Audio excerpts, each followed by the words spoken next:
let's go ahead and get it started. Cool.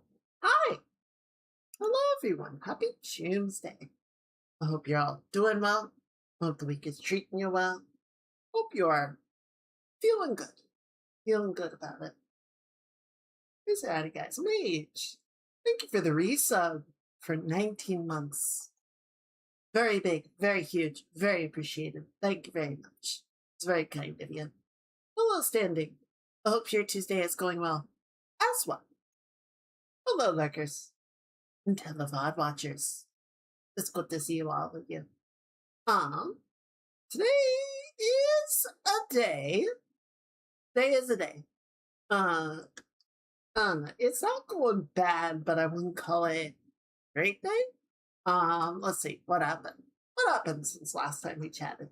So Sunday, I woke up, wasn't really feeling like doing a bike ride. It was just kind of a little out of sorts, just, not to like make it a bad day or anything, but just like the idea of doing 50 miles was like, yeah, I think not today. I think today is not the day for that kind of effort. So I stayed home, made it a work day, worked on the model. That's coming along well. The number of like bugs or tasks that I'm marking off per day has dipped, just because a lot of it is like, oh yeah, I need to like completely remesh this outfit, or I need to like rework how this is behaving. So it's just taking longer, but it is still making really good progress. On that note, I was working through a few of the outfits and I was looking at it and I was looking at like how everything was fitting together. I'm just like,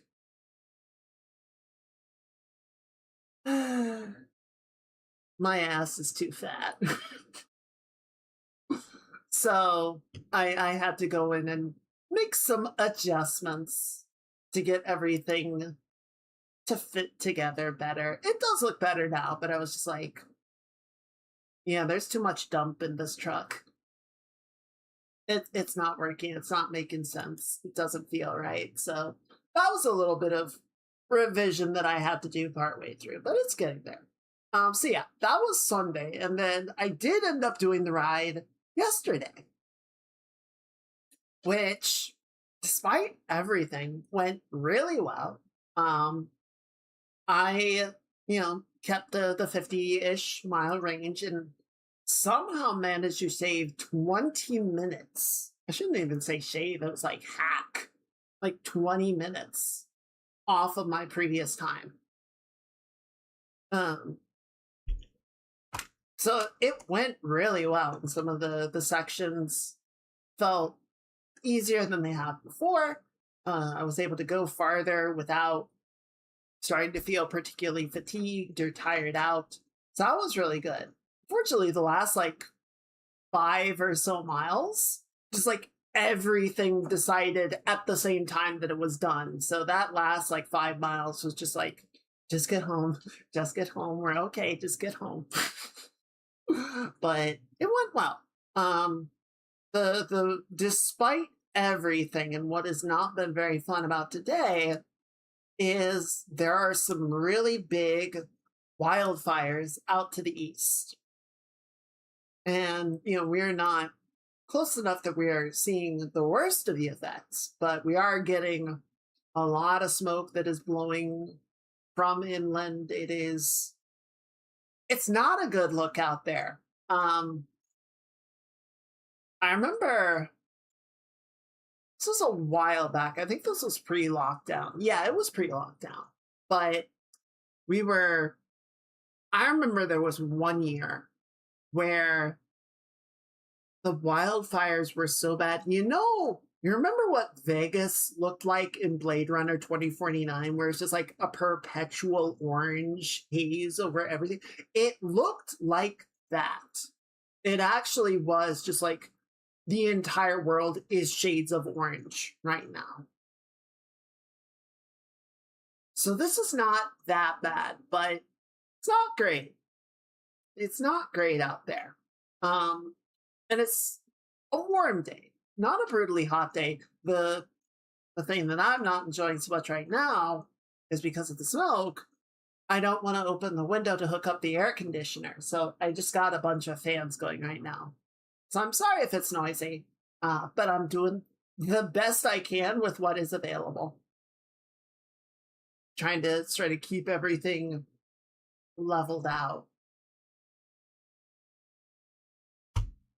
Um, okay, there is one point of order that I do need to bring up with you guys, just so that everyone is aware and sort of let you guys know what is happening. So if you guys saw the schedule, we are going to have the weekend stream this week on Sunday instead of Saturday, right? Same time, same place, pushed back a day. Reason being, some of my friends and I are going on a hike this weekend, but we needed to do it on Saturday because one of them needs to prep for a doctor's appointment on Sunday. So couldn't do the hike on Sunday like we had initially planned to. So that's the plan. That's the plan. Capital P, quotation marks.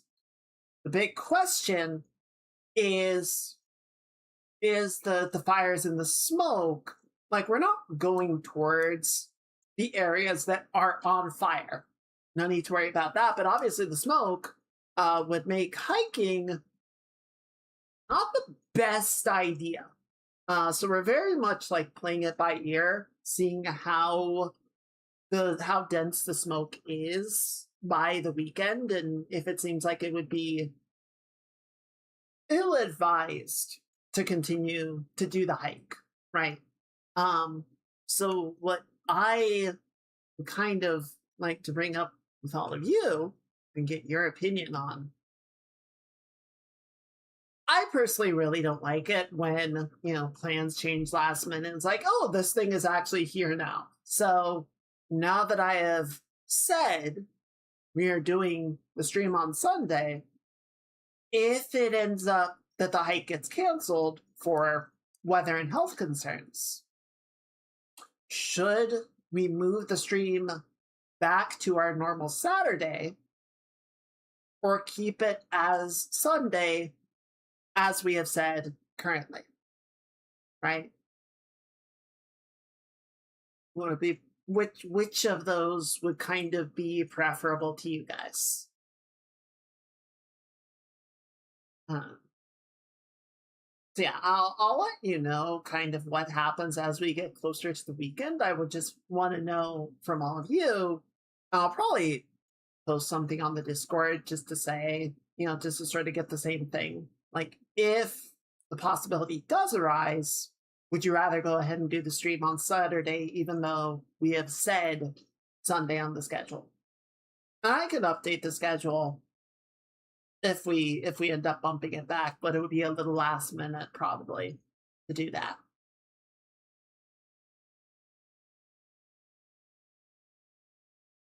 So yeah, that's kind of what honestly, it's going to be kind of a busy weekend because I got the hike on Saturday. We're going to have the stream on Sunday. I'm meeting some friends Monday morning, and then Friday, and this actually ties in a little bit to what we're going to do tonight. Friday, I'm going to be playing a tabletop session. I got invited to a tabletop group. We're going to be doing like a short trial run of a game called Twilight Sword. It is a very, very Zelda, Final Fantasy VII, not 7, Final Fantasy in general, coded tabletop. Very like Heroes versus the Darkness.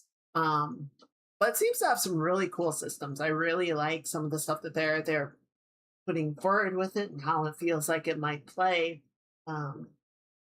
The characters, the artwork looks really nice, so that's always a plus, right? That always makes it fun. So yeah, it's gonna be a busy weekend. It's gonna be a lot. I think it'll be good, but I'm gonna get to Monday afternoon and just be like, I'm done. I don't want to talk to anybody for a while. uh, so yeah, that's where I'm at. That's how things are going for me at the moment. August is off to a start. Is a way to put it.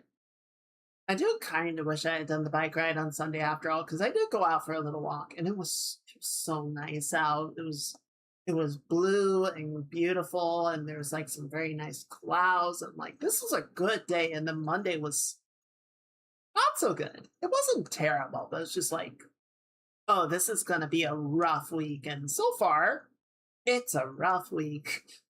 How are you guys doing? How is your week going? I hope it is not too bad at the very least. I hope you are not on fire or dealing with fire.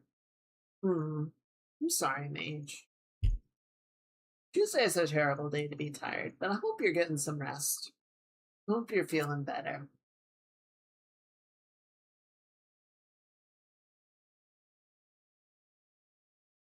Let me open some stuff up really quickly just so that we have everything kind of where we want to start with this, right? There we go. Let's see. Anything else? I mean, we can talk about some stuff as we get drawing, and I'll basically what I want to do tonight. So we have the drawing that we started on Saturday, and I do want to keep working on that. But some fire smoke here, but no actual fire. But that's good. I mean, the smoke sucks. But at least we're not actively on fire, right? Yeah, it seems like the state of it is bad. What I was reading, because I was kind of curious, it sounds like there have been no fatalities yet, but it has been pretty destructive. So I hope everyone continues to stay safe.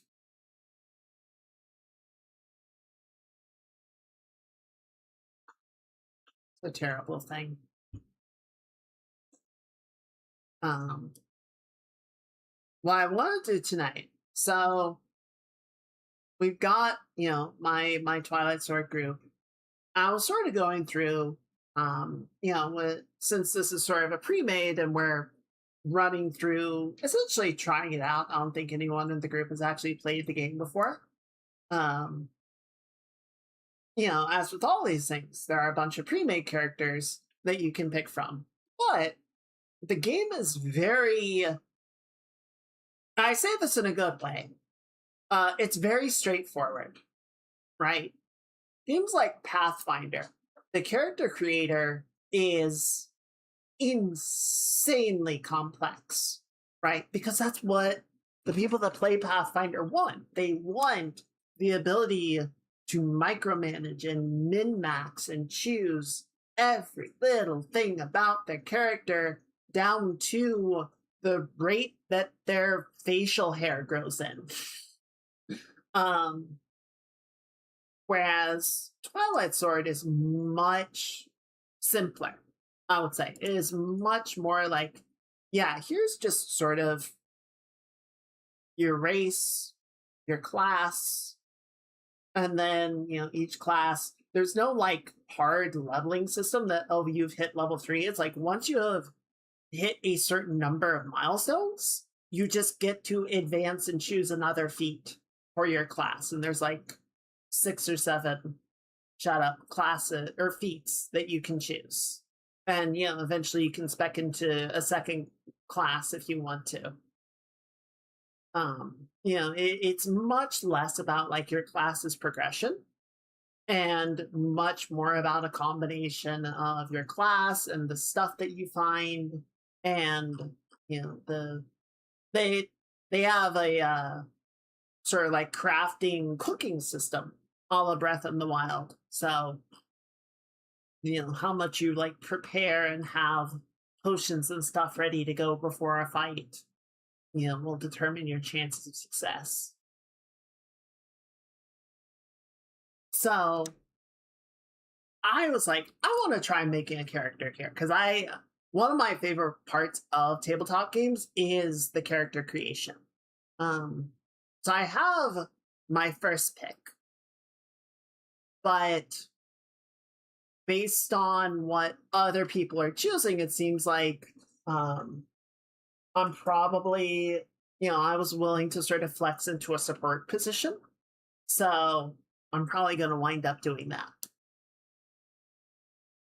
So I have a couple of characters sketched out, and I thought we would just sort of start this evening warming up and playing with those ideas a little bit, massaging them a little bit further, sort of like what we did with the Goblin Girl the prior week. Just sort of mess with it for a little while and then see what we come up with. All right. So we'll do that for a bit. Not the whole stream, just for a little bit, and then we'll get back to the art piece that we were working on before. So I have a couple ideas on how I want to touch that up and sort of progress it. I have to try and figure out how to disassemble the filament nozzle for the printer. There's a piece of filament stuck in it above the heating area. It doesn't get enough heat to melt.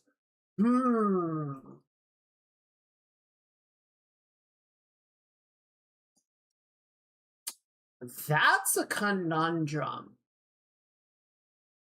That was one thing that I always really hated about filament printers is when the filament breaks, getting the broken bit to feed through and get a new coil of it going, such a pain in the ass. And when to break like that is real shit.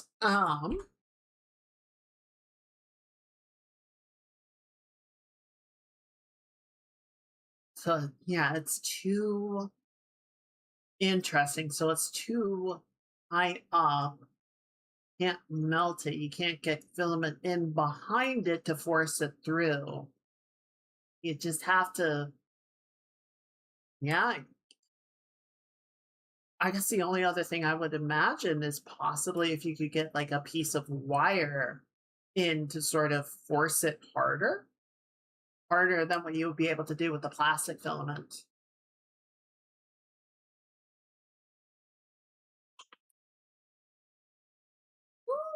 I would say see how hard it is to disassemble, especially if this can happen. It will probably happen again, and being able to actually solve the problem rather than replace the part would be ideal.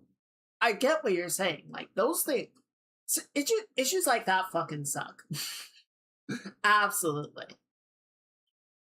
But I can also see it being a thing that will happen again. And having to just replace the part every time it does would really, really suck.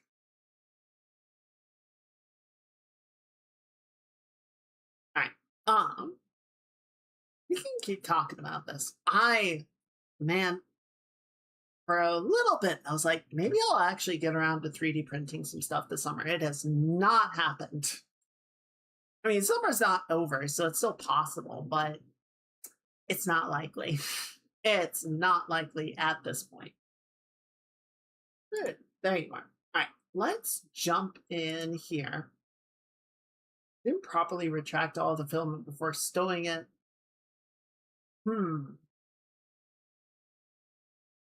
I guess. I mean, I don't feel like that should be an issue unless the coil got jostled and snapped off or something. I'm sure it's one of those things where it's like, yeah, you should probably disconnect the filament from the nozzle. But I don't know, it doesn't seem like it should be needed. Well, what do I know? Okay, so I think we're going to start with the healer because it seems like I'm going in that direction. I think we've got, I'm trying to sort of like nudge the rest of the group to be like, hey, what do you guys want to play? Just so I have a sense of what I'm going to get. But I think we have a tank and 2 damage dealers. It's like, okay, well, someone is gonna have to go support. So it's probably gonna be me. But that's okay. I said I would be open to it, and frankly, after listening to Ivy talk about one of her characters, just looking at some other stuff, I'm like, I kind of want to try playing a non-combat centric character. I kind of want to try doing something that isn't predominantly concerned with damage output.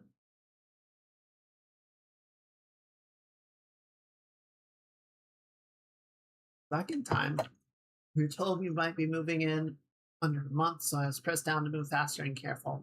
Yeah, that does happen. And that one thing that I've complained about before is I feel like we don't world proof our technology anymore. Like it's like, yeah, the things that you are making have to be able to be, banged around and jostled and messed with because life happens to them.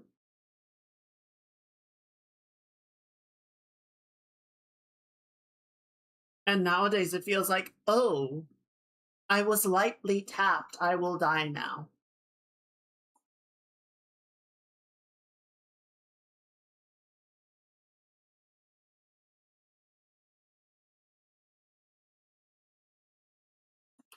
Okay. So, still, I don't feel like, I don't know. I suppose maybe in the move process, it might have gotten shifted around enough that the filament broke, but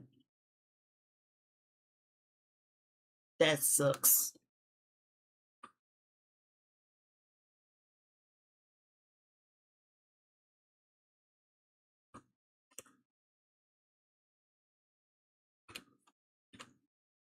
I'm gonna try doing this. So a little bit, I can sort of share with you guys the background of the character that I'm working through. So there are a number of different, races, as is always the case. Um, so there's Huma, who are basically Hylians. They're very human. They're sort of the standard race, but then they also have pointy ears, like Hylians. So those are Huma. There are the Kevi, which are basically cat people, but like cats more than people. There are the Pengu, who are penguin people. The Strix are basically black mages from Final Fantasy, if you're familiar with that. The sort of spherical black face with the 2 glowing eyes. And then the last race is the, what are they called? The Tuluna are basically demon people. They're Oni. So I was going to make a Huma, but I kind of want to do a Tuluna just because the racial feat is really nice. And I think it makes sense for the character.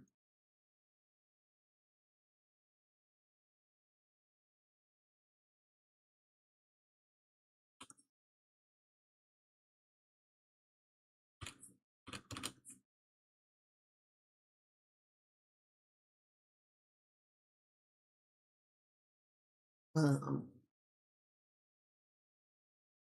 Sort of the background story that I have in mind is that they are so they come from like a desert region, and they are a sandsayer. They're sort of the shamans for their people.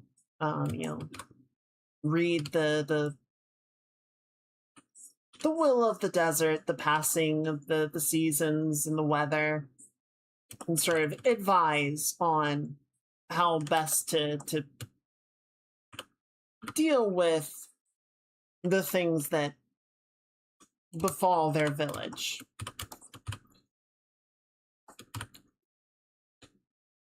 But recently, their region, the entire desert, has come under the influence of evil. Because again, this is a very, like, it's a very Zelda-coded light and darkness, good and evil style of world, right? I mean that affectionately.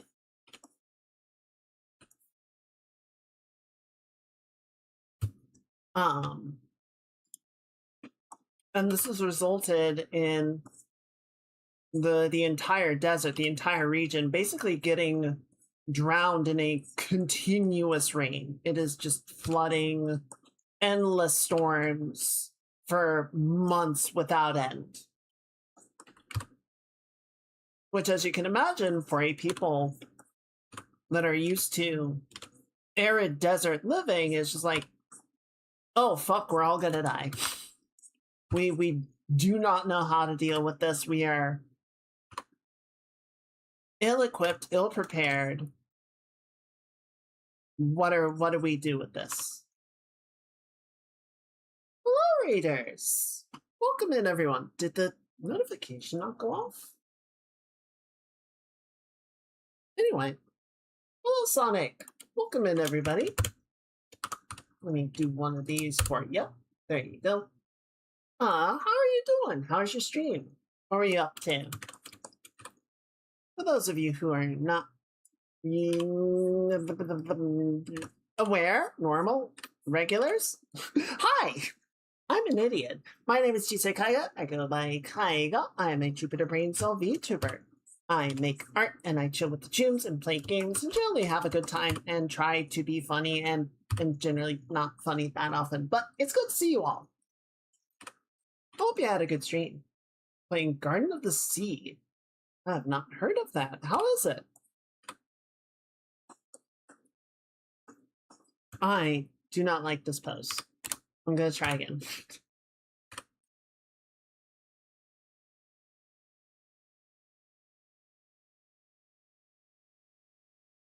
Stardew Valley. Ooh, alright. Stardew Valley. Neat.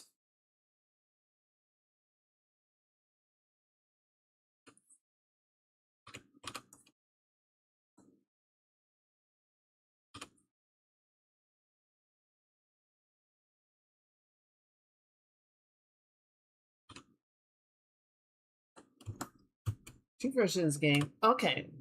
I think that's a good idea. I know No Man's Sky does a similar thing. It's like, we have VR for the folks that want it, the folks that will make use of it, but we also want it to be available to everyone else.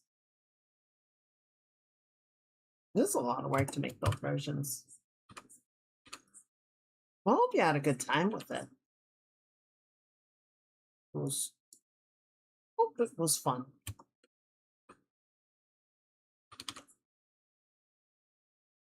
Sonic, if you or any of your raiders need to do some after stream care, get something to eat, something to drink, clean up, rest, stretch, whatever you got. Oh no, I've had raids before.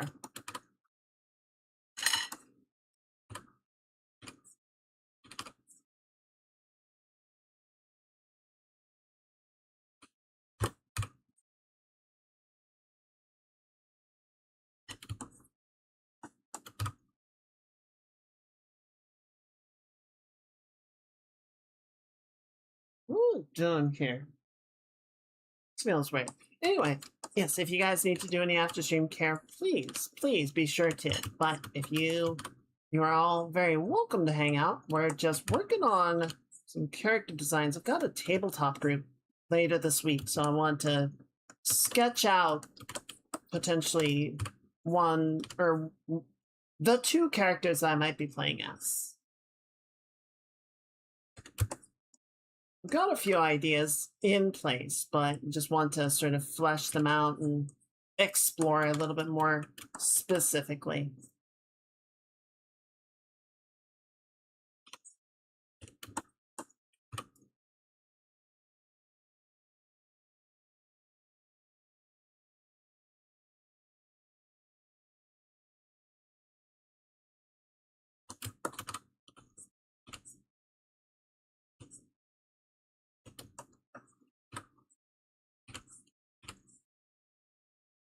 Yeah, so her village, her people, basically been hit by this flood, and they're all understandably freaking out about it. And you know, in sort of consulting the spirits, consulting the sands, has been sent on a quest, a mighty task to find the source of the curse that is plaguing her lands and her people and put an end to it. So she is sent off on a pilgrimage to adventure with wherever we wind up going. I know Newgrounds. I don't really use it. I mean, it's been around forever, but it's never been something that I particularly spent much time with.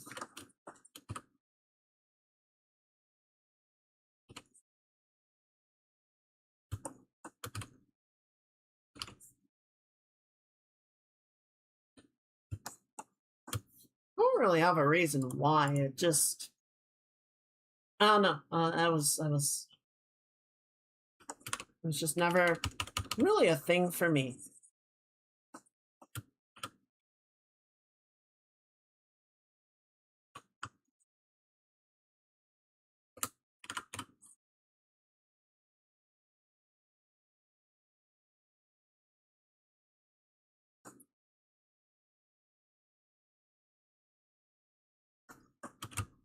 Newgrounds is something a lot of ours saying. All right.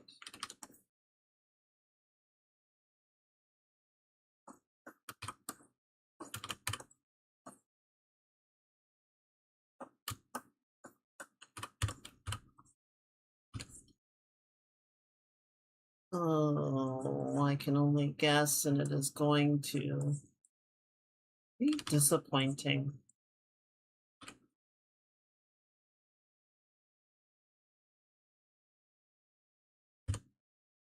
Okay, well, at least it's not that.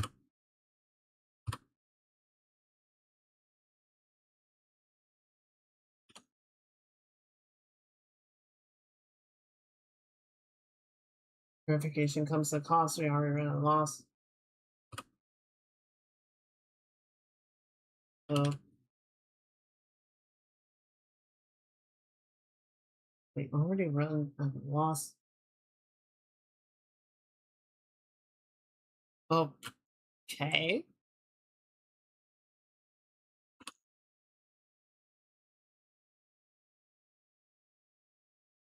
This part, I'm not really sure how I want to sort of make work. So, what my idea is that her magic sort of manifests through a thurible, the incense burners.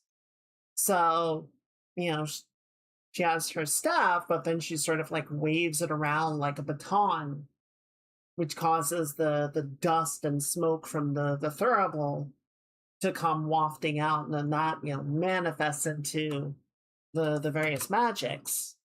And I'm not sure how I want to like make that work. It was definitely going to be a nicer staff at one point, but then I thought, what if it was like a branch from a sacred tree or something, or a tree that is important to her people? But then it's like, okay, so now you just got this like gnarly branch that's what, wrapped around it. I'm not sure. Moving out of Newgrounds and joining Blue Sky. Wait, so what does that mean exactly? That like age verification is like not working? I'm not sure what the implication here is.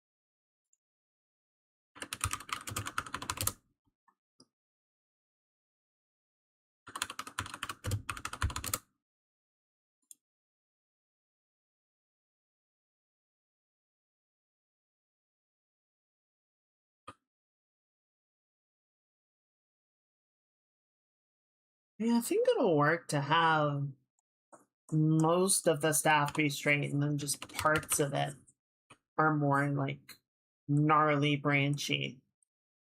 Like down at the base, it gives more of a sense of it being like cut away. And then it can sort of like hook over the top of the thurible to hold it in place rather than trying to like spiral around it or something.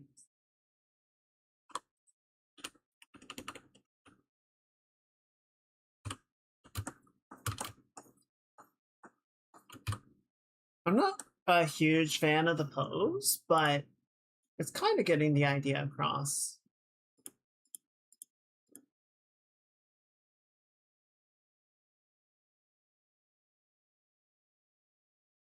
Um, no. Here, let me look it up. So, what exactly is happening?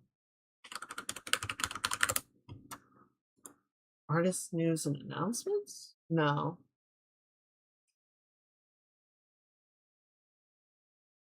Okay, sure. Yeah, go ahead and send it.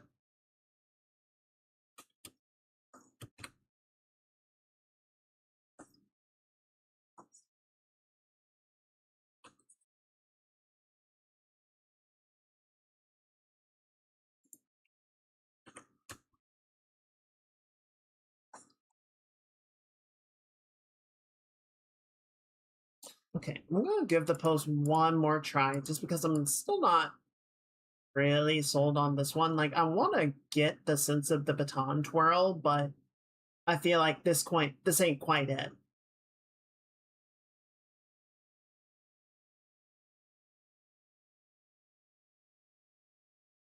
I think we'll do something a little simpler overall, just in terms of like overall posing.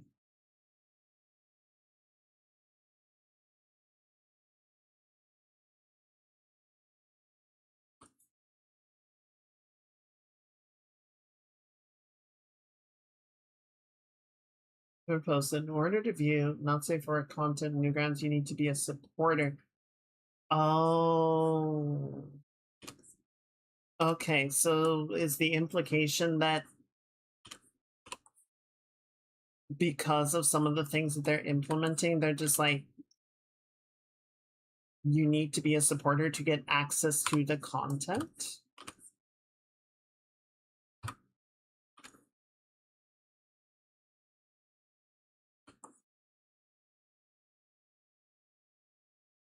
Hmm. I see.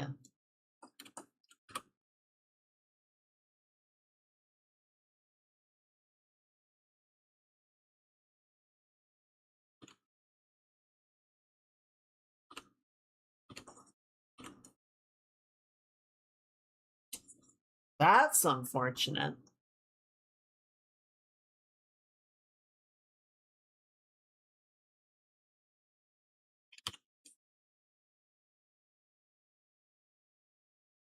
Well,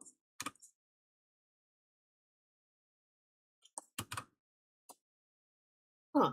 I'm gonna be kind of real with you, chat. They're pulling a tumbler. So obviously there's a lot that people like about Newgrounds, but I think one of the things that absolutely has been a bread and butter thing for them over the years has been not safe for work content.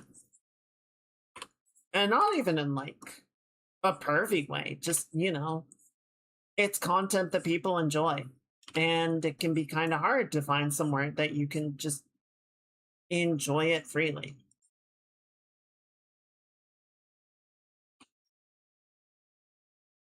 So if they're cracking down on it, and I recognize it's not something that they are choosing to crack down on, but if they are making it harder, that is going to drive a lot of their audience away.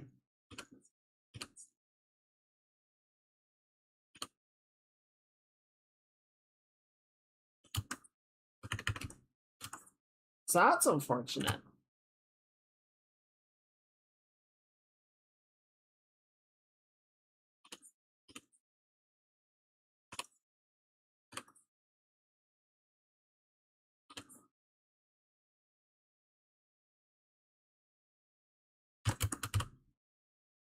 That would be a really huge blow, though, because Newgrounds is a legacy website. Like they have been around for literally decades.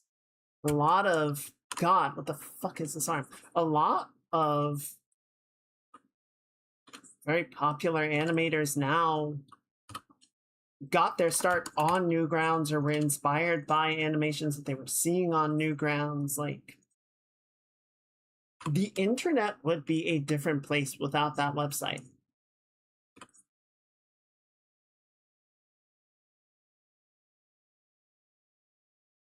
So if we lose it over something like this, I think that would be a real genuine loss.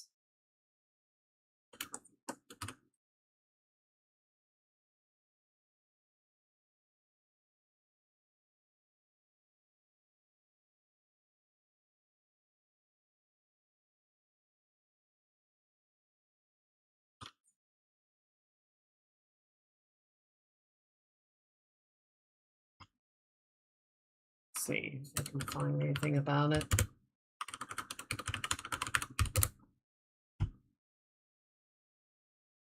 No, everything I'm trying to Google is just like content listings.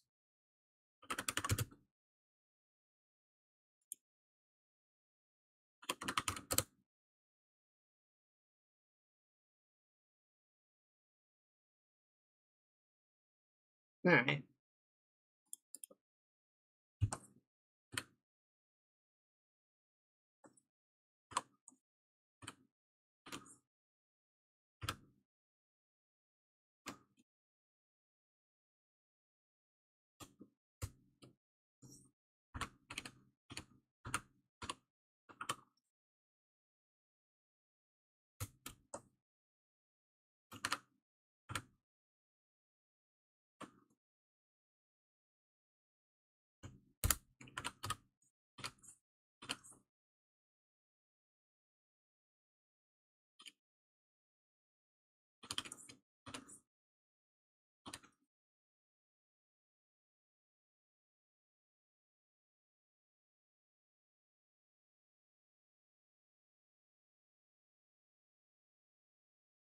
I swear I know how to draw, guys. I swear I can make artwork.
See if we do sort of like this, that it's spiraling around. I think that kind of gets the feeling, right?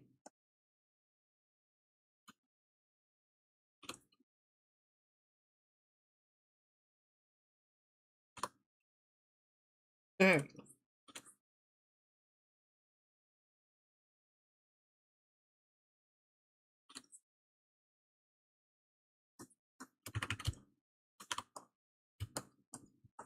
Okay, that feels a little bit better.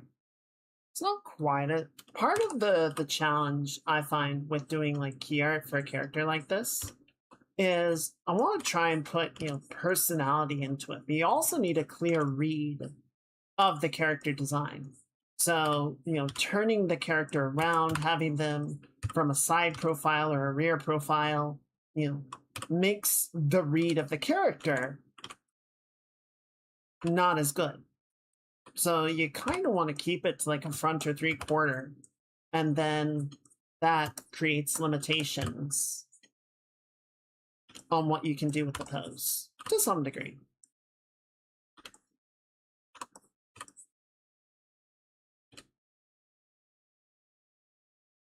Use a couple of landmarks. Double check that we're doing everything above board. Okay, that looks pretty good. I think that'll work.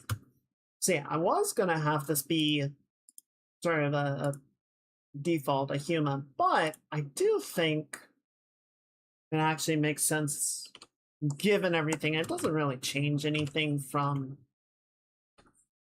what I want to do. The only thing it really forces a design change is that it describes the Taluna as having white or fair colored hair.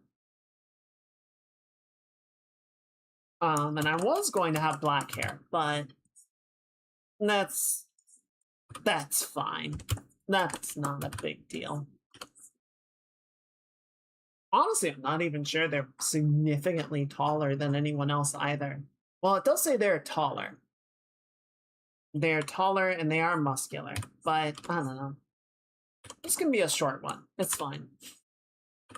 A short Taluna is just like average height for everyone else.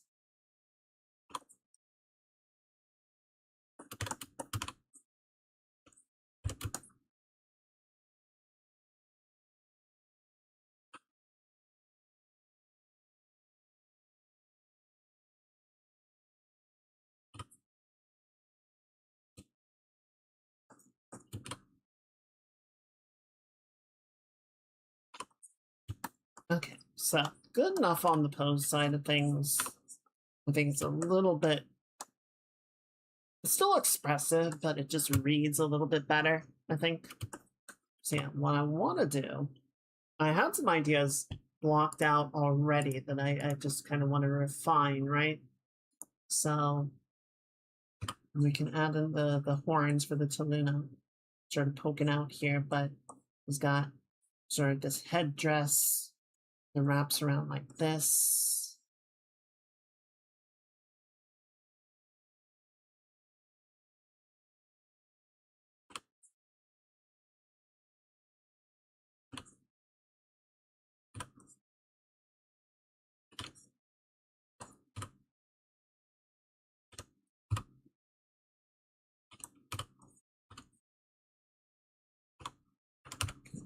Little eyes.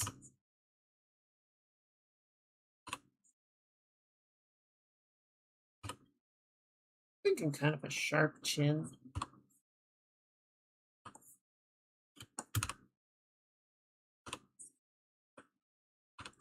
Still got the pointed ears, like everyone has pointed ears.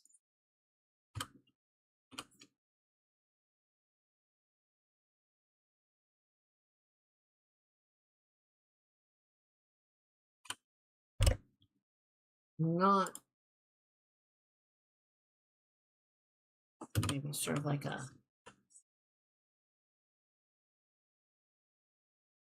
fairly narrow nose.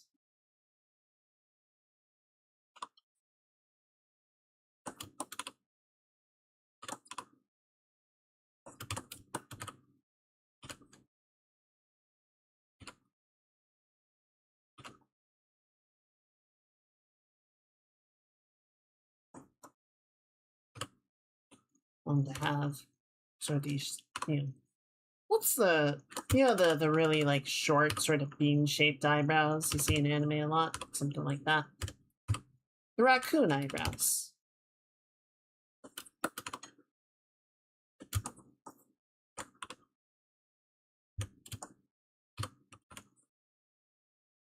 Got this sort of broad headdress shape, so sort of got a part going over the top, got a part going down either side of it, and then sort of a cloth that covers the nape of the neck and sort of goes down to around little C7.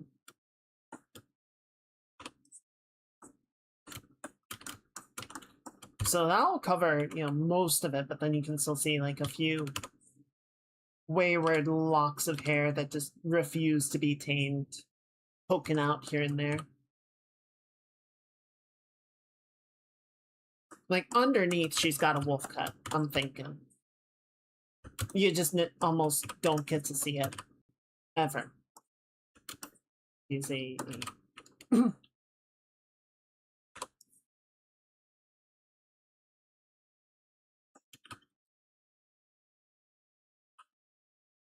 horns coming out like so. See, I think it'll work fine for it to be this race. And you know, the nice benefit mechanically is that the racial benefit or the racial ability grants more stamina, which basically lets you do more abilities or cast more magic.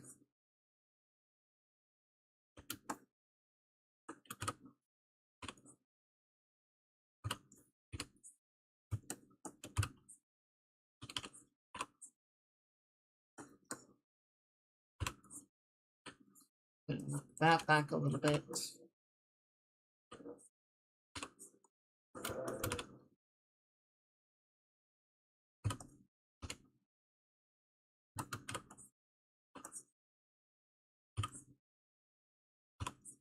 So, like, if you want to link the screenshot of what's going on with Newgrounds in chat, that would be fun.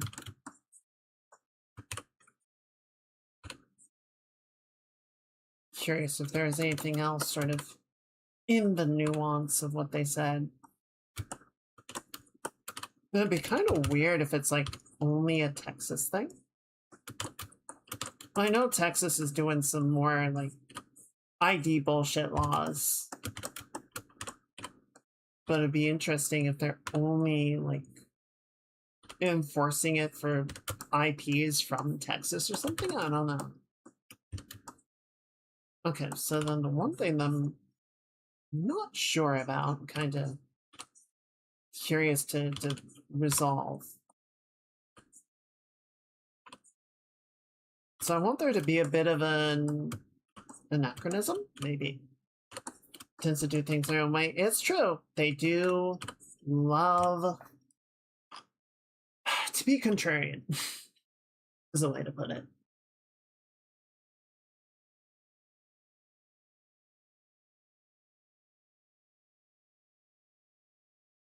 So I want her outfit to be very, like, light, you know, easy breathing.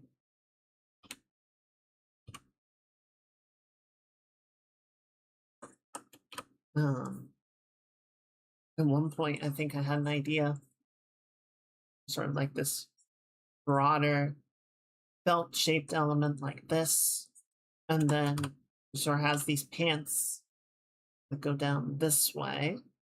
What was it? I want to borrow actually a lot of what they did here. Okay, yes. So other way. So the pants sort of come out open wide around the hips.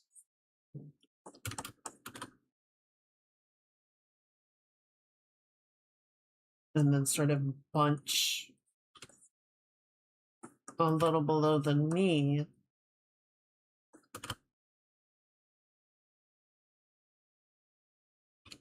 With some nice traveling boots. And I think we can do something more interesting with the shape of the boot. But I like the sort of shape language of that overall. I think that works really well. I think that feeds pretty well into the culture. And then sort of the anachronism is that where a lot of her clothing is like very nice, not, you know, super ornate, but you know, you can tell like it was very lovingly made and has to some degree an element reflecting her standing. She has this big, like, not a poncho, but what's a good word for it? Like, it's a large cloak that's looks much more like hastily put together. It's sort of made out of this thatching, overlapping uh like hempen fibers. Very, very water resistant. There's people that have been having to adapt very quickly to circumstances they are not familiar with.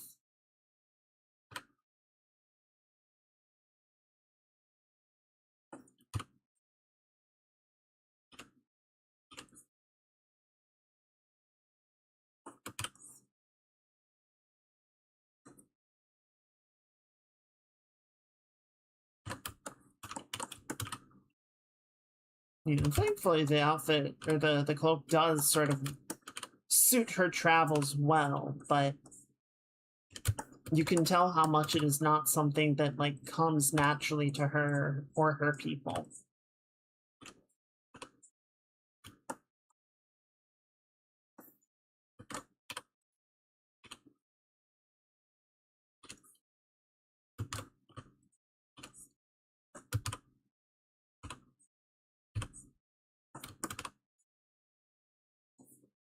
I do want to touch on the other character a little bit before we get off of this topic, but I'll give this one a little bit more time. We'll do sort of these Shantae bangles.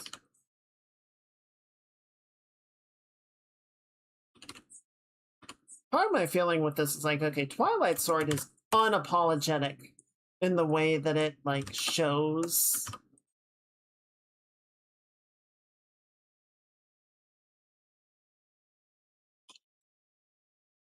the things that inspires it. So I'm like, okay, well, let's do the same.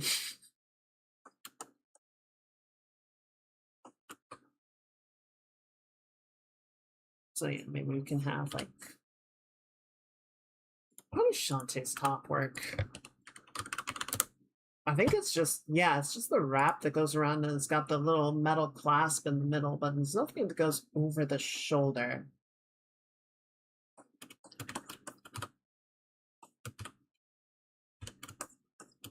Do we want to do more than this? I kind of feel like we don't.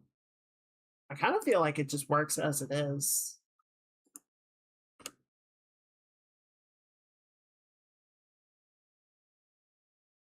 Kind of a keep it simple situation. Let's see.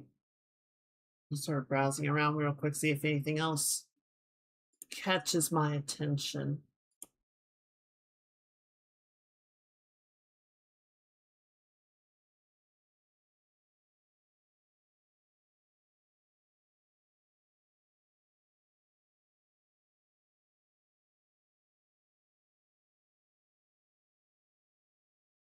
Hmm. Well, honestly, I think this is pretty fine. See, I don't want to do a lot through here because I think most of the interest around the collar region is going to come from the cape. I was thinking that would sort of have these like clay beads or not beads, I guess beads. What's a good word for like a small square tablet ornament type of deal? Like it's not a bead, right? But it is like a sequence of little clay pieces sort of strung together to affix the cape over her shoulders.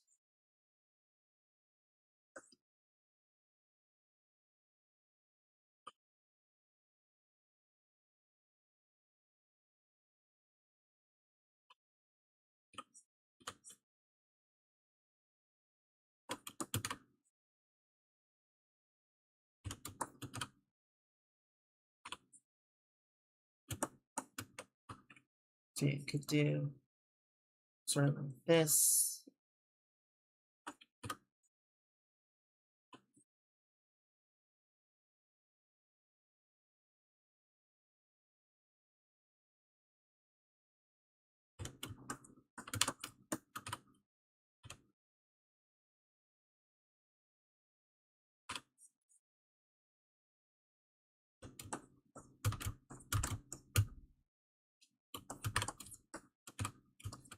Maybe the underside, you can see a bit more of like the underweave, sort of the thatch is attached to. It's a very durable, but also little slapdash, you know? Very much like, we gotta figure this out right now.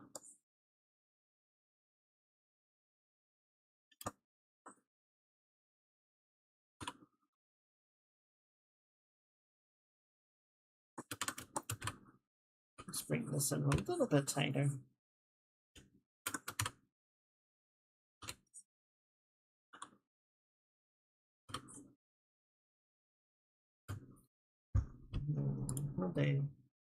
Okay, yeah, I see.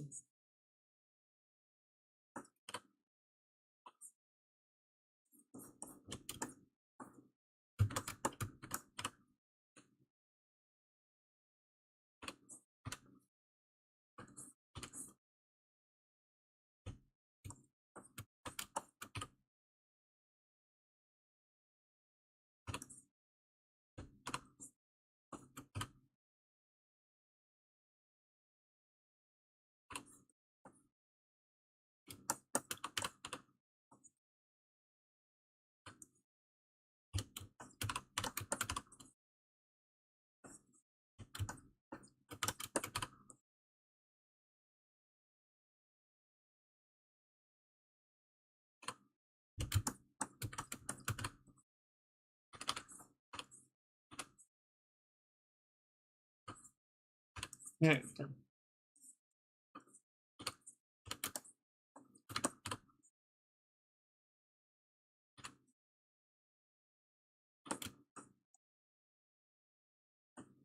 Yes, I feel like the last thing that I would want to sort of improve the personality on is the boots. I don't really like the generic traveler boot. It's not bad or anything. What I think I had before, to go back to this, was sort of a like a thicker shoe, like a leather shoe or something, and then just like wraps around the lower leg that like bunch up above the shoe and make a particular shape. I think that's okay. That's not bad. You know, sort of a combination of something that's like very,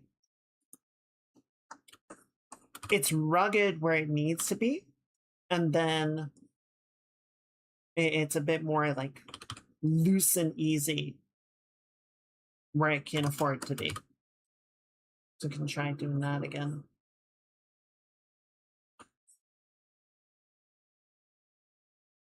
See if that gets us somewhere.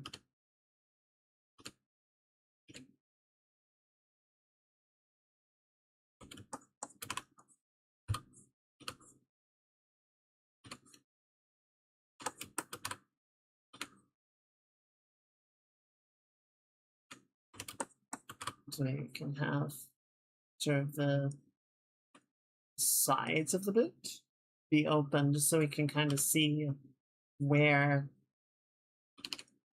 how the wrap like feeds in.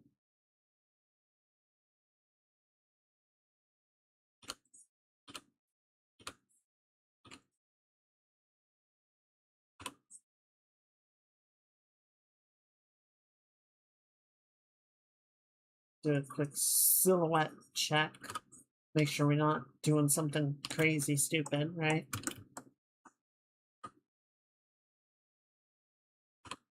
Maybe thin this out just so it does a little bit more like, shape exaggeration.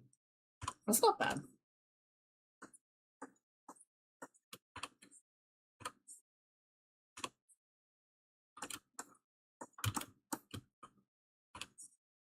Go ahead and get rid of these because we're not using them anymore.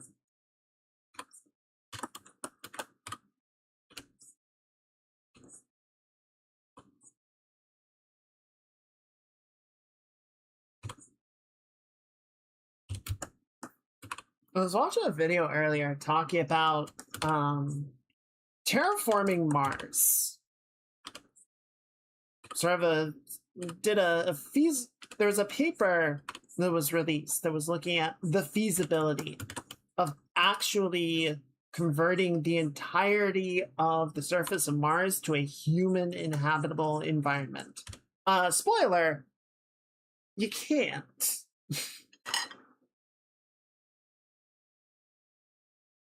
But essentially, it, did actual math to look at how much energy would be required to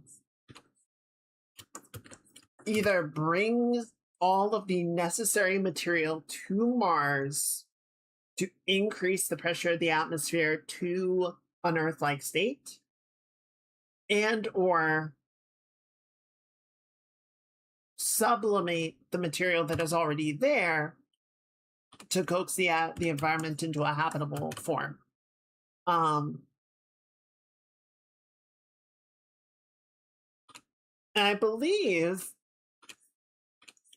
the approximate estimation is the amount of energy that would be required to do this would be something like 21 times the impact force of the asteroid that killed the dinosaurs. It would basically require the human race to dedicate all power generation for centuries to go exclusively to the terraforming of Mars.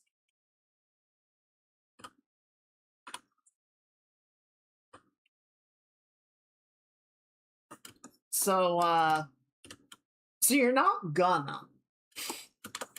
It's not going to happen with current levels of technology. I mean, it would be cool. And I did appreciate that at the very end of the video, they did bring up the problem of the magnetosphere, because I feel like that is something that gets ignored whenever this topic happens. Because on Earth, the magnetosphere is what prevents the atmosphere from just getting blown away into space by solar winds. But Mars doesn't have one because its core cooled down many millions of years ago. Perhaps billions. I'm not sure how long it's been. Point being, there's no dynamo in Mars. So there's nothing generating magnetic field, nothing protecting against the solar winds. So even if you somehow figured out a way to get the entire atmosphere bolstered up to an Earth-like level, there would be nothing protecting it from just getting blown away in a few hundred or few thousand years. You would just be back to square one almost instantaneously compared to the scale of everything else that you're dealing with. I left a comment on the video being like, thank you for bringing it up. I see why you didn't spend any time on it, though, given that all of the steps necessary for that to even be a point of concern are already effectively impossible. So, like, it is not the thing to be worried about when you have all these other problems that would need to be addressed first. But I'm glad that it was at least acknowledged as a would-be problem.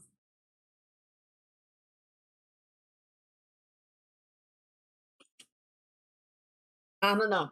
Y'all humans got kind of lucky with Earth, I'm just saying.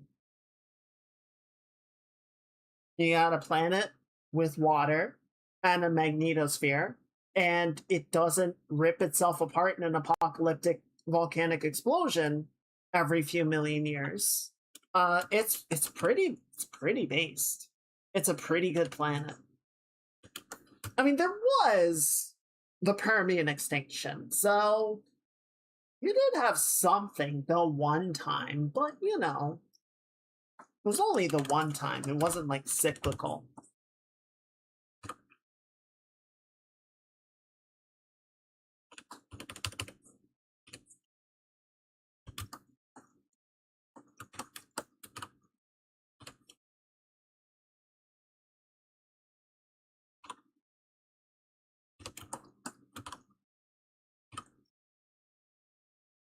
Pop that out a little bit more.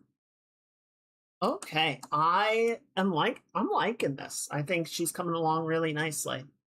I do think this is a good. I don't know. I feel like this is a bit of a less is more situation. My character designs, I think, tend to err on the side of less is more in a lot of cases.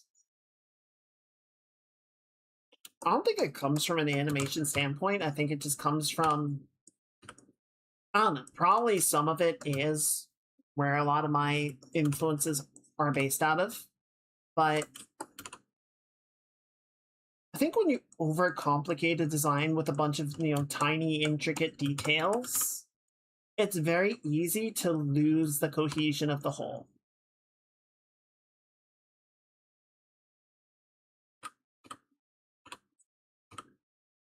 I think it's better to have a small number of details that feel really good overall rather than a bunch of little details that end up not jiving. Do people still say jiving? Is that a word? Is that groovy? I feel like I answered my own question by saying groovy, but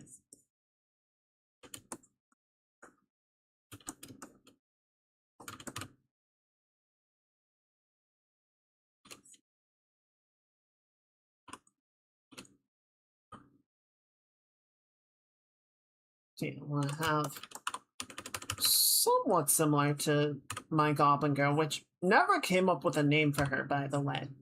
Never figured anything out. If you guys have ideas for a Goblin Girl name, I would certainly be open to them. Sort of in a similar way, we're going to have sort of a low, heavy eyelash on the outside. Sort of helps shape the eye a little bit.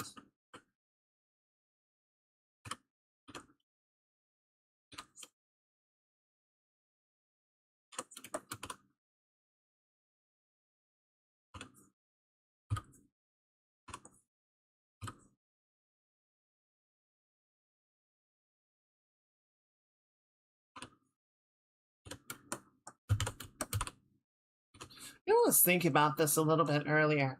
In Hades 2, Melanoi, she's a good person, right? She's kind, she's courteous, she is, friendly towards many of the people that she meets along the way. Definitely does not get along with everybody, but generally good natured towards a lot of folks, I think it's fair to say, right? She still has that godly arrogance that runs through her entire family, right?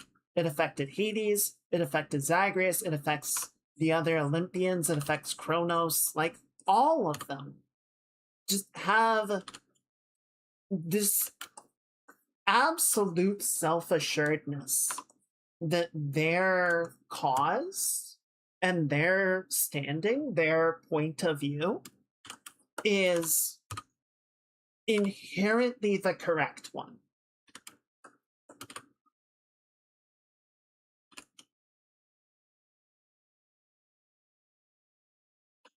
I think Prometheus and Eris are the two tells for that with me. Prometheus more than Eris. Like, Eris tries very hard to get on everyone's nerves. So it really doesn't surprise me that, straight and narrow Malinui would butt heads with Eris. I think that would happen in like any setting. In the high school AU of Hades 2, Malinui would definitely be like a straight A student and Eris would be the delinquent, and the two of them would just constantly be at each other's throats. But like some of the recent dialogue between the two of them kind of gives away to me that like the way that Eris is looking at it is like it's a bit of a freedom thing, right? There's a little bit of like, I just don't want to be told what to do all the time. I don't want to be, confined to a singular lane, which of course doesn't really work out for her that well because she's Strife, and so it's like, of course you feel that way. That is, in fact, your aspect. It's like in one of the comics I read, Dress in Kodak, one of the characters is a member of the Department of Opposition. So, like, at all times, in all possible ways, against all parties, he is going to oppose them. He is just going to be in people's way. He is going to be antagonistic because that's what he does. And it's like, you know what?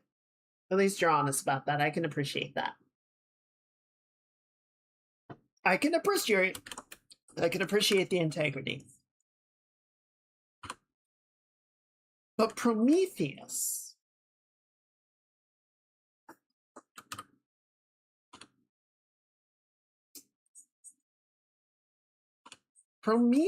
is interesting to me because we don't really know what he's about. We don't know why he has sided with Kronos the way that he has. There are obvious reasons, right? Vengeance against the gods for what they did to him, which honestly, that by itself would be very fair.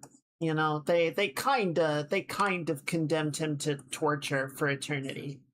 So, justified. Understandable crash out. But, like, Malinui and all of the other characters, almost by extension, are so self-assured, are so certain that Prometheus is misguided. Again, that they don't necessarily, none of them have stopped to go, okay, but why? Why are you siding with Kronos?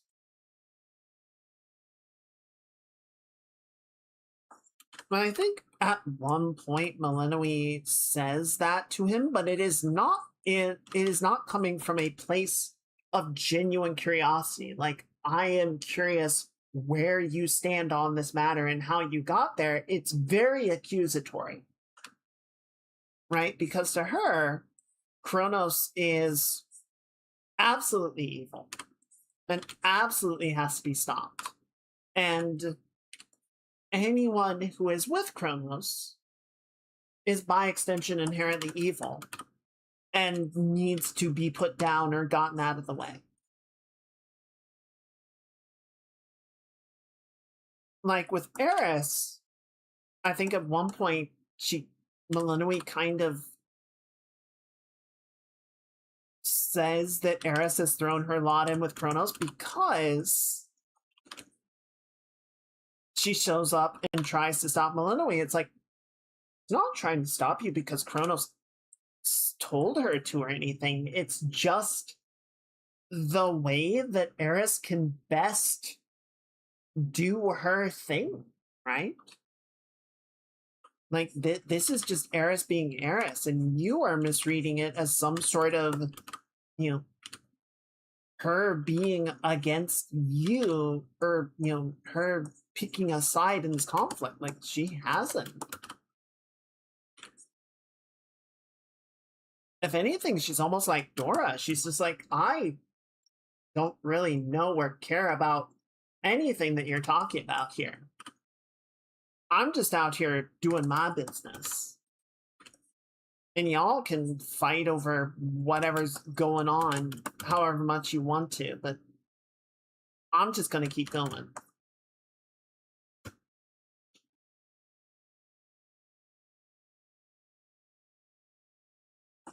So I don't know. I appreciate that they did carry that over from the first game. Like, as much as Hades was absolutely antagonistic and could have solved a lot of the problems by just talking to Zagreus in the first game, like, a lot of that game could have just been resolved by people talking to each other. But then that wouldn't be a very interesting game, would it? I mean, why do that when you could have people just like fight each other, right? That's way more fun.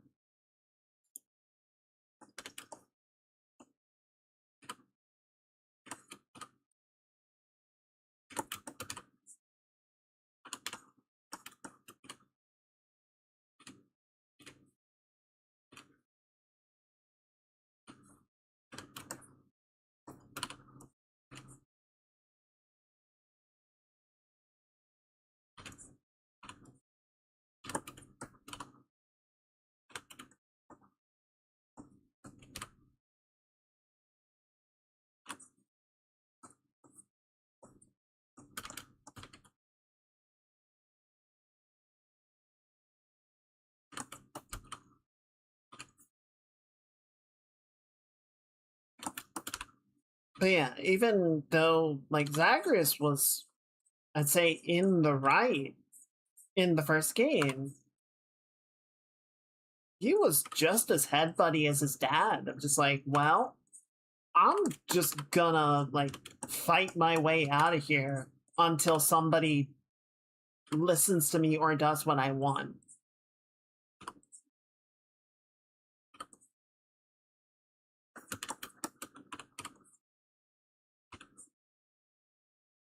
Do not necessarily start by choosing the diplomatic route, right?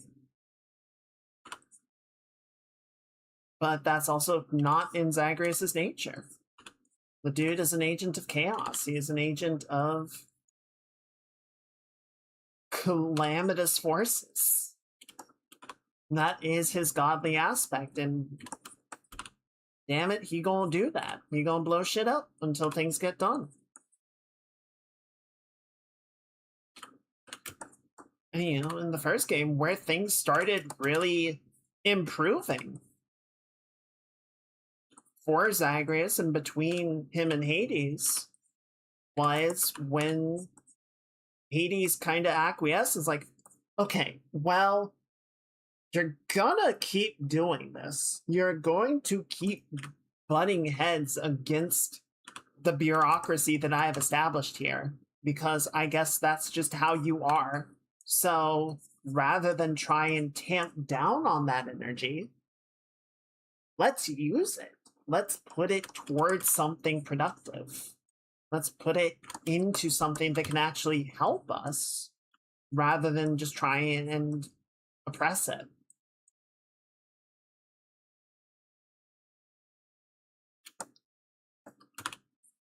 And then Zach was like, oh, yeah, that sounds good. And they started getting along much better. Hades even sort of seemed like a bit of a proud dad. It's like, finally, my boy is finding his place in life.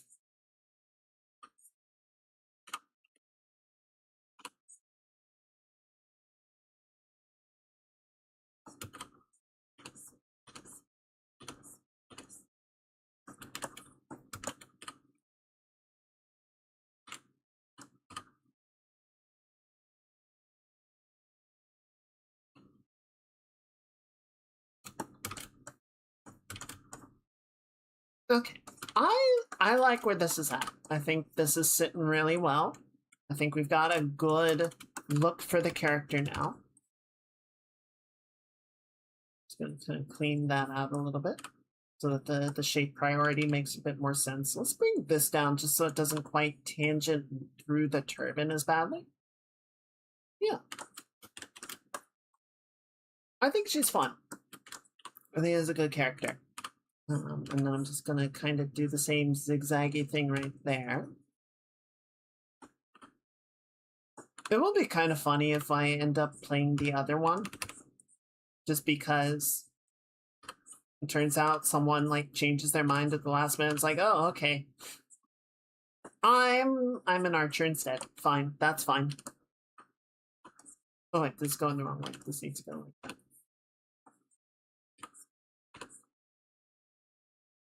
But speaking of which, let's go ahead and turn that off. And then just for really like quick, simple visibility of the situation, so we're going to kind of do like some incense swirling around, and then that'll sort of whoosh around like this.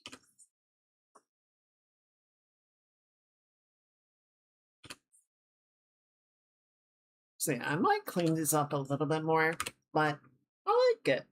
I think she's fun. I think it's good.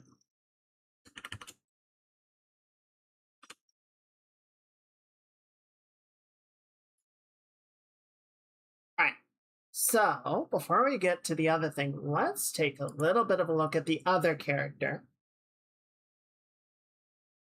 I think it's honestly even simpler of a design. Can you guys tell I like long, flowy clothing? Just big, billowy shapes. I've got a bit of a thing.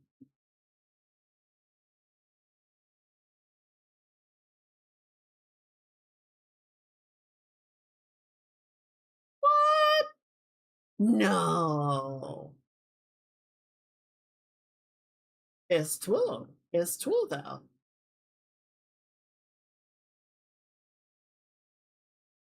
This is really interesting to me. So this one, I have like less of a backstory for them.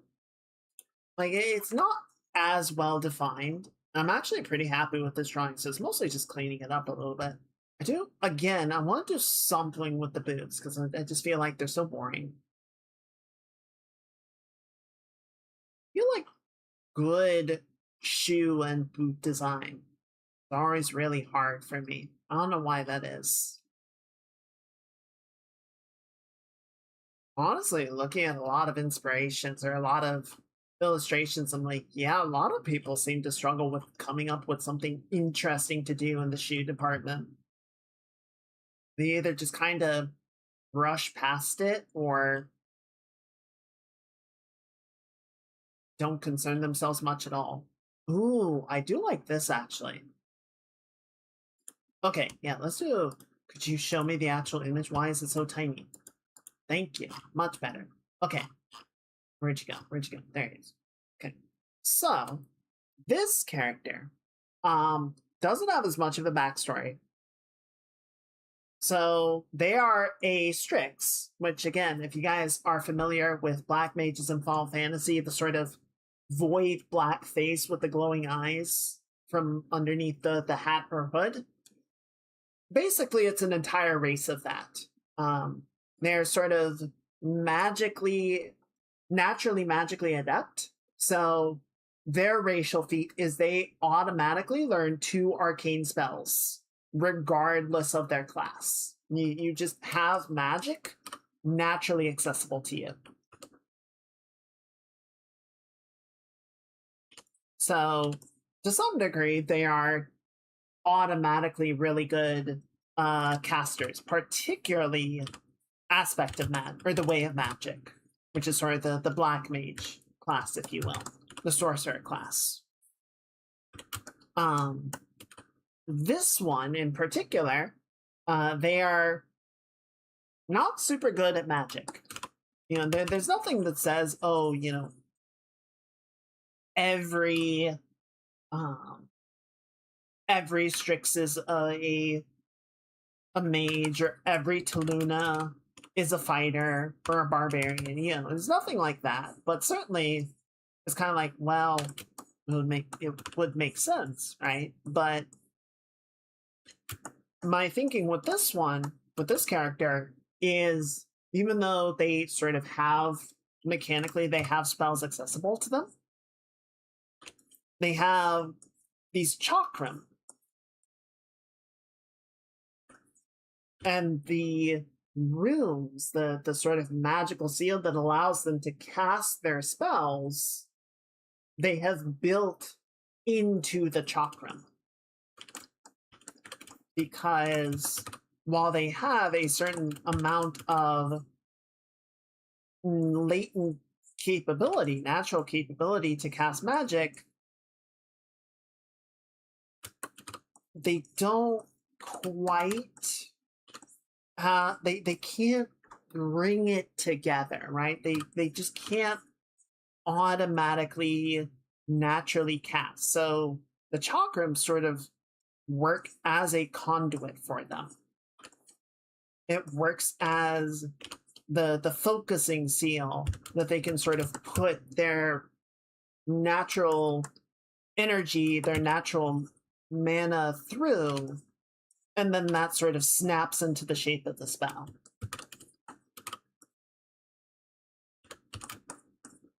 So my sort of imagination of this is that they would throw the chakram out and then sort of do like the Yu Yu Hakusho thing with the spirit gun and fire the mana into the chakram, and then that would come out as the chain lightning spell and zap its way through all the targets down the line.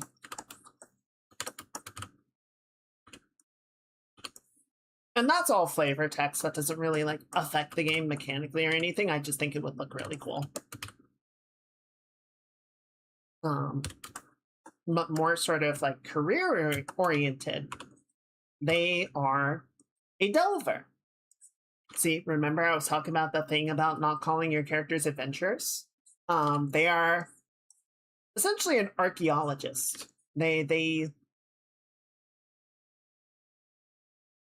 are somewhat obsessed, you might say, with delving into the old forgotten places of the world, because there is just so much interesting stuff, interesting ideas, things that people have learned and forgotten. Right? People have moved on, societies have come and gone, civilizations have risen and fallen, and all of the things that they saw and the things that they knew and the things that they came up with have just disappeared with them, and that feels wrong. So they try and go into the old places of the world and find the things that have been forgotten and bring it back so that they can be remembered again.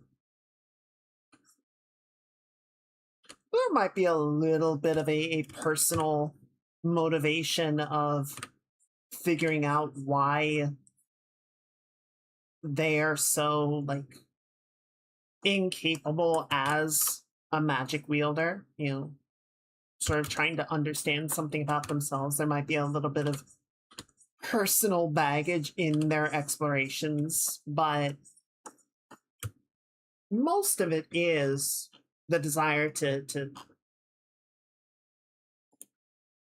bring the lost things back.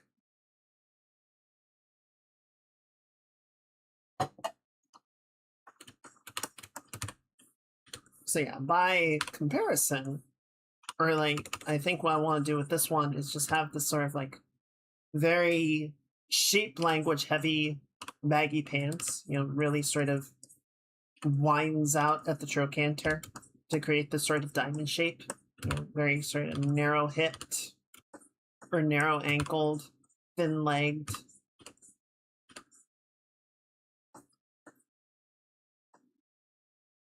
I'm not sure really what I want to do with like the shirt. We'll go ahead and call it. It doesn't matter as much just because you almost never get to see it.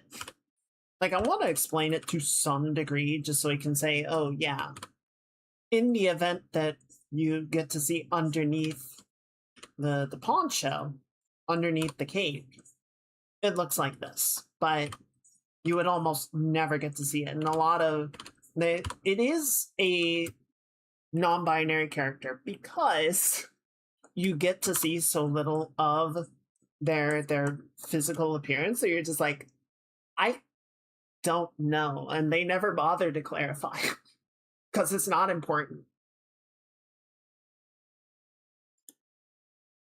It's like, why are you worrying about that? There's things to do. Let's go.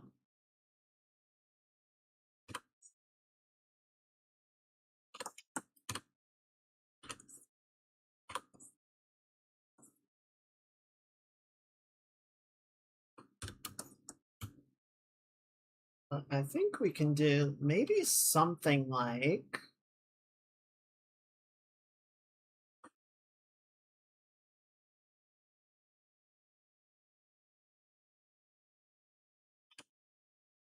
sort of a very narrow cut shirt that sort of goes up the center of the chest like that. And then just sort of like some sort of wrapping that goes around the chest to finish things out. I don't know. The wrapping, again, wrapping like that just feels super generic. Not a huge fan of it. What else can we do that would be a little bit better? We could do like a secondary layer that sort of wraps around the back of the chest a bit higher. We could do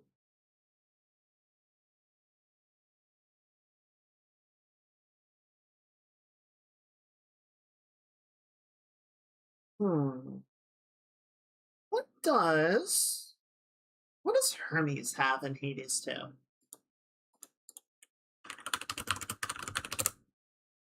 Okay, so he just has like a whole ass peck out. He's just like 50% bare chested, which, you know, I can respect it. Gotta go fast. But then, yeah, he just kind of has the toga for the other side, so it doesn't really solve that question.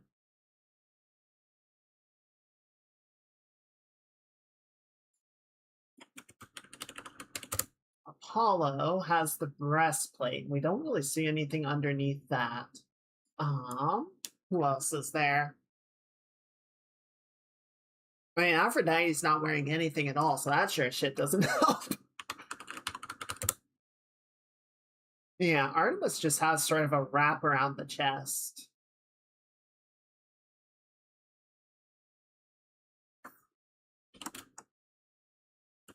Hmm.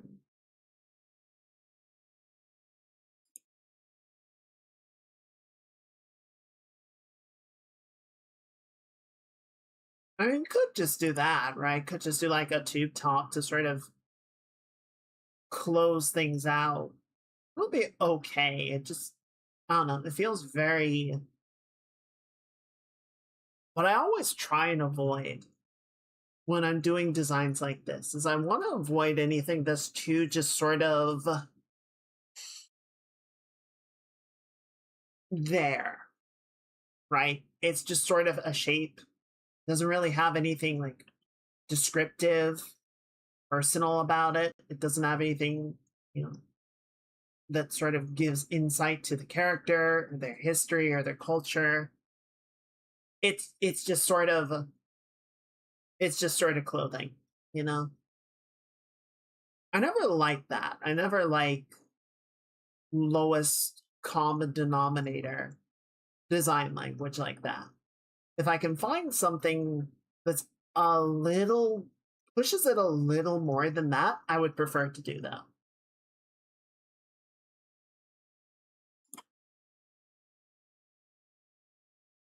Oh, um, shoot. What is this even called? Is there a name for it? Um, how would I even describe this? Um, Um, um, um, um, um, um.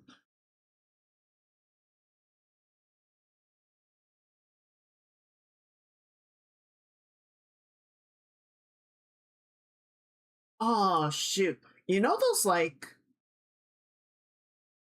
it's like a tied apron type of thing. You see it sometimes in, like, Japanese cartoons and whatnot.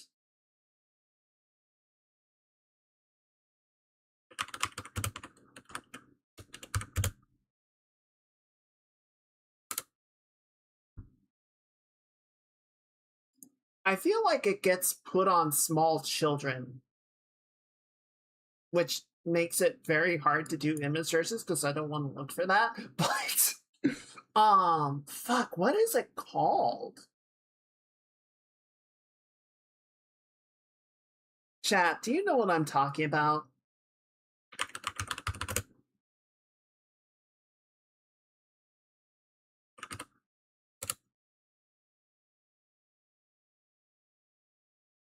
Okay, that I was hoping maybe a bit would come up with something, but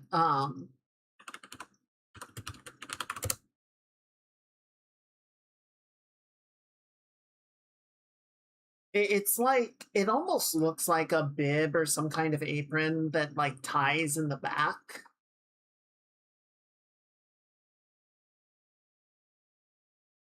Trying to think of where I've seen it.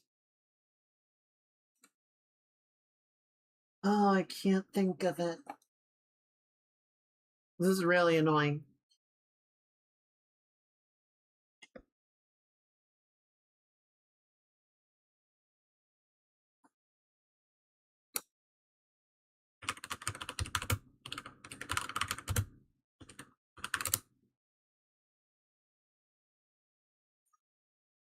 Um, excuse me.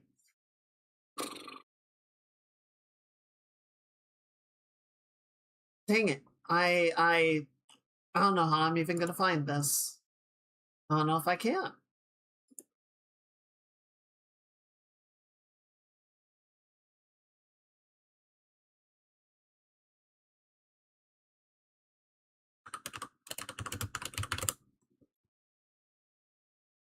No, that was not it.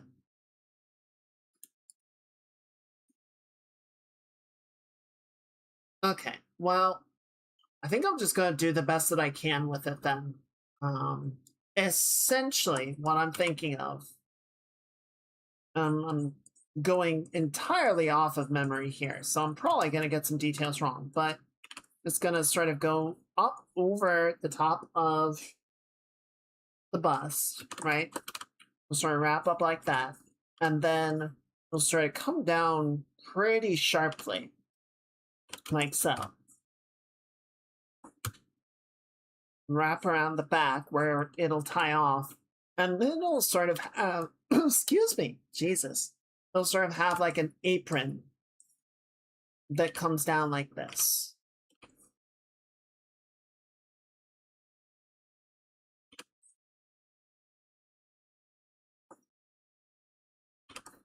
So sort of pinch in. Probably right here would be the pinchiest.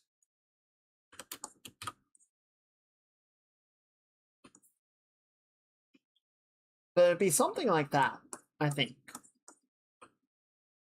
to sort of bring it to our current character. Now, what does that say about them or their culture? Not a ton. I think the main thing that I'm sort of going for with this, with their design, is like things that don't get in the way of their ability to you know climb through caves and tight spaces, right? They're very much about like agility, ease of movement. Their movements as they attack are going to be very dancer like, very acrobatic. Because that sort of additional movement gives them more range with the chakram as they throw it.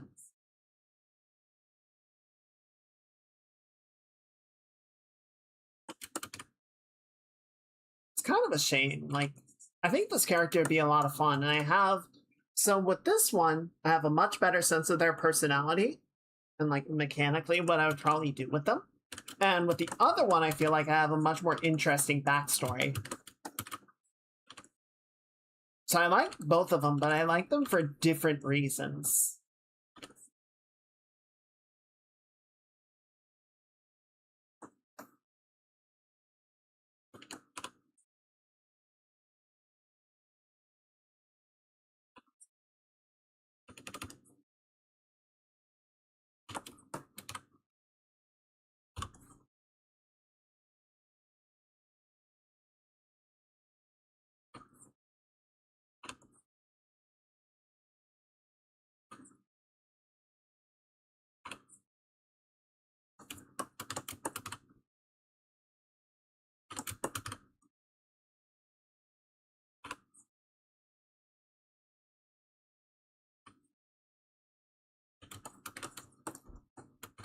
So the outside of the chakram is sort of, you know, a bladed disc.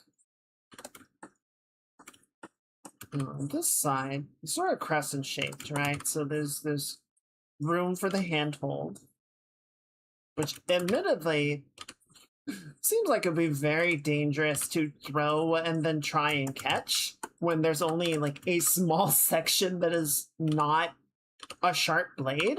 But, you know, you did the best you can with it.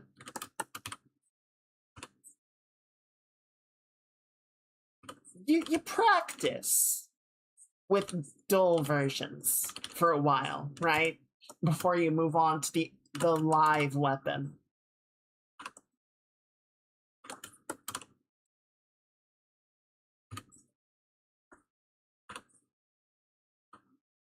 And then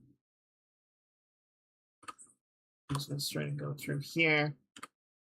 This side would have sort of this disc that can flip around.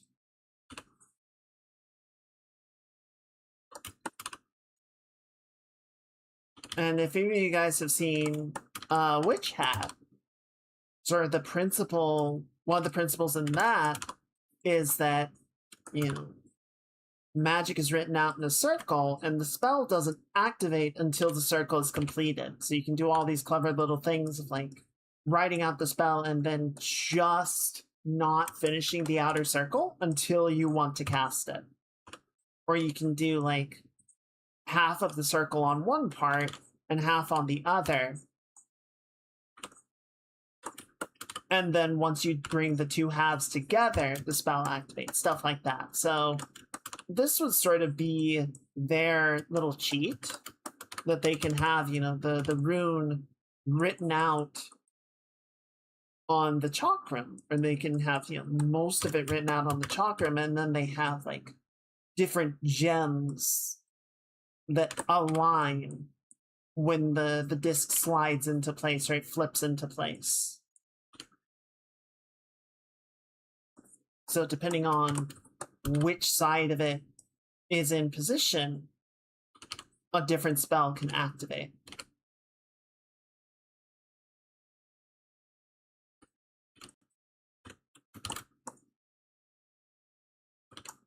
So sorry, it doubles as a weapon and a tool to help them focus their magic.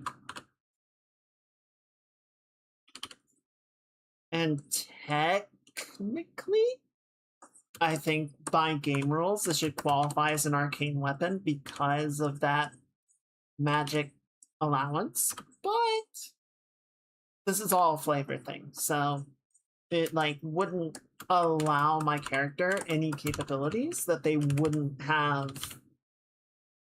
They shouldn't have without the presence of the weapon.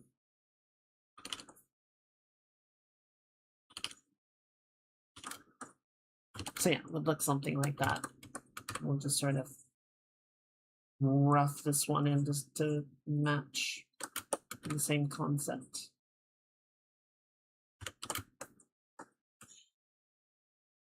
But yeah, we could look at doing something a little bit more with the design of the robe.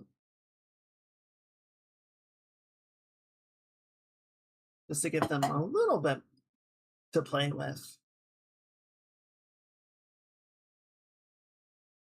You know what I think would actually be kind of cool? Um,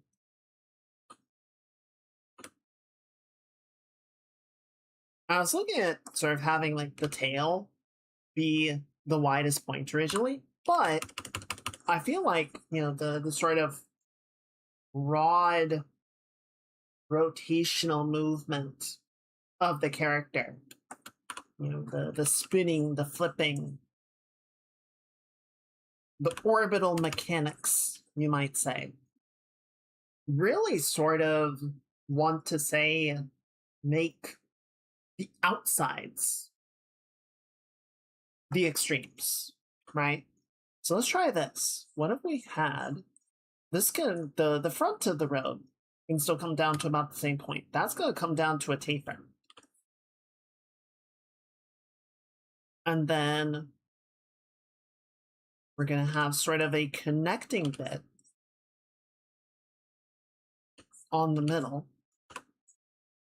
So that creates a nice little sort of like tri shape or little like fork shape almost. Something like that. And then on the adjoining side, the widest point will actually be like out here.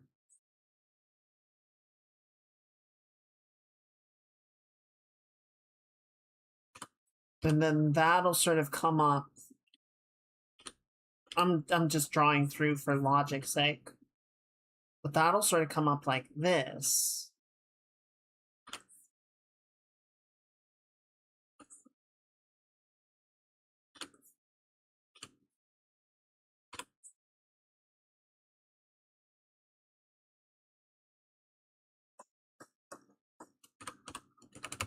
Almost sort of like, you know how like a moth or a firefly or something will sort of tuck their wings in and you can still sort of see like that shape on either side. Similar sort of vibe, I'm thinking. Right, so this can kind of come down like this, and you can come down like this, and then that'll sort of go out like this. Yeah, that's way more interesting, I think, of an overall design. Like, that just gives it something to look at. And then as the characters, you know, flipping and spinning around and whatnot to do their attacks, these parts of the robe would sort of flare out and really accentuate the movement.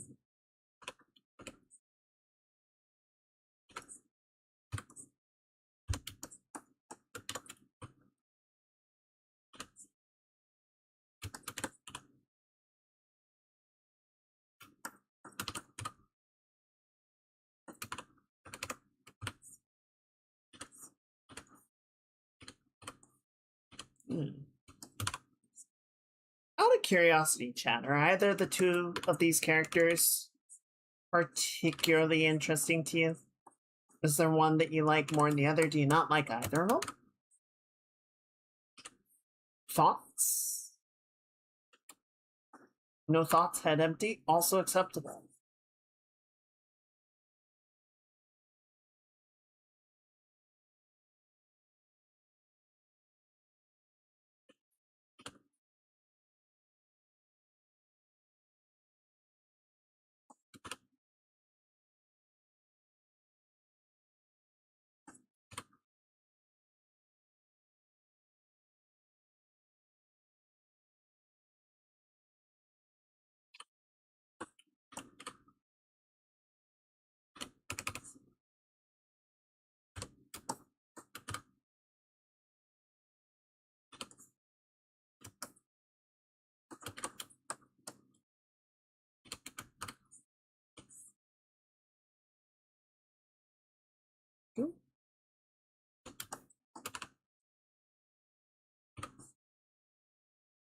Good.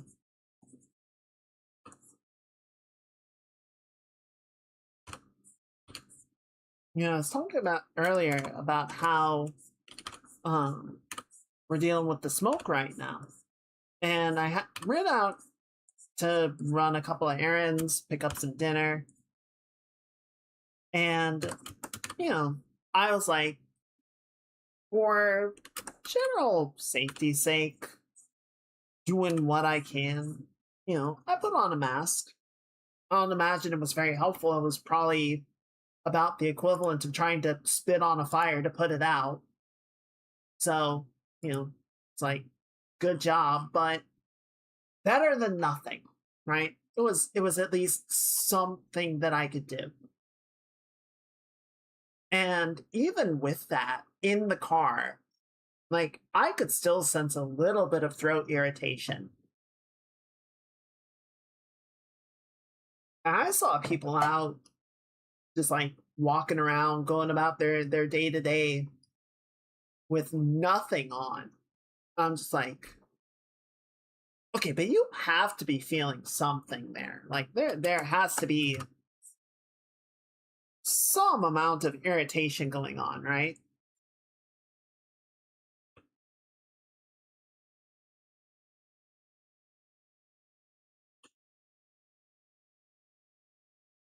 It's gonna simplify the shoes.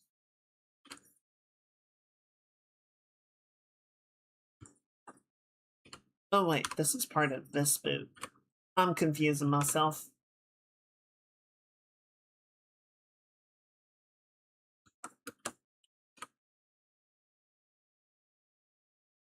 There we go. That feels better. Slim that down a little bit. And that, let's try to give me a bit more room to do this. And there we go. There's that sort of triangular sole that I wanted to do. If we go back to one of the earlier attempts, I wanted to do like this sort of built-in heel. But I was like, I'm not feeling it.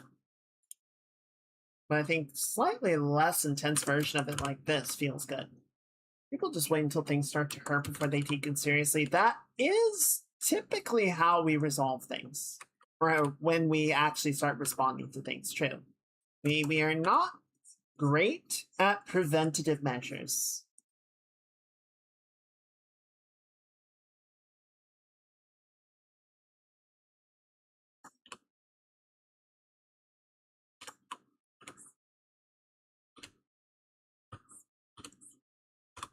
While I was out, I did see at least one person riding their bike. I think I saw one person out for a run. I'm like, I respect the hustle, but you guys should not be doing this right now. This is not the day for it. I can understand, they might be busy, and this is like the one day of the week that they can make this happen, and they really don't want to miss it. Again, I respect the hustle. But dude, this ain't the day. Go home.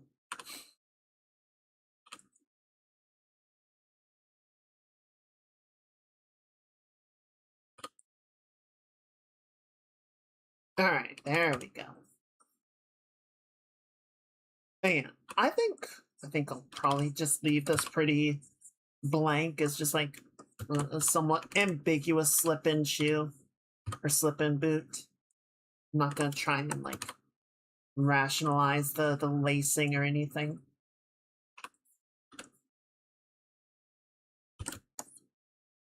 Like, I want to do something more built out and explained than Hornet from Silksong. But also, there's a lot of Silksong influence in the design of that, and I'm not ashamed to admit that. I have not played Silksong, and I frankly didn't enjoy Hollow Knight that much, but that's more just because it's not a style of game that I super like. But doesn't mean that they are bad games or that the character designs are bad. They are phenomenal. They are super good.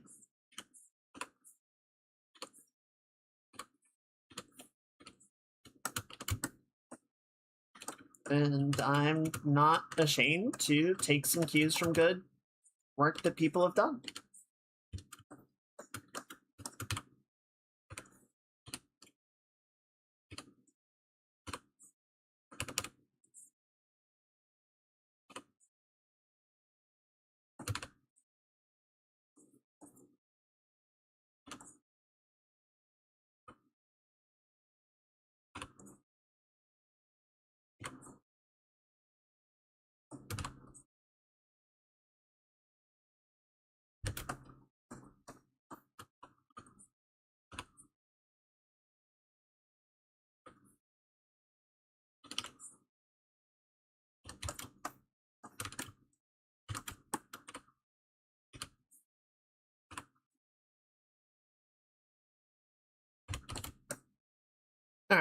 I think that looks good. Really think it needs a lot more than that. Like I could go in and like put more detailing into the design of the top, the tunic, apron, whatever. But again, in most cases, you're not really going to get a clear view of it. So I think that's a really sort of secondary element. And I think that does make sense to just sort of leave it very simplified. Could do something with like a pattern on the cape, on the robe. I do really like the shape language that we sort of got to with it. I think that's winning. Um,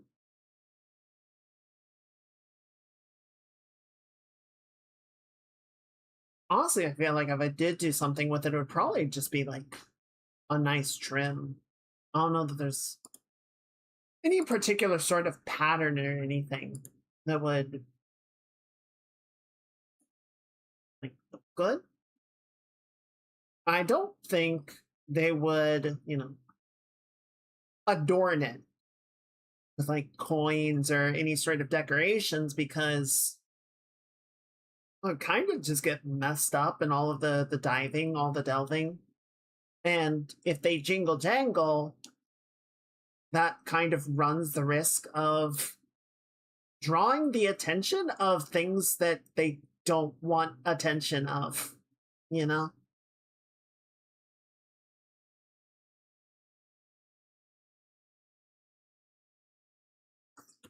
Maybe it would just kind of be like just to sort of reinforce the connection between the centerpiece and the side pieces. There could be like a pattern sort of comes up like this and then feeds into like sync up with the collar bits at the top.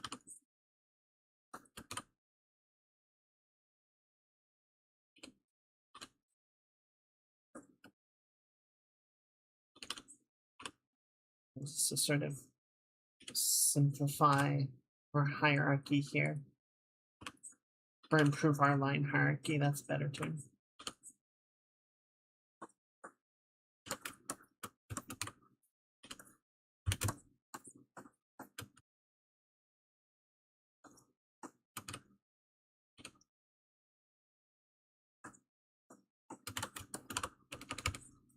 Yeah, there we go. All right, I feel good about this. Let's just clean this up one last little bit, and I think we can call this one good to go.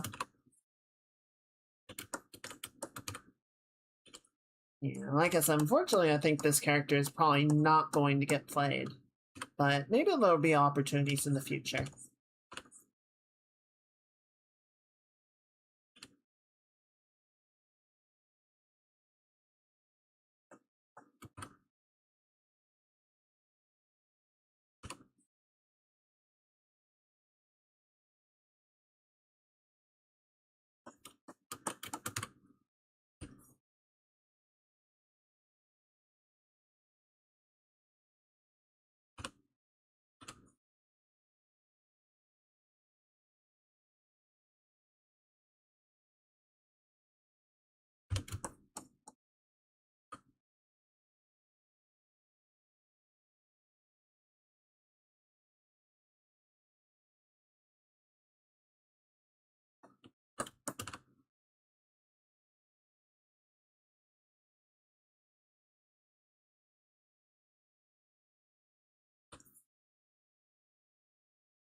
There we go. And the hood, pretty happy with the hood, so we weren't focusing on it too much, but it's very sort of like going back, right? It's very sort of back heavy. Um, and then sort of has these like, you know how some creatures will have like fake eyes to confuse predators and throw off larger threats? So kind of a similar thing that this is doing. It's just sort of like these big medallions and sort of gives some predators a mistaken sense of what it is that they're dealing with, and then also has this nice little benefit of affixing to the collar and sort of helping to keep the hood in place in more hectic situations. There's little chains that like dangle down and then affix in right there. So that's just going on either side of the hood. But yeah, because it's a Strix, don't really have any other head detail to deal with. It's just glowing eyes in a void situation. So we've got the back of the hood, we've got their scarf. They'll sort of sit inside the collar hood arrangement.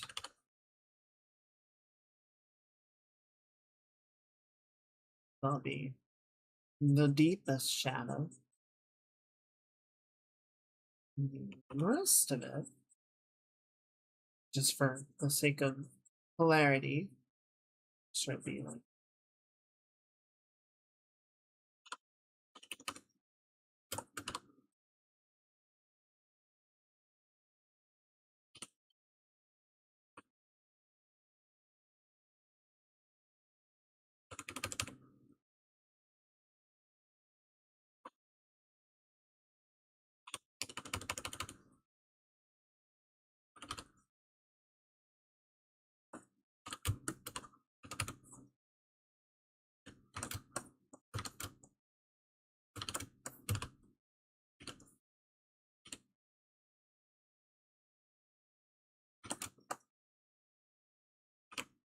all right. I like that. I think these are both fun. I think these are good kids. So yeah, we'll probably end up going with the Sansair on the left. That'll probably be the character that I end up playing. But we've got the other one.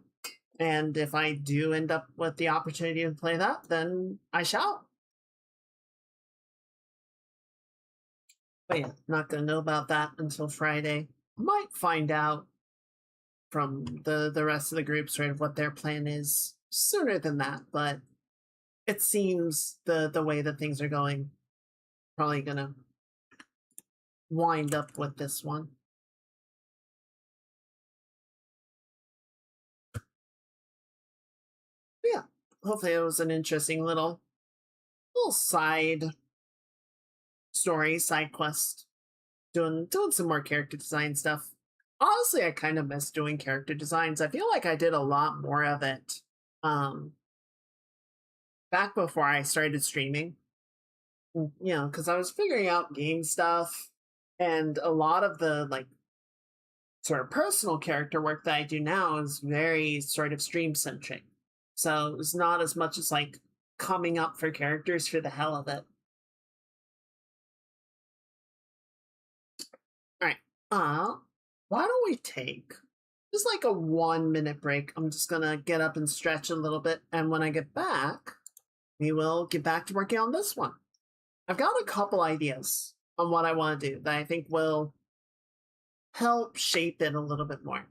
So let's get into that in just a little bit. But yeah, it's gonna be a opportunity, everyone. Get up, stretch, use the bathroom, get something to eat, refresh your drink, whatever the case may be. I'll see y'all in just a little bit. I'm gonna run a couple of ads while I'm gone. All right. All right. Bye.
All right. I'm back. Everyone have a good little break? I went to go splash some water in my face. I stepped back into my room and it was like 5 degrees warmer in here.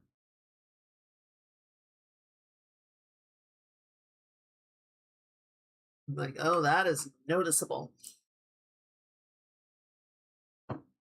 Gotta make sure to stay hydrated. All right, let's put this away. And we are going to, let's go ahead and put these back together and switch over to our main project for tonight. So, I like where all this is going. I think this is working well. I had a couple of thoughts. I think the grid pattern that we are dealing with right now is a little too, what's the word? It's a little too noisy. I think having both of them going like this is a little much. I mean, I don't know, like one of them, it's like one is not enough, two of them is too much. I'm wondering what we can do to sort of fix that.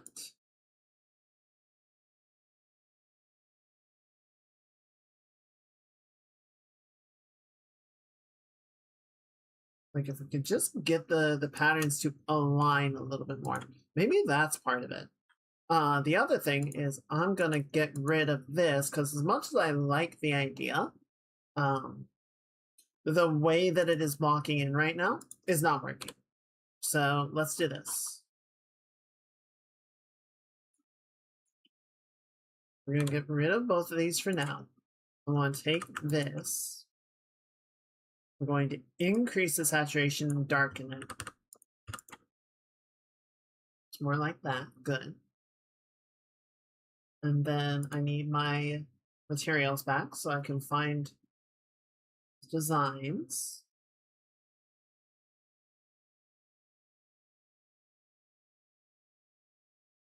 Here. There you go. And then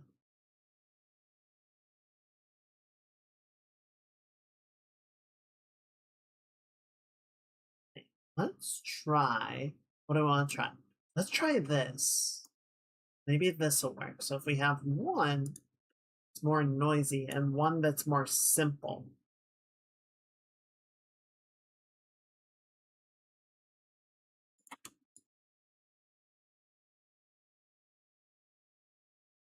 All right, let's get rid of the character for a minute just so we can kind of see more of what we're working with.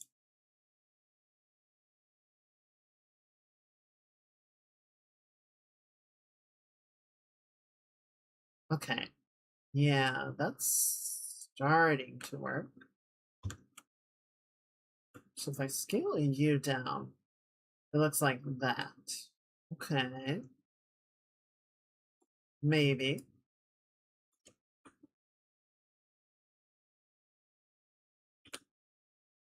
Can I move with you? There we go.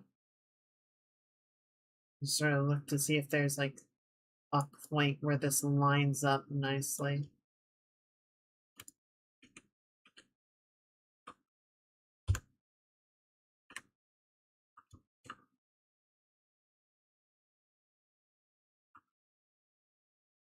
What if we made it really small? I mean, it does repeat a little bit, just less than ideal, but I feel like that's less distracting. Maybe a bit bigger than that. So try and get the the parts, the ideas to line up, agree a little bit more.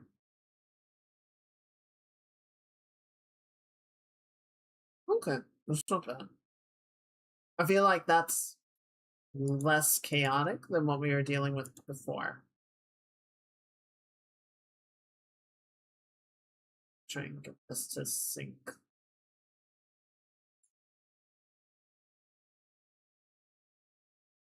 Okay, maybe.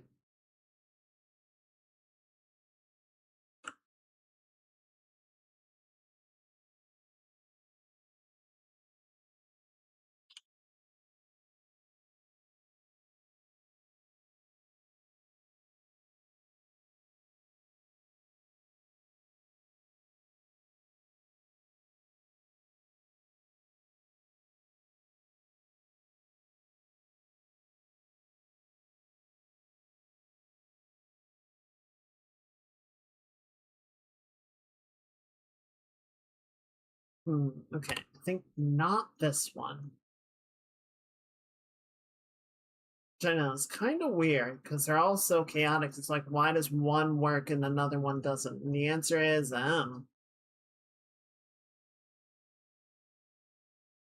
it's very vibes based.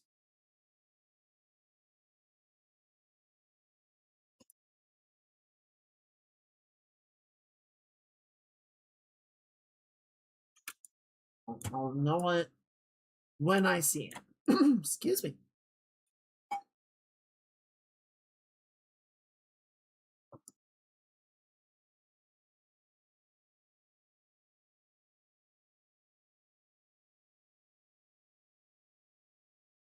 Okay, that's kind of nice. I like the like negative space on either side of it. I think there's something there. Okay, cool. So let's try this. Excuse me. And then bring this up.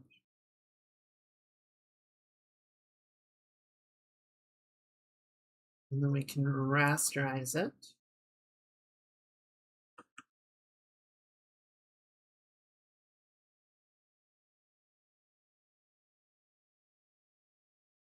Now see this. Gonna change this over to color mode.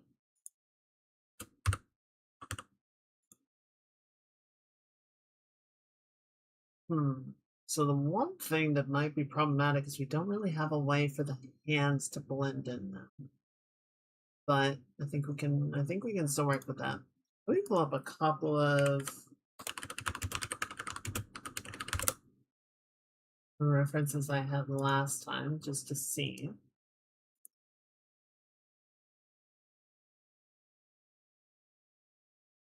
Okay.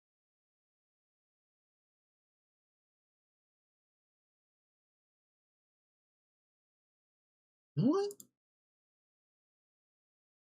Okay. Okay. Yeah. Yeah. It's starting to make more sense. So let's knock that back.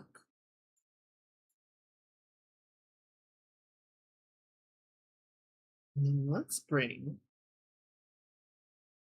one of these in.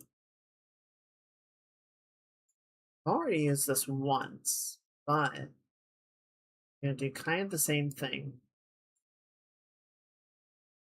Scale it down like this. Hmm.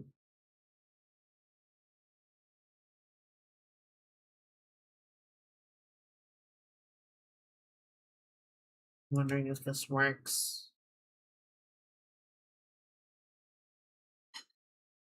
Okay, no, I think I'll do this.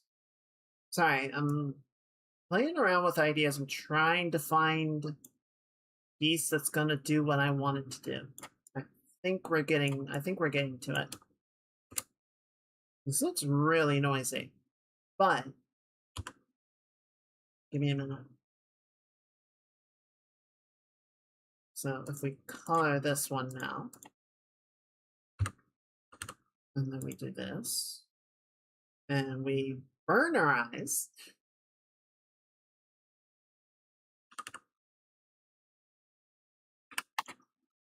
We just get rid of a lot of it.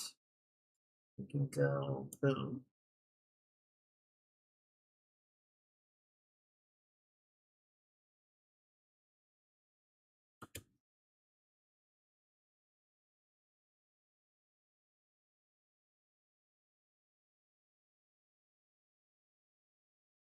Okay, so now what we're going to need to do is on the body side of things, sort of knock back a lot of the physicality of the form so that it integrates more into. Why do you still have symmetry on? Where's your symmetry?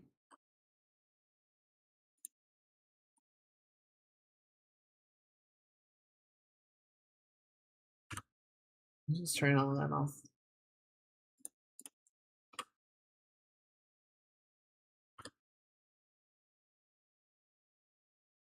Yeah, unfortunately, we're gonna lose pretty much all the handwork, which is a shame because I think those are actually pretty nice looking hands. I'm gonna get rid of all of these because we're trying to like integrate the torso more abstractly.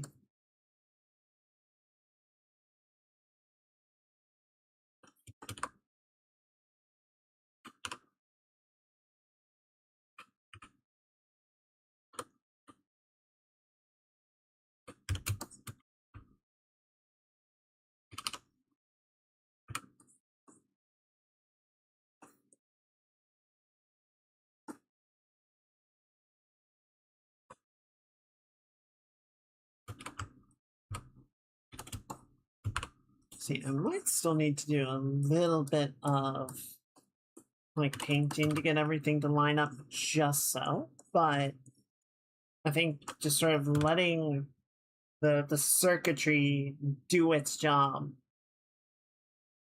like this is going to be easier to figure out.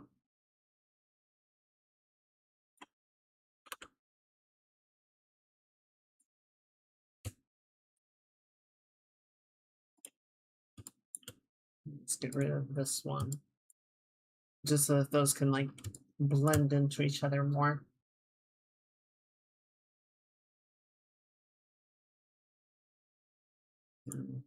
Okay, so that's coming from there. That's that. Let's turn that off for a second. Okay, no, no, no, no. And then that is that.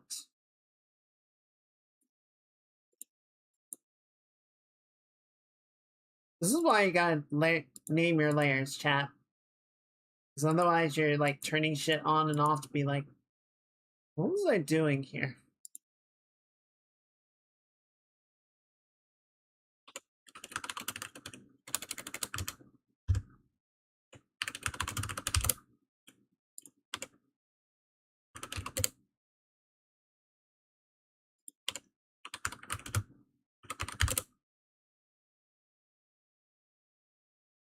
Okay. Let's see. And then that's there. Okay. I think this will get us where we want to go.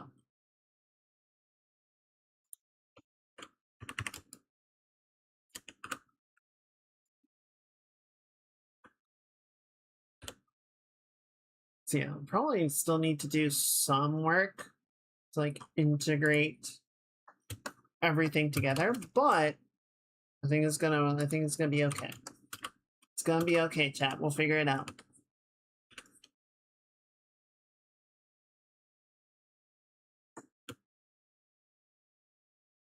Make some of the hand visible in the prep work just so that we can kind of see what it is we're doing.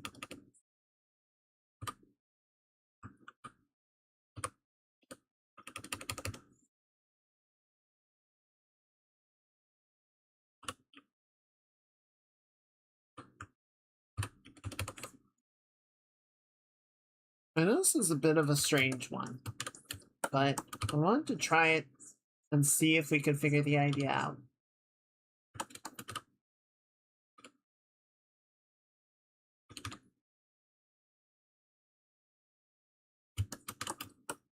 Yeah.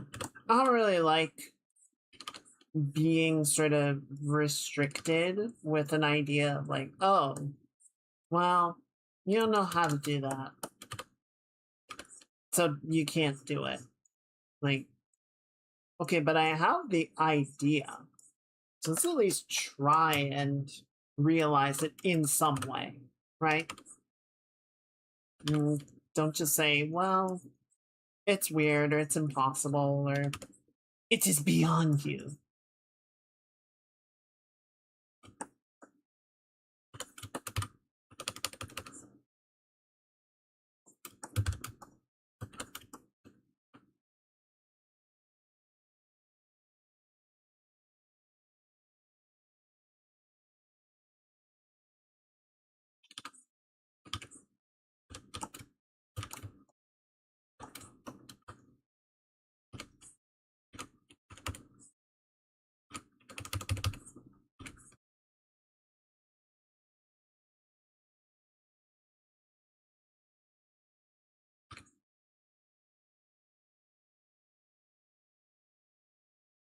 I think one of the greatest things that limits people in terms of what they can and cannot do is they judge the feasibility in something entirely on their first attempt.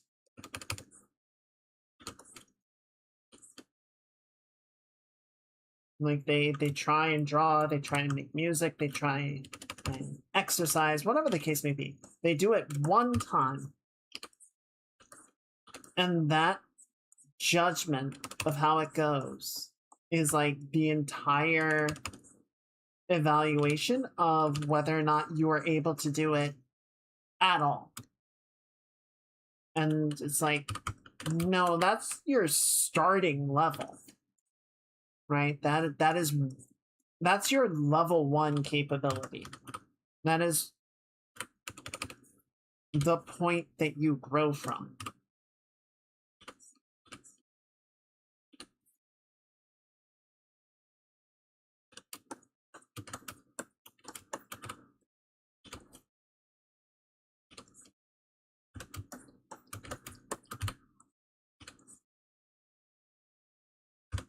And I'll be honest, if I were working on this drawing entirely by myself, if you guys were not here, I was just doing it in my off time, I might dump it. I might have gotten to a point being like, this isn't really coming along the way that I want to. Right? It feels a little strange. It feels, I don't feel like I'm quite getting the grasp on it that I would like. I might ditch it.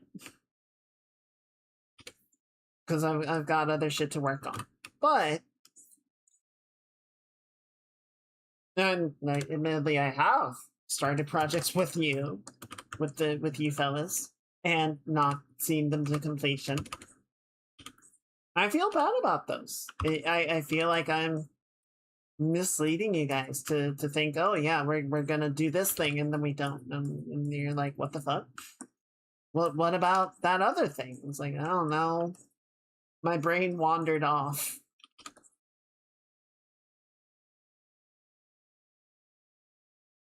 But I feel like working on stuff in front of an audience does make me somewhat more accountable for finishing it. And so there is sort of a feeling of, okay, well, we're in on this one, so let's see what we can do. And, you know, as with many things in life, those things, the things that you struggle with, the things that you don't know right away how to do, that you have more difficulty or more friction, tends to be the things that teach you more. It's like, if I just knew how to do it, then we would knock it out, and why there's nothing really to learn from that. It's just, it's, I wouldn't say rote, but it's familiar. But we're doing something that, like, I've done some things that are, you know, tangentially related to this. I don't think I've ever done a piece that looks like this. And so it's like, okay, what does this mean? What are we doing here? Well, how we figure that out? It's gonna be its whole own vibe. Hopefully it's exciting. Maybe it won't be. Maybe it'll be weird. Maybe it'll be boring. But you know what? We're gonna try it. We're gonna try it. We're gonna see.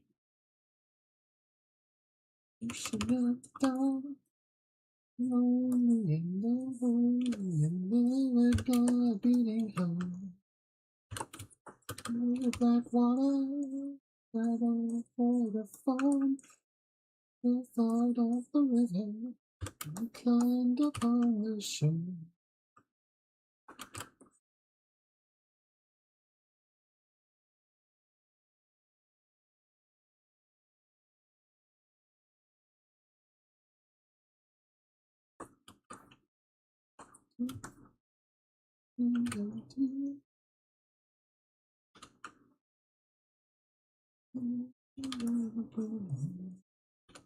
Need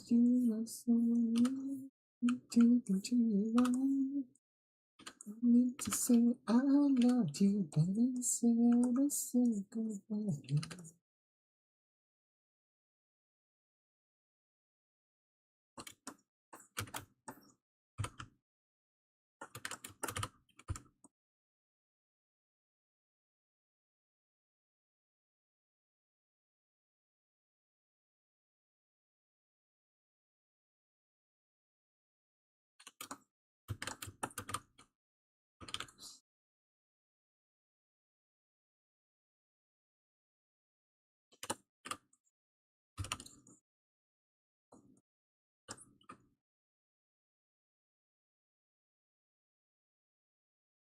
If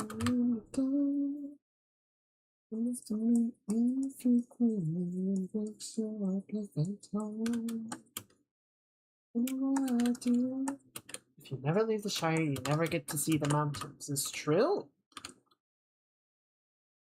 Shire is quite devoid of mountains, it looks like. Don't see any on the map.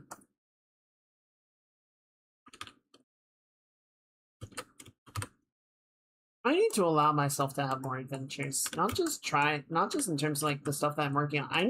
I need to see mountains. The metaphorical ones. I see mountains every day.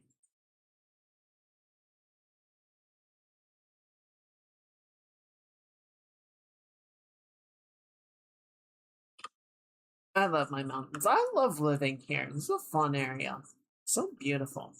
But no, I mean like I don't know. I'm very bad at like getting out of my cave, getting out of my comfort zone, trying new things, meeting new people.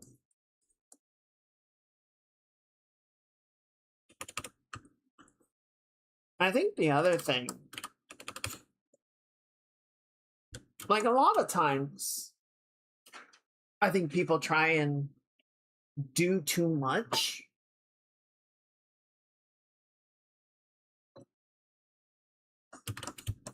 And by that I mean they try and like solve whatever problem it is that they're confronting all at once, right? It's like, oh, I want to be more socially active. I want to get out and meet people and do more things outside and join groups. And they try and do like 20 things at once, right? They try and do like some big solve all. It's like that's just gonna overwhelm you, right? It's too big of a step.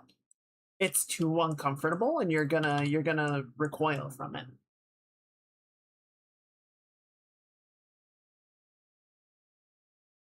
It's like I feel like most of the time, I'm speaking somewhat for myself, but I think it's a reasonably general truth. It's like, no, just start small, right? Start with something that is easier to tackle, that is more approachable, more comfortable. Do that. Once you're comfortable with it, once you've done that and you've proven that you can do something and you enjoyed it, maybe you can do something a little bit more. One increment at a time, a single bite. Don't just try and vor the entire burger at once, right? Just one bite at a time.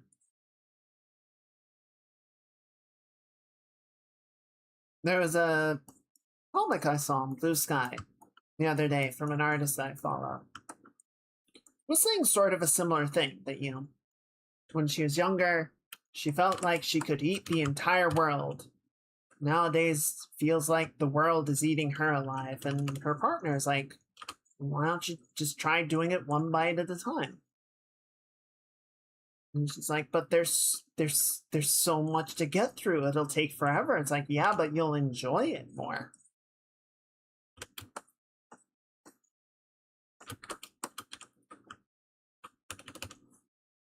When you're trying to just get through all of it as hard and fast as possible, you're beating yourself up to do it.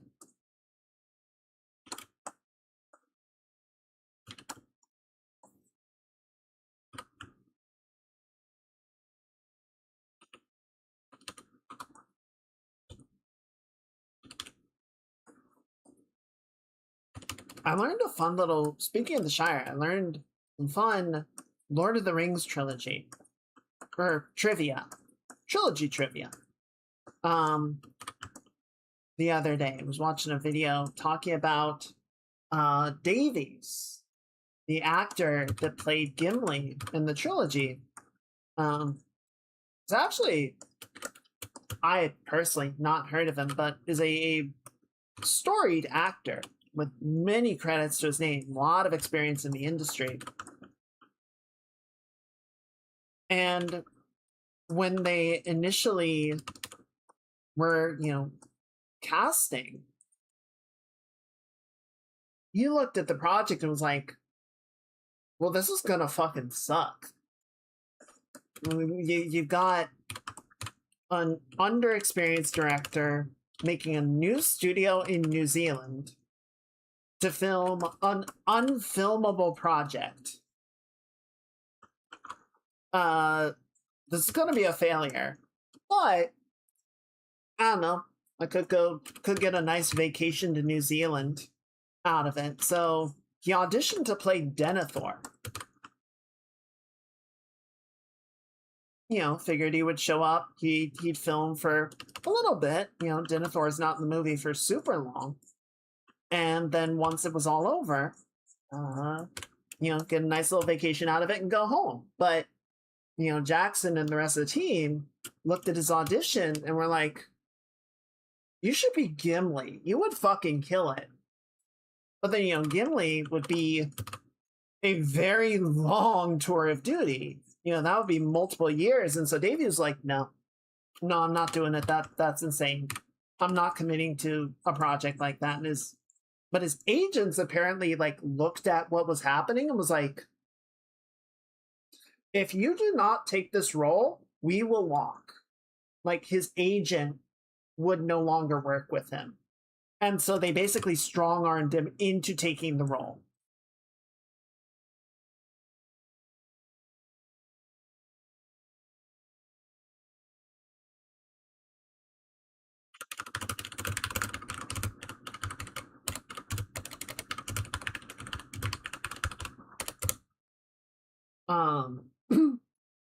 So I'm looking up the guy. So that Davies gets there and starts looking around, trying to see what the hell he's gotten roped into, and trying to find evidence to sort of back up his expectation that this whole thing is going to go up in flames. And we see the level of quality, the level of dedication that the production team put into it, because the movies fucking rule. And Davies saw that, was like, okay, hang on, these motherfuckers are cooking. These guys are going insane. And ended up getting really on board with the entire project, because he was like, this is something special.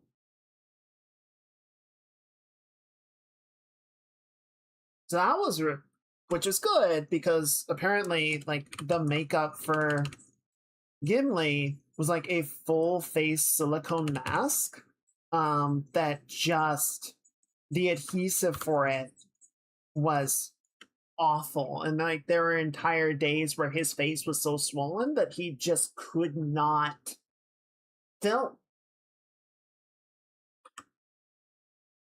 Which, I don't know why they didn't swap out the adhesive if it was that destructive, but I guess they just found this is the material that will work, and we have to use this, and nothing else is going to do the job. But it's yeah, but your actor can't act.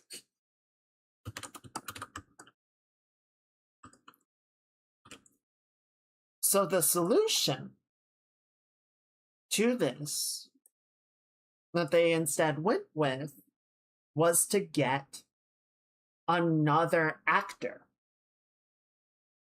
So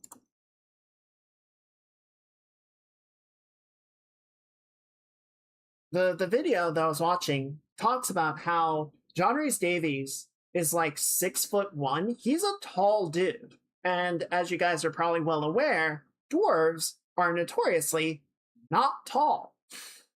They're kind of short.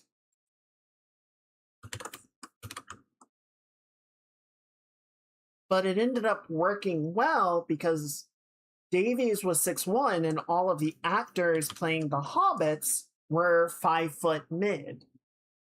So doing all of that like crazy camera compositing that they were doing to, get everybody to be at the same height, Davies and the hobbits could be in a shot together and the height ratio would be correct for the two of them, and then they could just composite against the humans and the elves instead of having to composite it 3 times. It's like, oh, this kind of just fits together perfectly.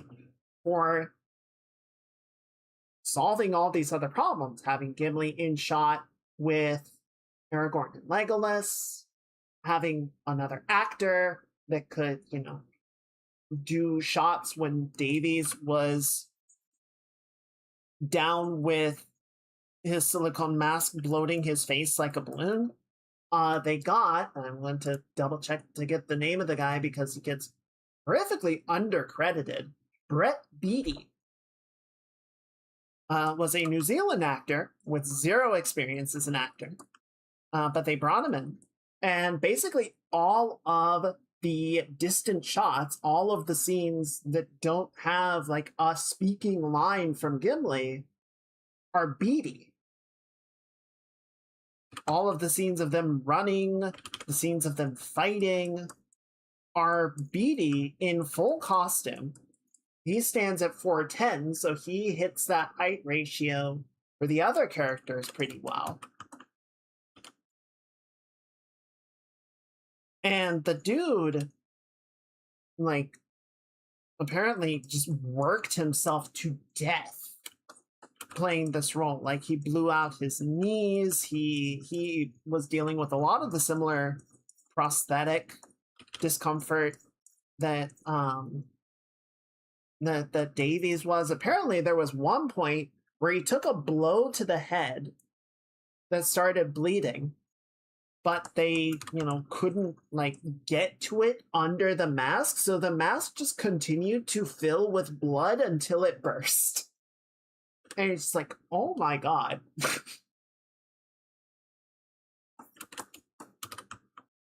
But they just kept going. It's like, this trilogy almost killed people. Like, I hope they had a good insurance policy because people like very nearly died on set a couple times.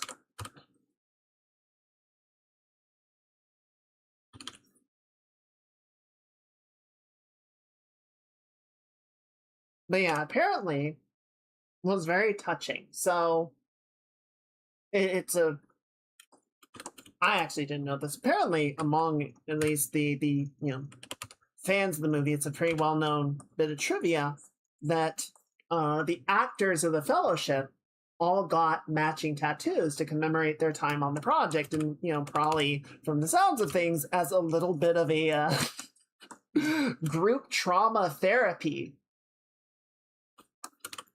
But Davies, after everything, and after all the physical difficulties that he went through filming the movie, did not want to get the tattoo. He also might have just, not want to get a tattoo because that's not everybody's jam. So what he did was he went to Beattie and said, look, you and Viggo Mortensen, I think Elijah Wood as well, also went to Beattie and were like, you worked just as hard on this as any of us did. Like, you are part of this team, even if it is not your face that is on the screen most of the time. Like, you are the one bringing the character, the physicality of the character to life, while Davies is bringing the booming presence of Gimli. So Beatty ended up getting the 9th tattoo.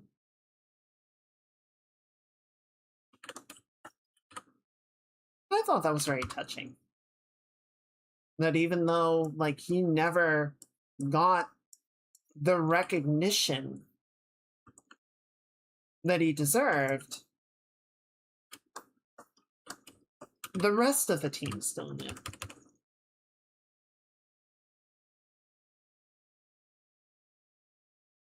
I don't know. Lord of the Rings is an insane project, which, I don't know, maybe for better and for worse, will probably not be replicated again. It sounds like there was some stuff that happens like, yeah, we should maybe not do this anymore. Honestly, maybe that was part of what happened with The Hobbit. Like, I'm purely speculating here, right? I'm purely imagining like the considerations that could have gone into it, but it would not surprise me if after everything that happened with Lord of the Rings and the amount of effort that it took and some of the risks that were assumed when they were working on The Hobbit, they were like, well, we can do this in a more safe approach by using digital compositing and digital set pieces rather than going on location again and doing everything in such a physical way. I personally don't think that the digital element of The Hobbit is the problem, right? I think I've complained about this before, right? I've complained about how people just sort of blanket declare CGI bad, practical effects good. I think that is not the problem. I think it is the application of those things that makes one better than the other in a given situation, right? I think the fact that The Hobbit used digital effects to create such ungrounded moments of fantasy where people were expecting more of that, like, tangible Lord of the Rings feel is where it went off the rails and where it garnered the negative response that it did. I think because there were some things about The Hobbit that were just going to be more fantastical and impossible to produce physically. People love, understandably so, because it's great, the fact that Rocky in Project Hail Mary is a puppet, right? It is a completely physical presence on set that is maneuvered by a team of S-tier puppeteers. And it works. It looks great. It feels great. No question. It would not surprise me if there were 1 or 2 shots that they did composite a digital version just to get it moving around a space the way that it needs to, that the puppet would not be able to follow up on. That would not surprise me, but I don't know. Maybe I'm wrong, and every shot with Rocky is practical effects. Could be. So, like, that's fine. But how do you think they would have done that with Smaug? Like, I'm sure you maybe could have done some of the shots, like the dialogue shots, with a practical effect that you composite in digitally. You know, you could probably come up with some smart solutions to some of the problems, but like Smaug flying around, blowing up Lake Town, or you know, the scenes with the eagles. Like, there's just going to be shit that doesn't work practically. So it's like, yeah, do some things digitally. That's fine. The scene where they're escaping from the elf kingdom in the barrels, and the elves are giving chase, and the orcs are giving chase, and everyone is running down the river shooting at each other, and one of the dwarves like bounces out of the river and like punches out of the barrel and uses the barrel as a full body armor suit to fight people before jumping back in the river to reunite with the sea. That's, I think, where people started to lose the believability. It wasn't that it was digital, it's that it was absurd.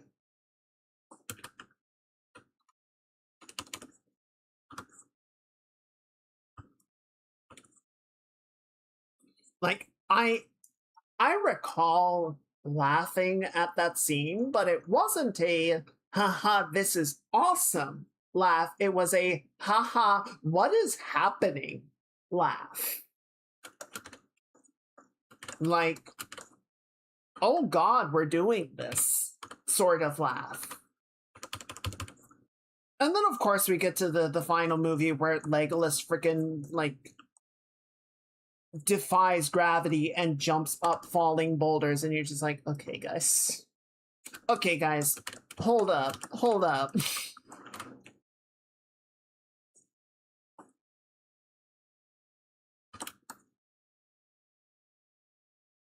We gotta talk. But there was no talking because the movie had already been shot.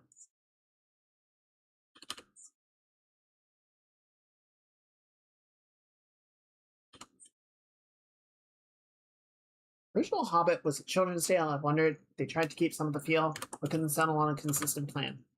Okay, so I definitely think that was part of it, right? I think The Hobbit wanted to be a more fantastic fairy tale story than Lord of the Rings. I definitely think that motivation was in there. I think you're right about that. But also to your second point, that intention does not jive well with the Silmarillion, right? The story that tries to introduce much more like grounded history to Middle Earth and explain, the battles of the forces of good and evil that were not there in The Hobbit. None of those concepts had manifested by the time that Tolkien wrote it. Maybe it was some abstract notion in the back of his mind that's like, I'll think on that. But he was not writing The Hobbit thinking about how this was going to turn into a sweeping 6-book epic, right? It was a story for his children. So I do think there was a conflict of interest there, a conflict of intention, as you're talking about standing. Of do we want this to be that children's story? Do we want this to be the sweeping epic? Can we eat the cake and have it too? And the answer, it turns out, was no, you cannot, but they certainly fucking tried. They certainly wanted to do both, and they could not figure out how.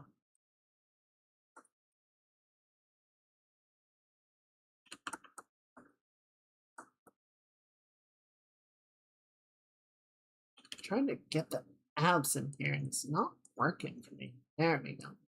Better. It's a little better. It's too narrow to start things from.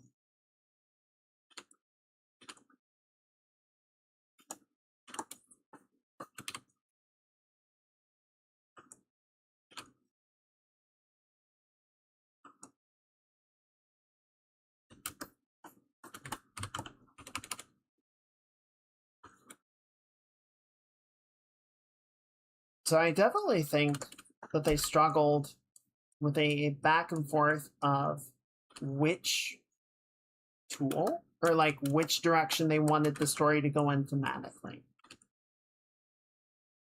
I think they also had a little case, a not so little case of sequelitis. It's like, okay, let's run it in order, right? You got Fellowship of the Ring, where like the most fantastic that any of the fighting really gets is Gandalf versus the Balrog. And let's focus on Legolas, because I think Legolas is the most like encapsulating of this particular issue.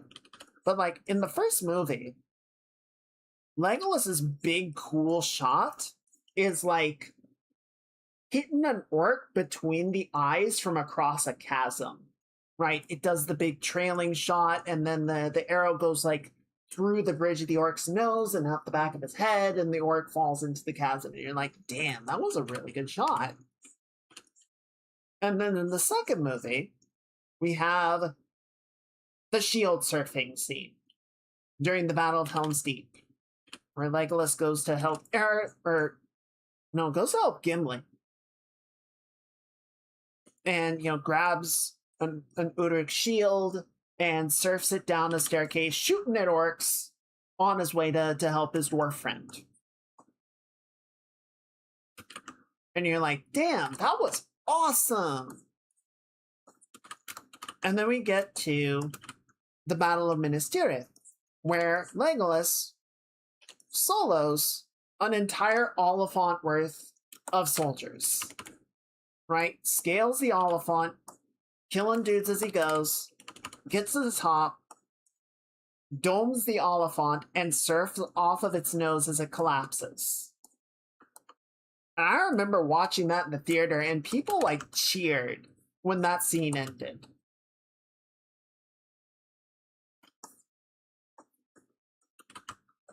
Because it was cool.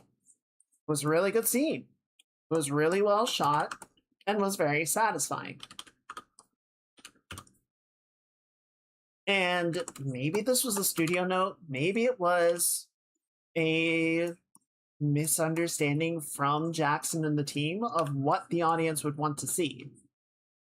And I think they did get the understanding that people wanted to see more action set pieces like that,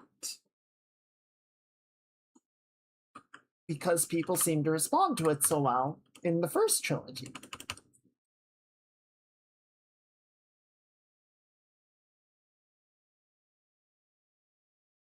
And I think they looked for places to put it, even when it didn't necessarily make sense for the story that they were telling. Like they were trying to make a second Lord of the Rings when the material that they were working with just was not calibrated to moments of that scale. And I think by trying to make some of the moments bigger for the sake of having those big exciting set pieces, the moments that should have been big, like Smaug's attack on Lake Town, were diminished because it was just another flashy set piece in a sea of flashy set pieces.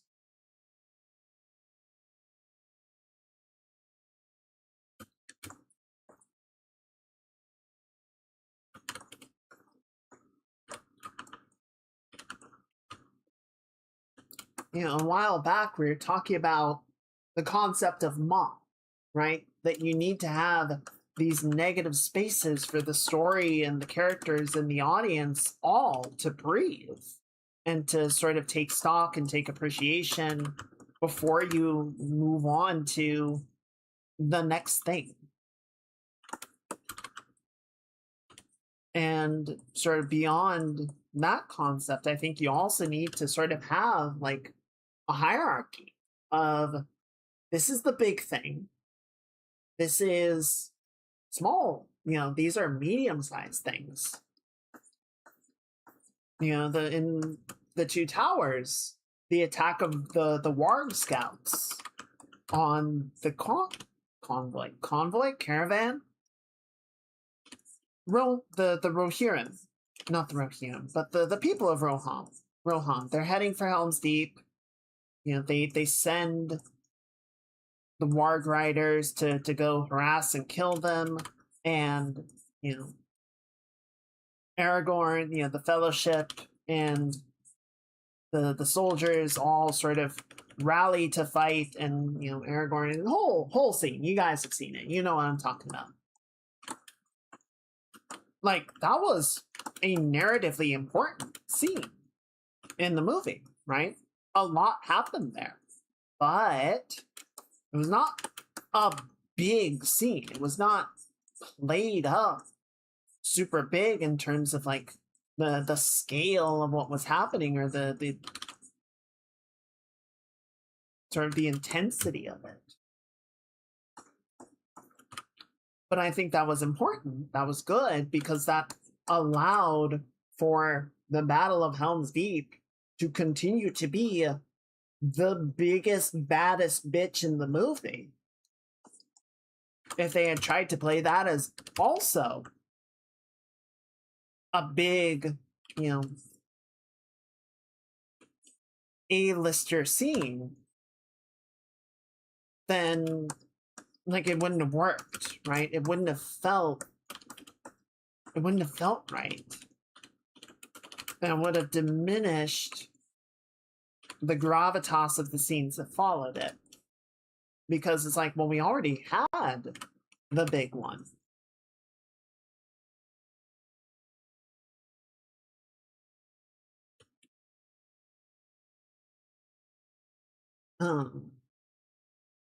This is a meme I saw the other day. I swear this is related. There's a meme I saw the other day. Funny little Discord conversation that was put to me. Is like, I don't remember the name of the song, but you guys know it. It's the dun dun dun dun dun dun dun dun dun dun dun dun dun. It just gets faster and faster and faster.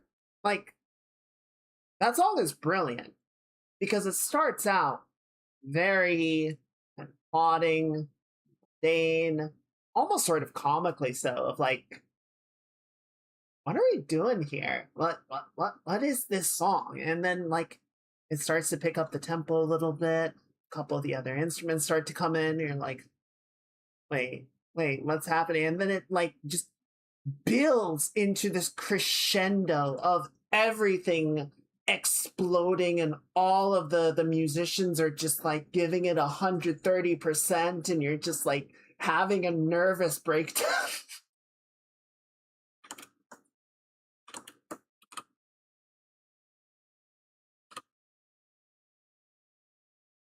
But it's a great use of, we're gonna start small, we're gonna establish a baseline, and then we are going to build into the climax in a way that feels understood and earned.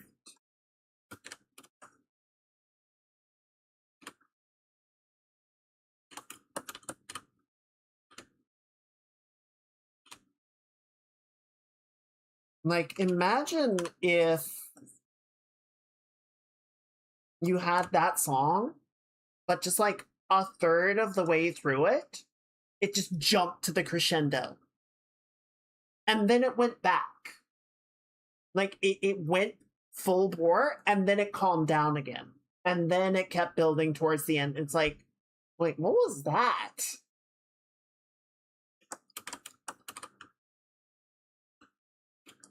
What the fuck just happened?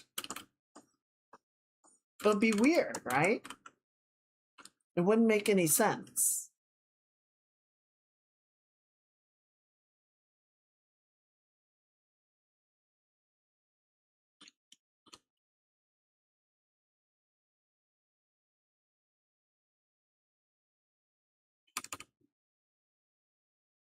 Like, you can have middle of the road, like, big moments, you know, Act 2, the climax of Act 2, or however you want to look at it. But somewhere, like, the final conclusion should be the biggest, baddest thing. It should be the coolest, most extreme, emotionally, productionally. Is that a word? We'll pretend it's a word. Hopefully something that I'm saying makes sense. I never know. I just kind of wing it, and hopefully somewhere in there a little kernel of logic is like, yeah.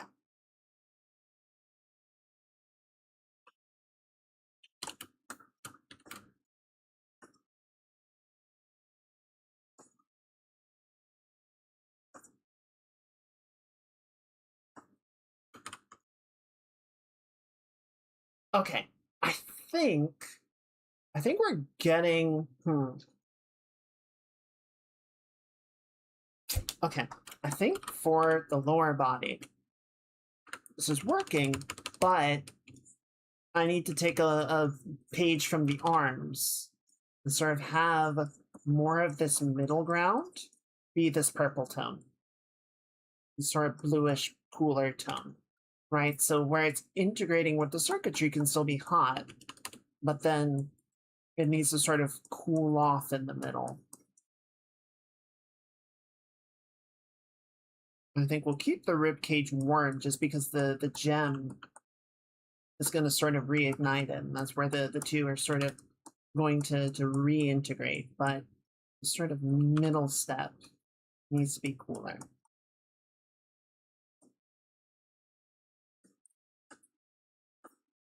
I think that'll help. I'm tempted, as much as it would be a lot of reworking. Let's try it. Let's see what this looks like.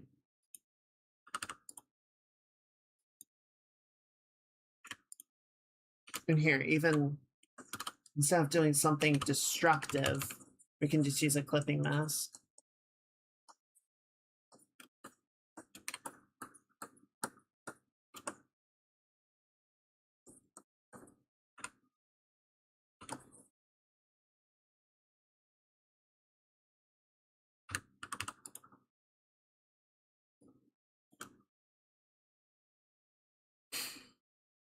See, I don't think that's it. I was thinking like, oh, if we do the background cool, and then it can heat up as it gets in towards the center, that might look good. I don't think that's it though. I don't think that's what we need to have happen here.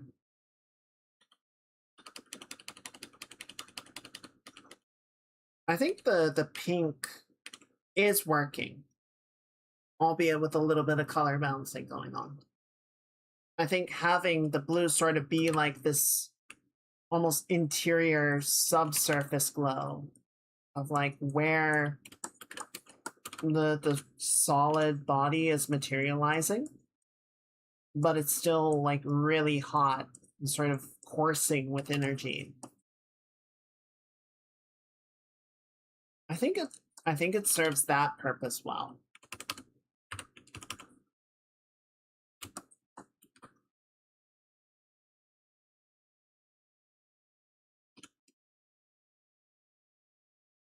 Sort of even fill it in a bit on the underside of the ribs here, just so that it sort of continues to support that volumetric look even.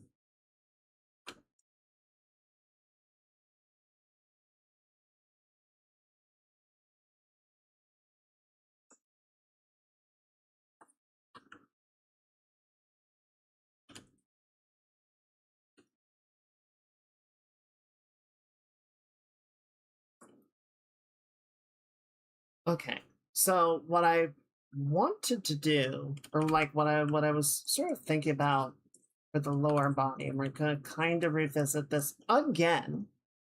Um, Before I had it very much sort of going down and fanning out like a dress. I think we need to do something a little bit different. So let's knock out anything left over. But essentially what I want to do is sort of cant the hips backward to give more of a sense of it being like really rooted into the plane behind. And really sort of emerging out. And so sort of kind of coming out this way.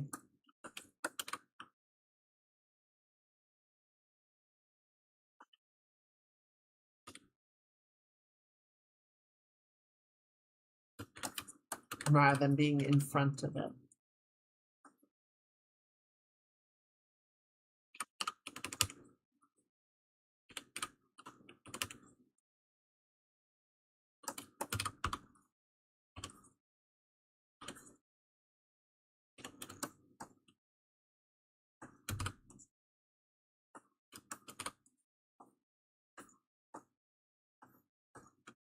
You see, like even that already I think is a little bit better.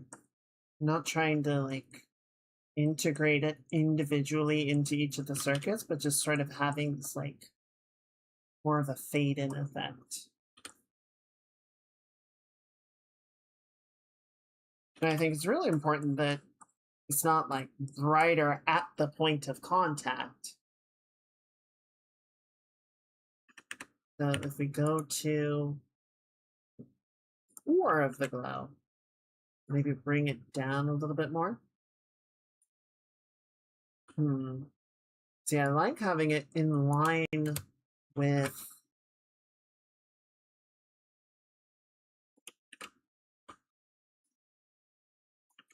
gem. I just feel like there needs to be a little bit more sort of,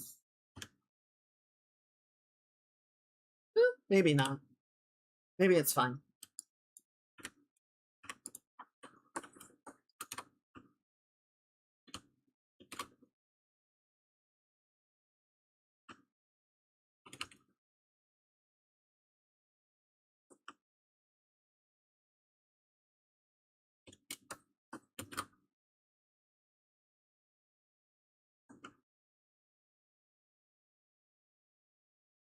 So you got the obliques coming through like that. And then all sort of fades out from there.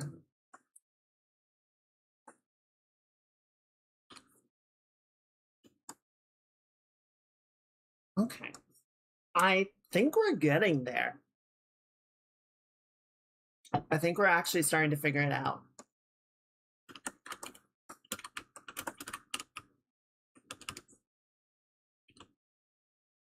A little bit at a time.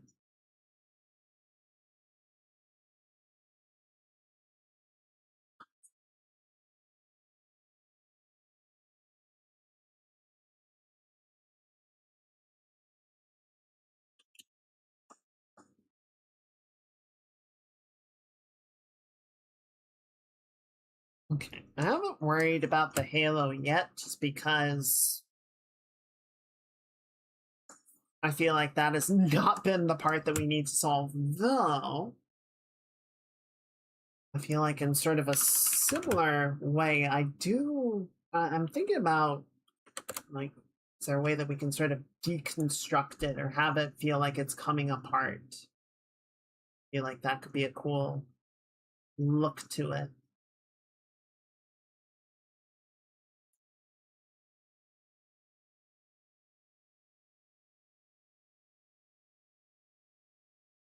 But that'll kind of be a thing that I feel like we can just sort of paint over. We don't really need to like set it up. If that makes sense.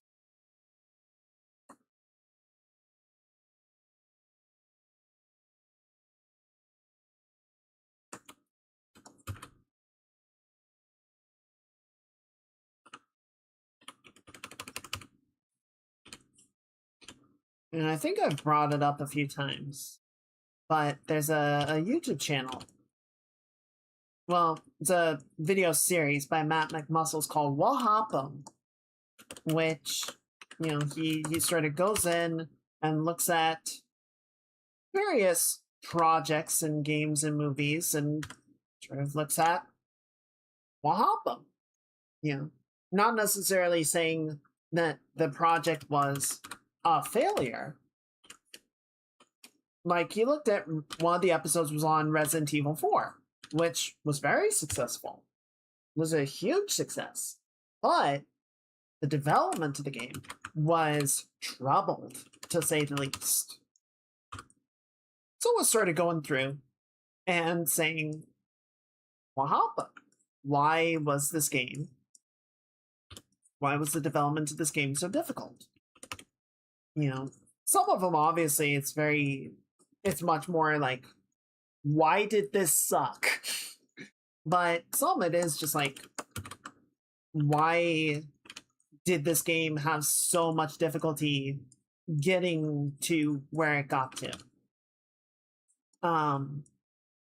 And what was really interesting to me on the Metroid Prime 4 video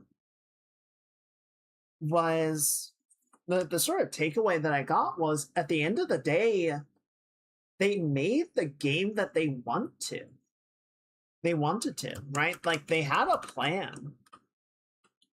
And they more or less executed on the plan that they wanted to do. The plan just did not land well. But it wasn't like, oh, there was interference from these parties, or, these things happened, and so on and so forth. It just didn't work. It just was not a good plan. But it wasn't a problem of getting the plan off the ground or anything. I imagine that does happen, It's like, we got everything we wanted, it just wasn't it.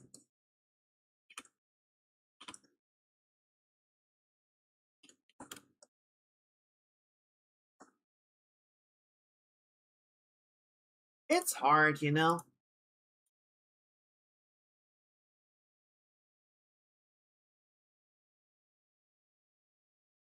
Sorry, I'm still looking at these apps and being like, this ain't it. Still trying to figure them out.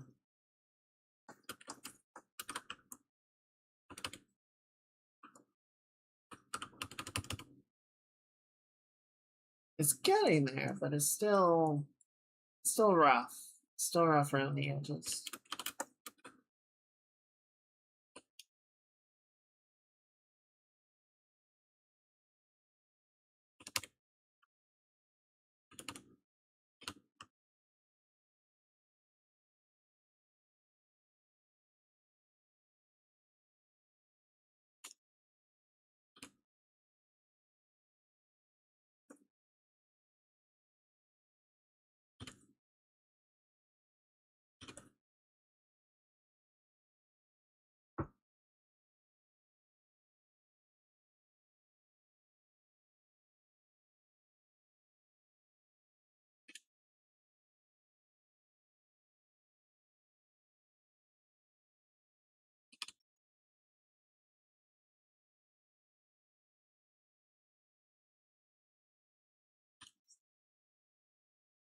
This is definitely not it, but let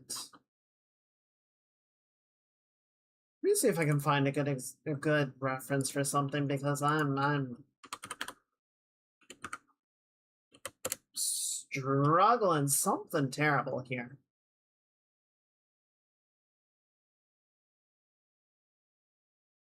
Okay, let's see if this will work.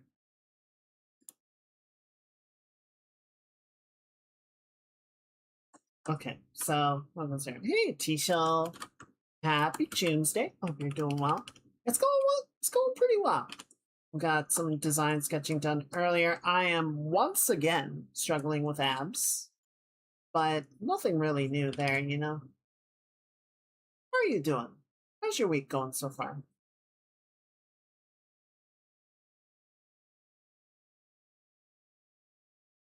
Okay, so see, this is a problem that I have.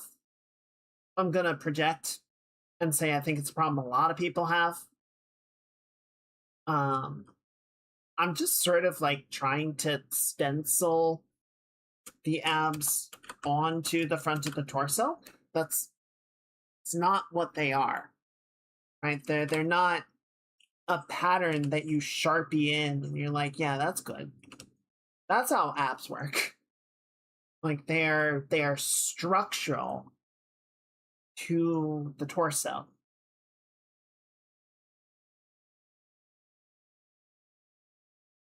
You want the abs to look good, if you want them to look right, they have to not just follow the volume of the torso, they help define that volume. So, EP, well, hope you get some good rest. Um, Honestly, I'm not very EP. The smoke today was making things pretty gross, but aside from that, can't complain. Thankfully, or like we were talking about earlier, I'm not in the area of the fire, so definitely cannot complain about the smoke that much. Michelangelo, more. Wasn't wrong.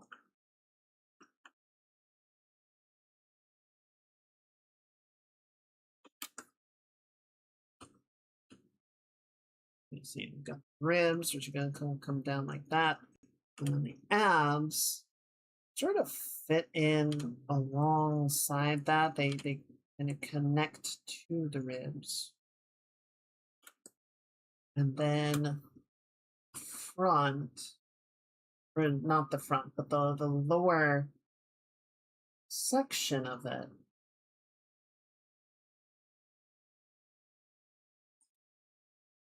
Like it would come down, but the obliques are pinching them, right? The obliques come in over the top of the iliac crest and sort of pinch the abs and give us that softer shape for spine. I don't want to do like super chiseled abs or anything, right? It's pretty soft overall. But I still want to make sure that sort of everything is sitting where it needs to sit, looking where it needs to look, being how it needs to be. So a lot of times it does result in me doing like an overly defined anatomy and then sort of walking it down. And at least I've gotten better at walking it down.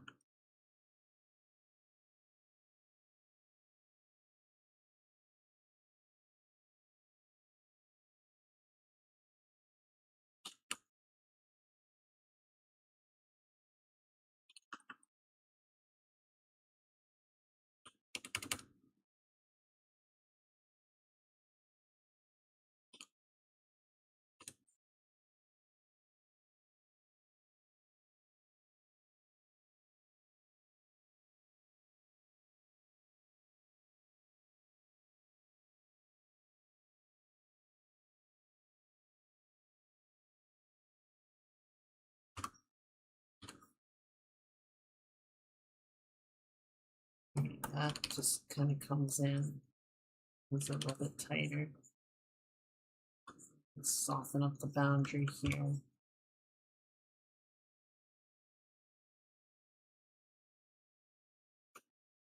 I was curious, as Hobbit mentioned, what was it talking about? I don't know, we kind of went on a diatribe of some interesting trivia where I think the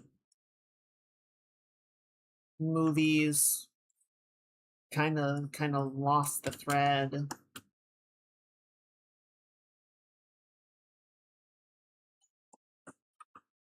You know how we do around here. It was a lot. It was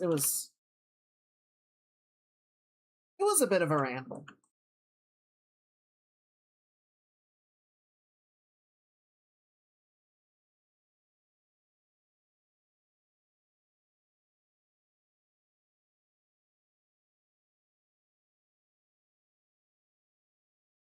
Okay, and since we are gonna be looking at a little bit more top down, that's gonna be that.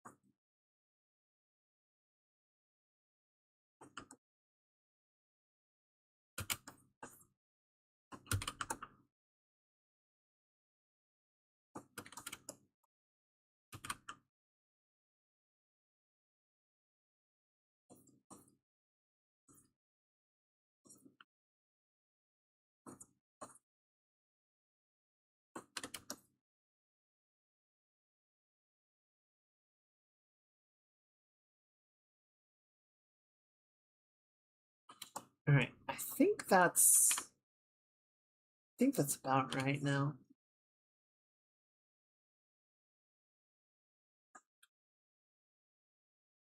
I don't know. It still doesn't feel right.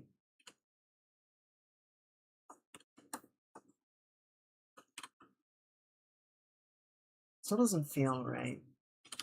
God, what are the obliques doing here? So the obliques are gonna sit on top of the iliac, like so.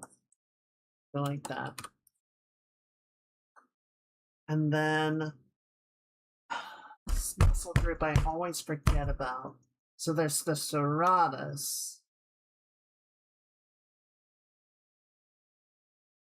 Okay. Nami first, help me out here. Okay, so 2 is the aponeurosis of the external oblique, broad, flat, tendinous portion of the external oblique muscle.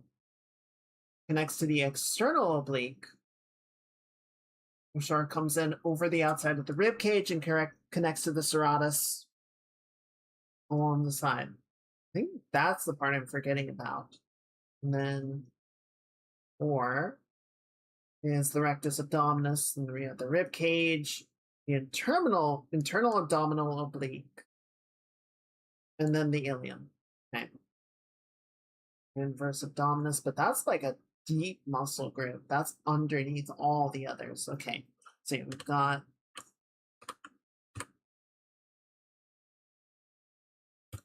just gonna grab a deeper color from my own. See, we've got the outside of the obliques, just sort of coming down this way. Part of it is there's like multiple oblique groups. So we've got the one that sits on top of the ilium, we've got the one that sits on top of the rib cage. I don't want to render out too much volume because we're kind of abstracting the anatomy here, right? But we've got the ribs come down like that. Okay. And then yeah, we can sort of fill out the rest of the space. See, ribs, leaks, obliques. Okay, I think that's working.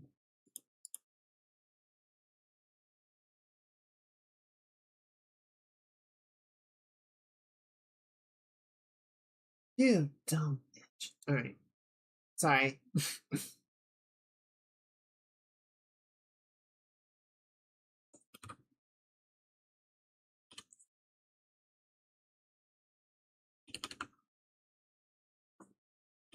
Unnecessary crash out of bad web design.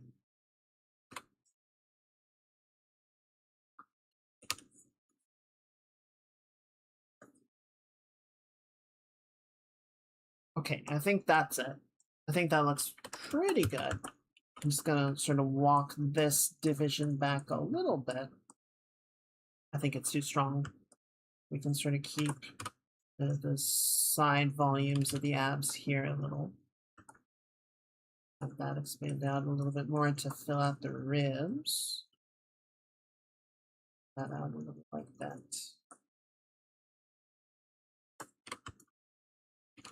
Yeah, unless you have like really chiseled abdominals, like you'll get some center lining on the top set, but the bottom ones kind of merge together much more readily. You start to get that like plane leading down to the groin. Whereas because the top is like sort of coming down from the rib cage split, you get more going on there. All right, I think that works.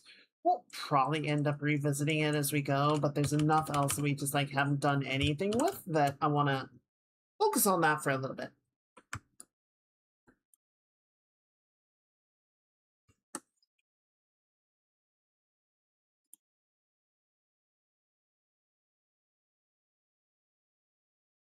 Put this up for a second.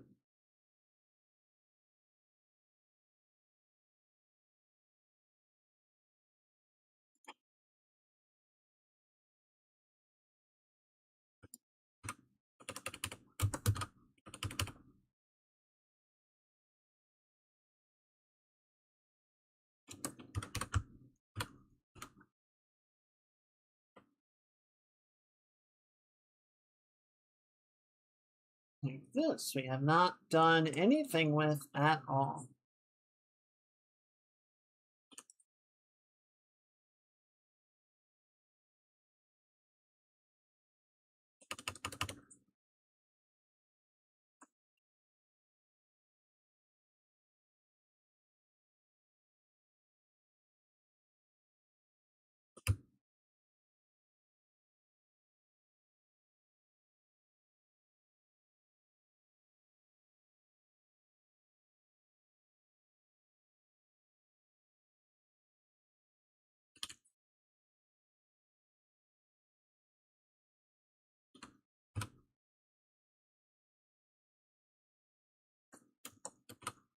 Okay.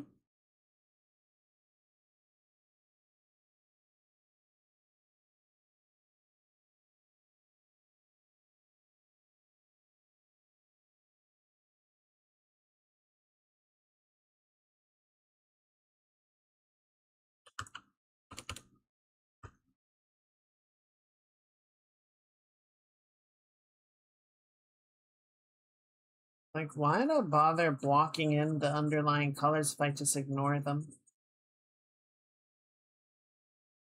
What are we doing here, man?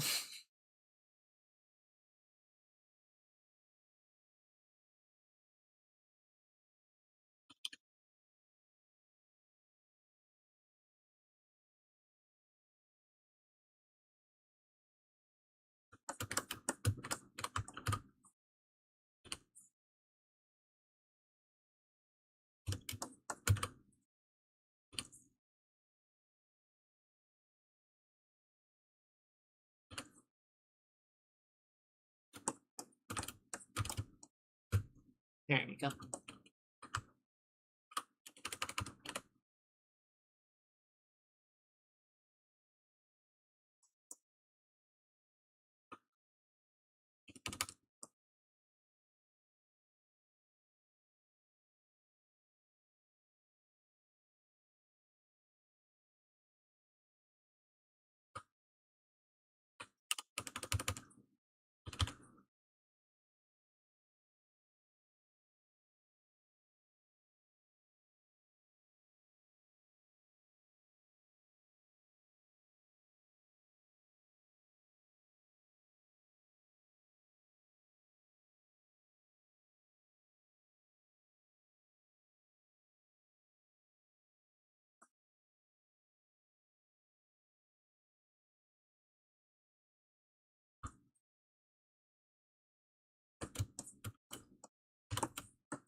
Okay.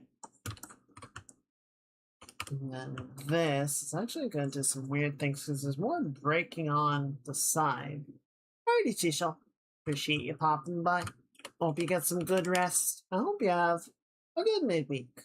See you next time. Everyone say goodnight.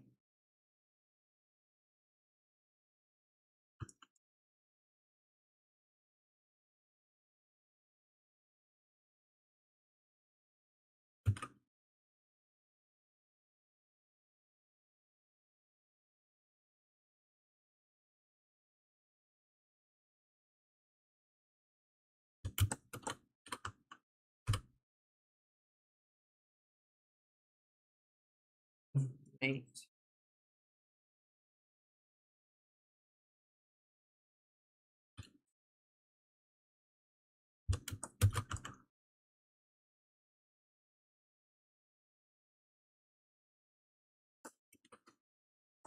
Yeah, that's getting there.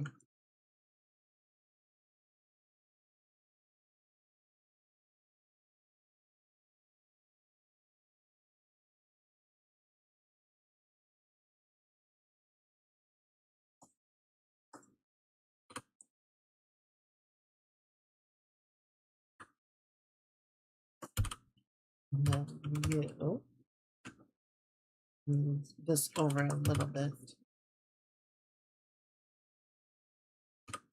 It's sort of the fasting at the gym with the edges, the brightest focal points towards the area right around the core.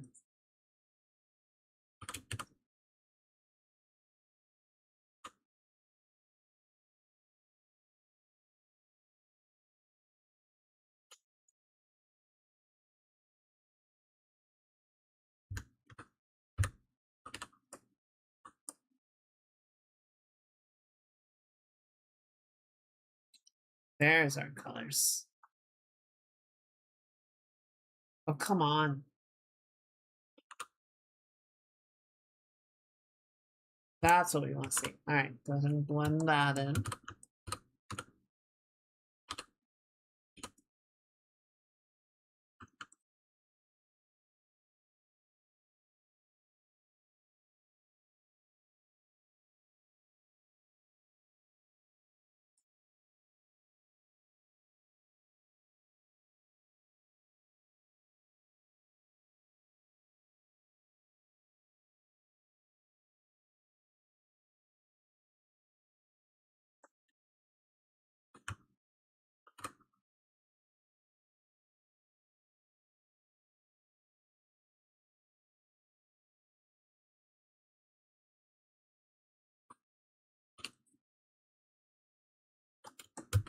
So the end problem is definitely not resolved yet.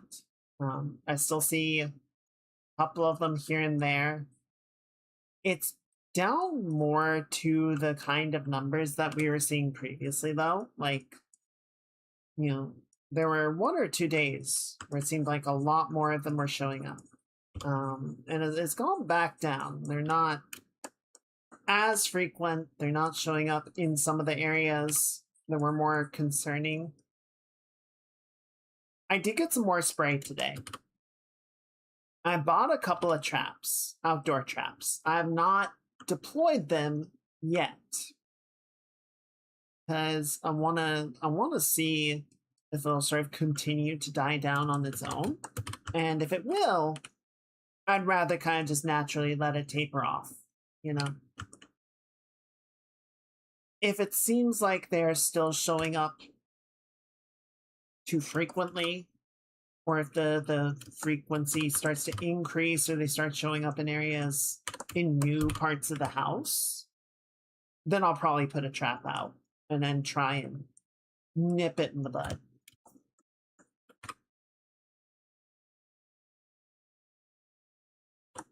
I did look around. So the hardware store that I went to did have one of the sprays that you guys recommended, the Tarot. And I ended up getting their traps. I didn't get their spray because it said, don't let people or pets come into contact with it, allow it to dry, so on and so forth. I'm like, I don't really want to be like spraying this around every time an ant shows up, right? This is much more like a bunch of them are showing up and I want them to be gone and stay gone. You know, it's not a spot treatment tool. So if it does seem like we're going in that direction, then I'll go back and get some of the taro spray. But I did get the traps. We'll see if I feel like I need to deploy those. Hopefully not. Hopefully this has just been sort of a weird season and it'll start to calm down soon. But if the ants would have war, then we shall go to war.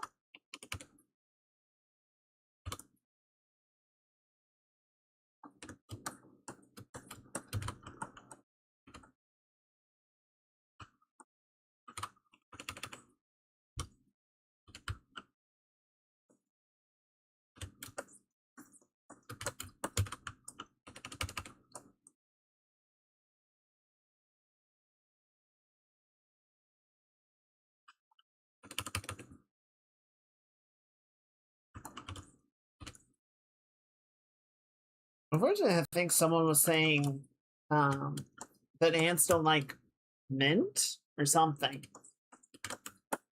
I did get a spray that's more like just sort of it's like an oil spray. You know, it's sort of a spicy spray that kills insects. It's a lot like what I have now, just not quite as many various elements to it. But it doesn't have mint. I was kind of hoping that it would.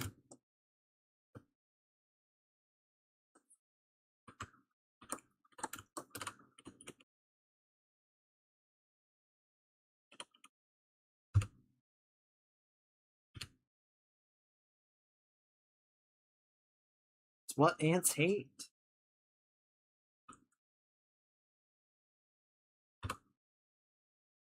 Just spray the ants with Brondo, watch them explode.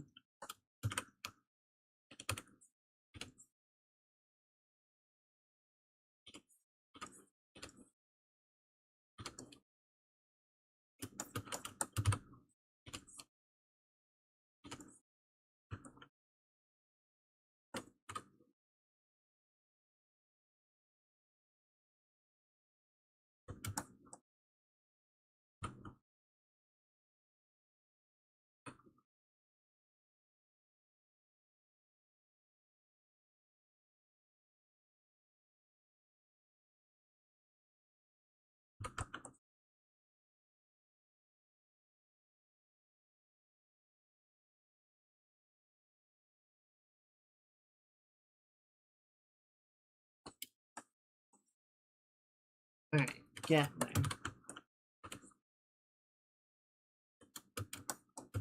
I appreciate you guys sitting with me on this one. This has definitely been an interesting piece to work through and figure out what it is we want to do with it.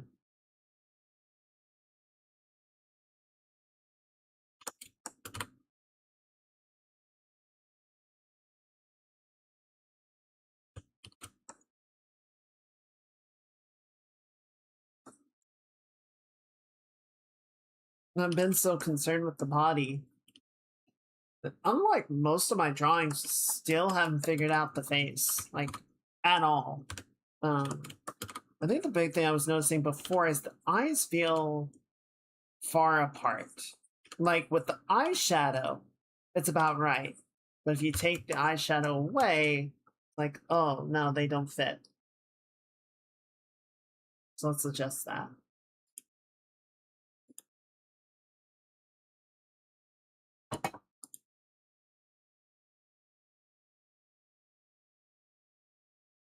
So, borrow, symmetry, really quickly.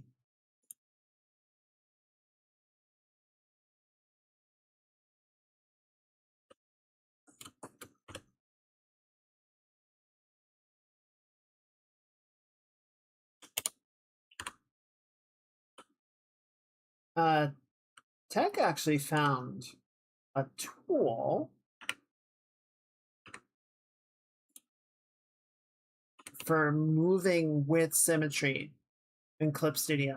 It's a neat little hack because it's not actually a move tool. It's a smear tool. So it's just like smudging the shape in the direction of the square. But you can see, like, if I'm not careful with it, it can get kind of funky. It's more noticeable if there's like not empty space. The fact that I have it separated like this kind of solves the problem. But it's a very clever solution. There, you can see how it like creates artifacts as it sort of goes back over itself. Like if there's a little bit left outside of the thing, it gets really funky.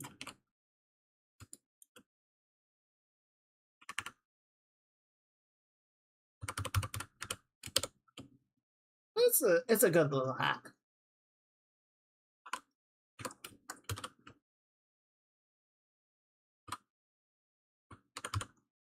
I think just making the eyes a little bit bigger. Sort of bring a little bit more lighting around the brow.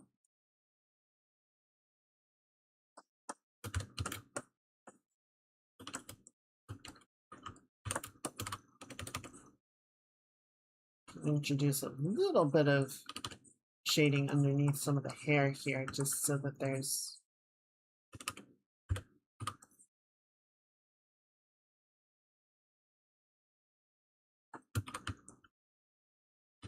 some explanation.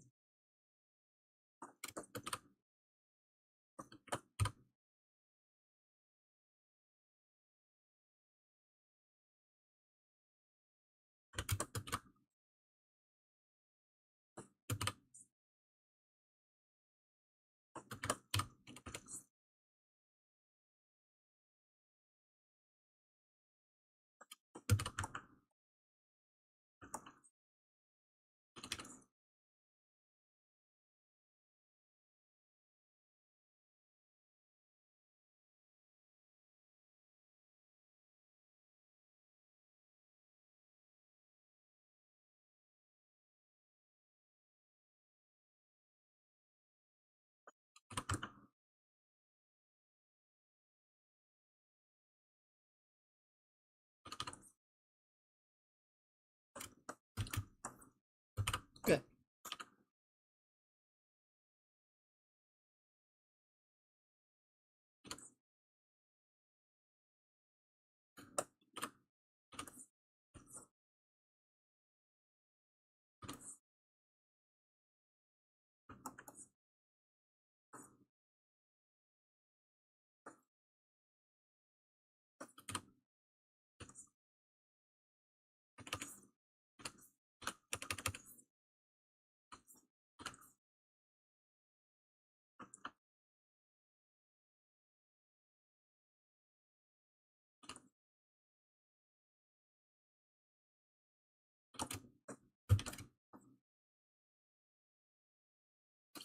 I'm feeling better about it for sure. There's definitely a lot of things I still want to try and like resolve, evaluate, whatever, but it's getting there. It is getting there.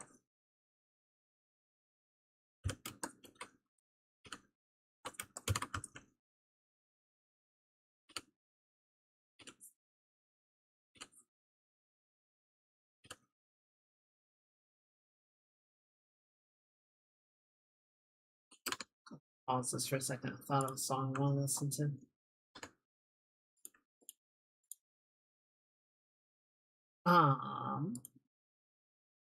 Where is mine? There you are. Okay, hold please.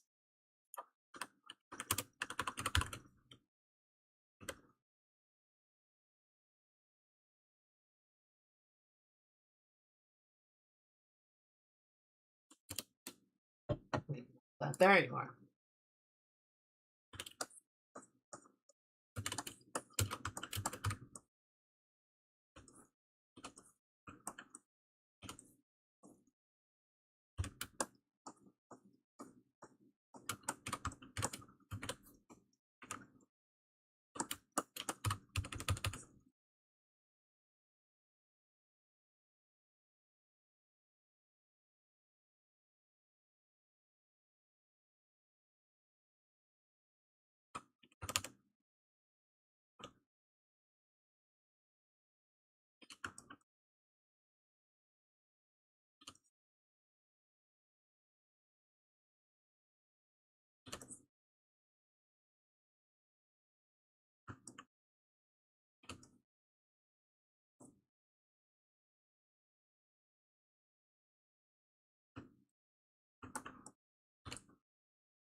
Gonna make the mouth a little bigger.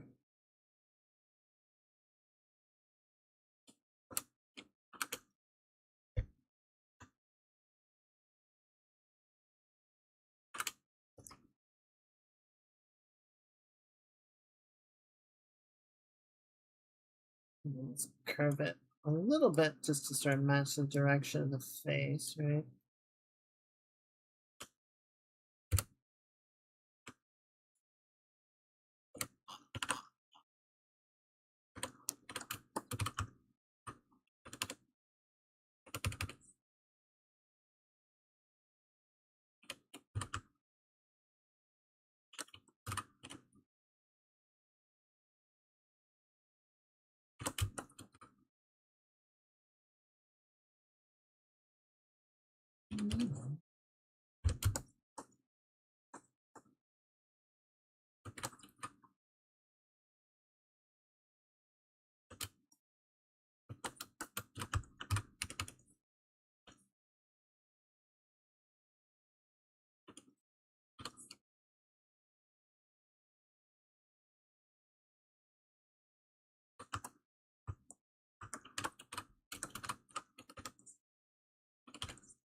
Okay.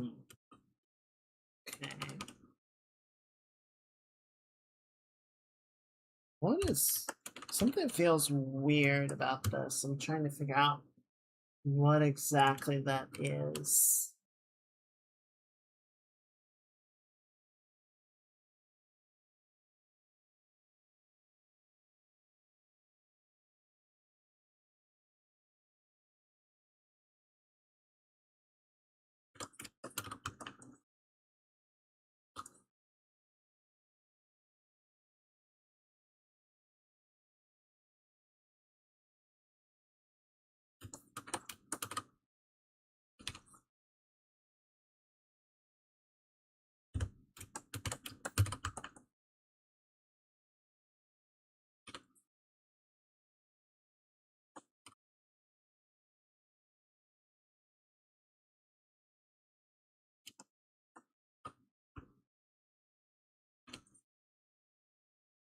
Essentially, because we have this underlining, right? All the sort of normal light planes of the nose or the face get inverted.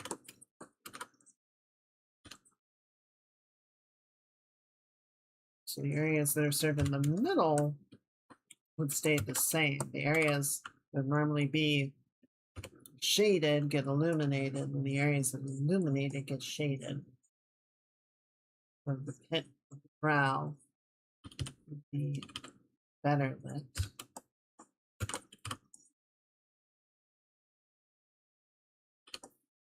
Whereas the top of the lid would be in shadow now.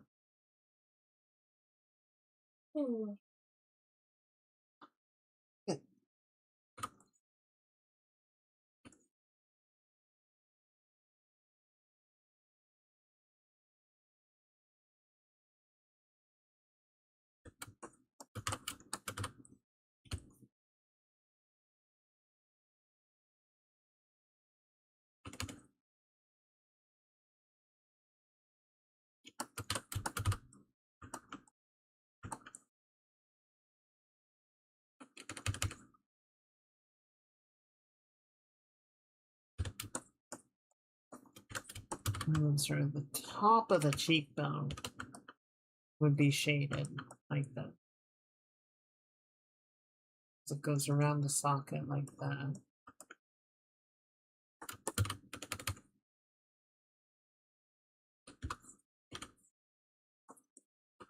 Oh, that's way too much blur. Don't need to knock out the entire face. It's a little excessive.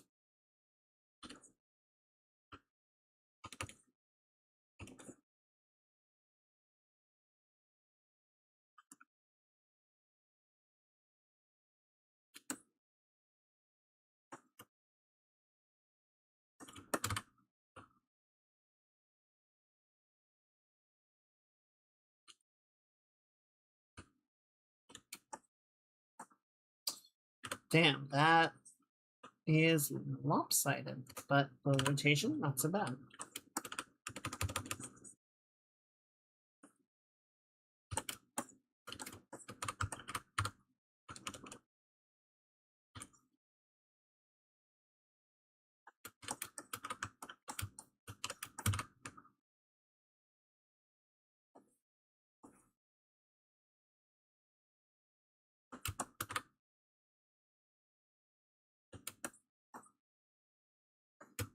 Good.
Oh, something moved. I was like, what the fuck?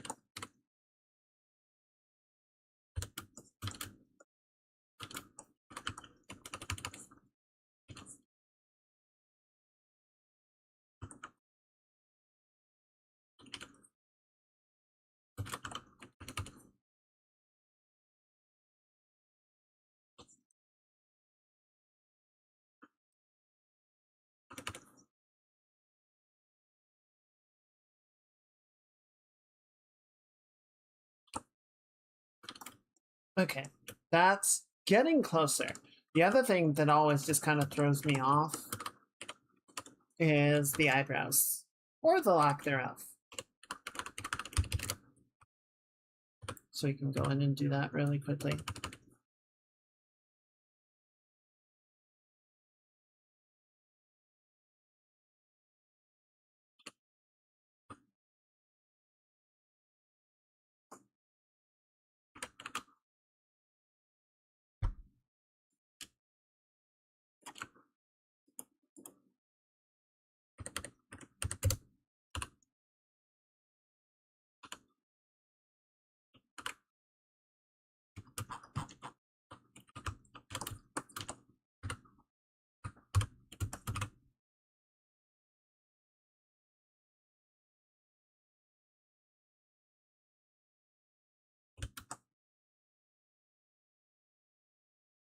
Okay.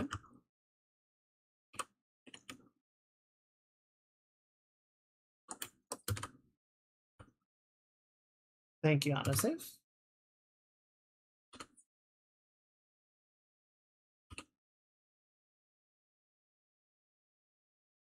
If you guys are working on something wrong in your game, be sure to save it.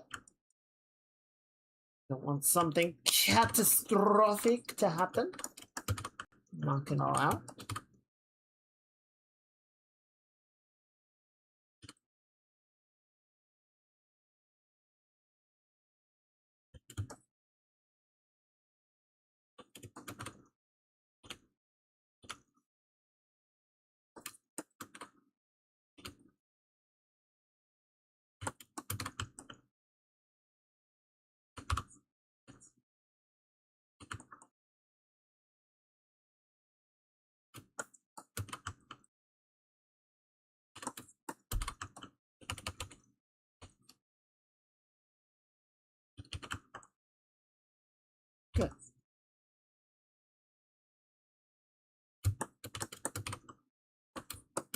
Let's go. And a little bit of a unfortunate carryover from when we were adjusting the size and placement of the eyes.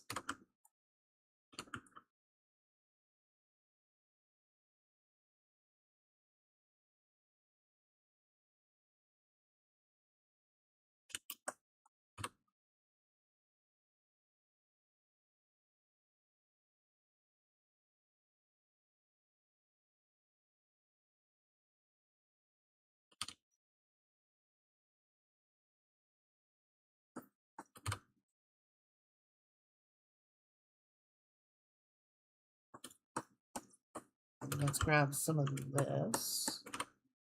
I'm just gonna fill out the underside of the head we were thinking about earlier.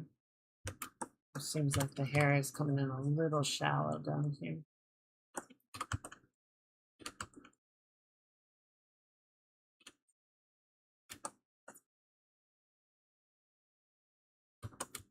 Here we go.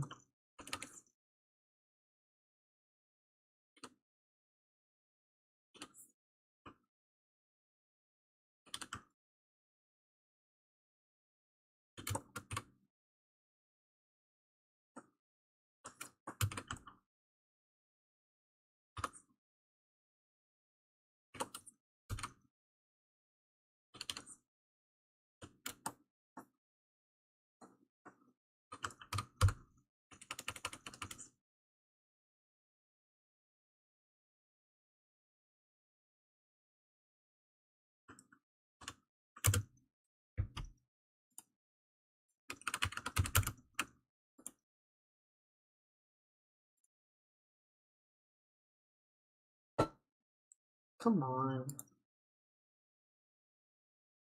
You'll figure it out.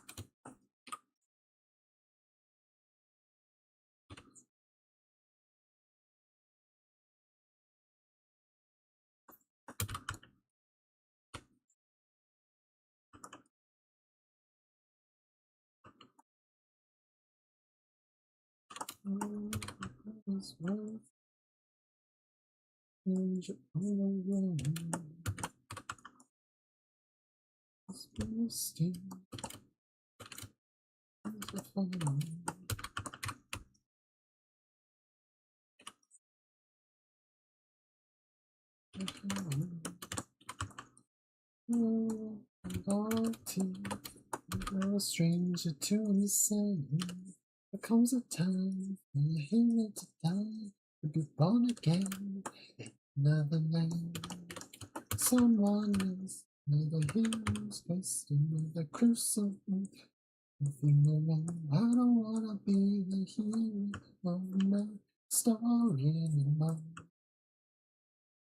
And I don't wanna be the hero anymore. I just wanna watch the sun go down. I just wanna watch the pain it does pass along this desert.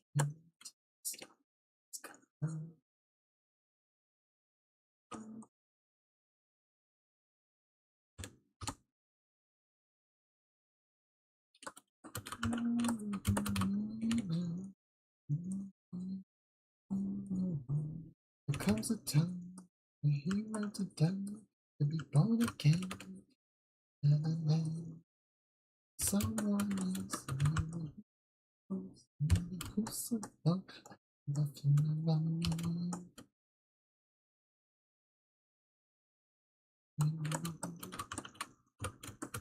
You don't wanna be the hero. I just wanna see you do. Just wanna watch the feeling pass along as it do.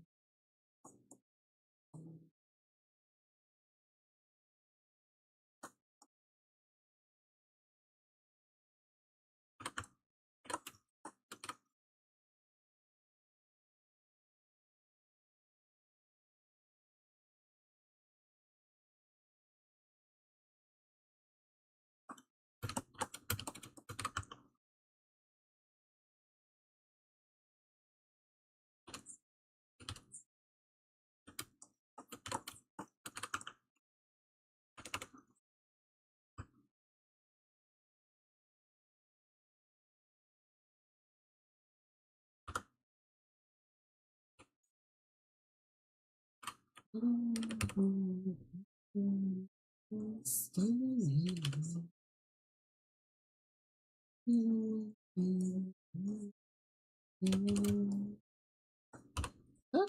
That is part of this layer. What is that? Well, it's dead now.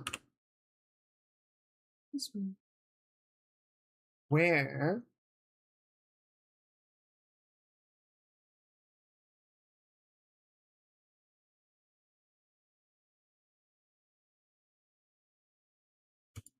What happened here?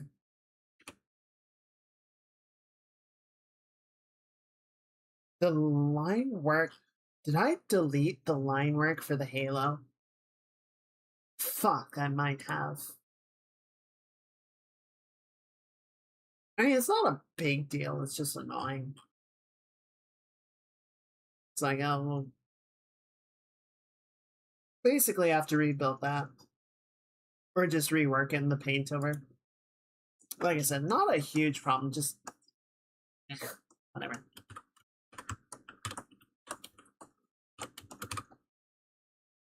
Speaking of which, we can go ahead and start working some of this in.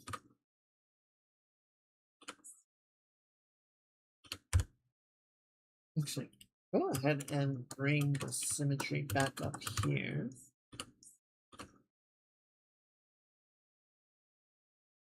So we can start getting some of this going on both sides.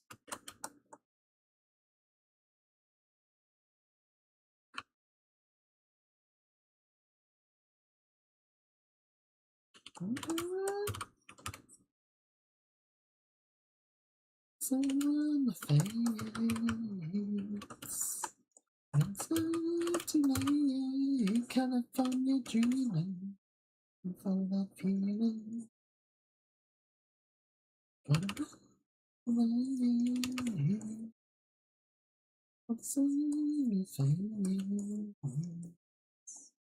It's not tonight, California dreaming, full of feeling. What's going down over this town? Don't you get that feeling? Yeah, gotta get away. Maybe you stay. Feel like disappearing.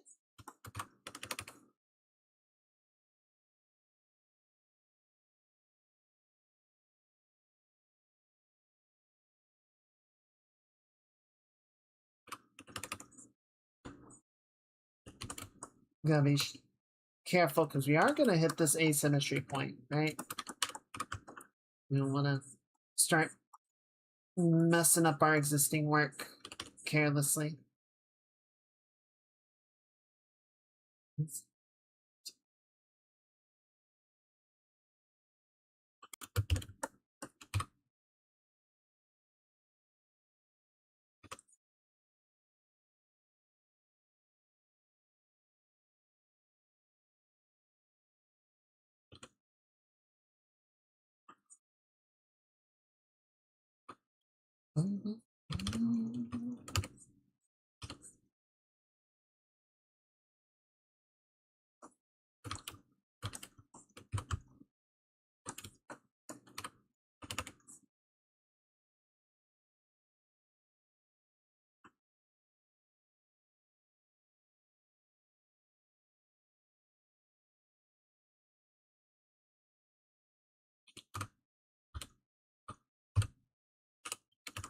Cool.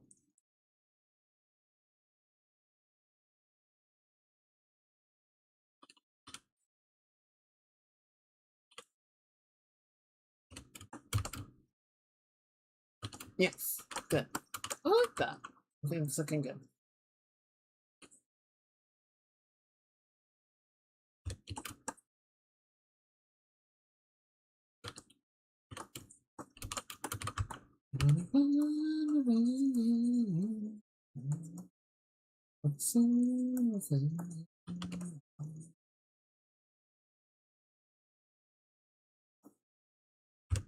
Okay, good.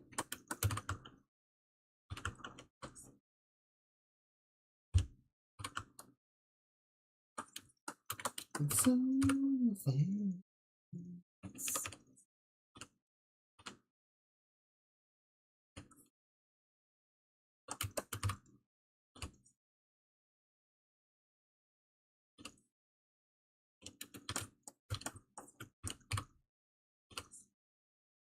Yeah, wanted to use the bright line work that we had set up on the halo to help get some of this like edge lighting. But then I was a chud and I deleted it. And here we find ourselves.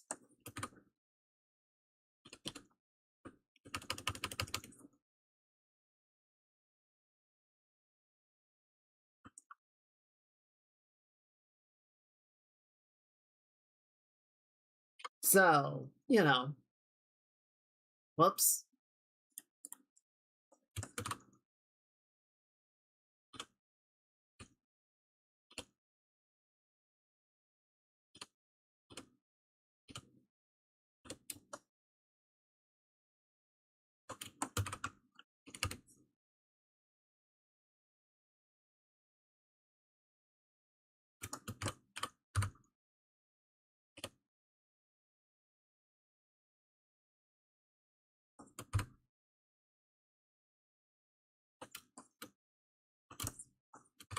That's what we in the business like to call an oopsie toodles.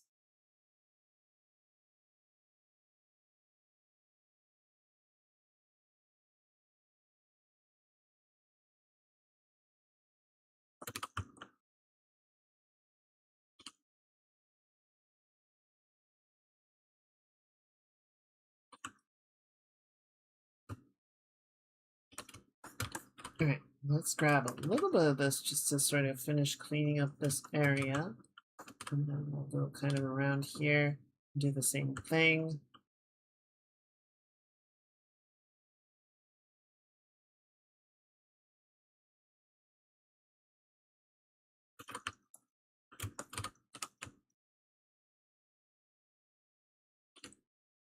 Just really quickly, there we go, good.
Okay, that looks good. Go ahead and take this one off for a little bit so we can just mark in here.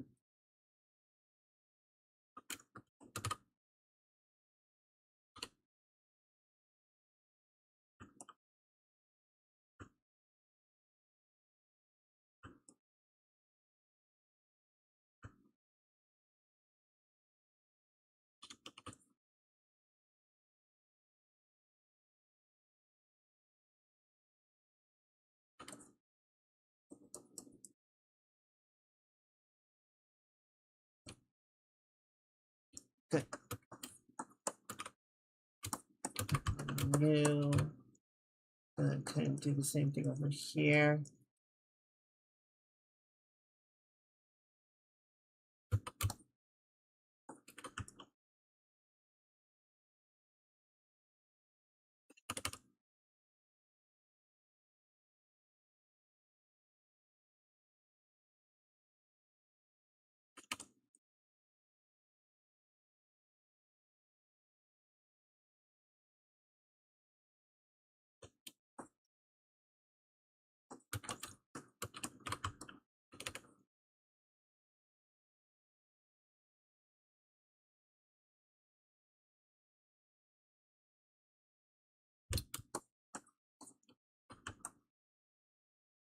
You know, I mentioned on Friday I went to see the cinema therapy internet dads. We're doing a live show, and I got to see them in person.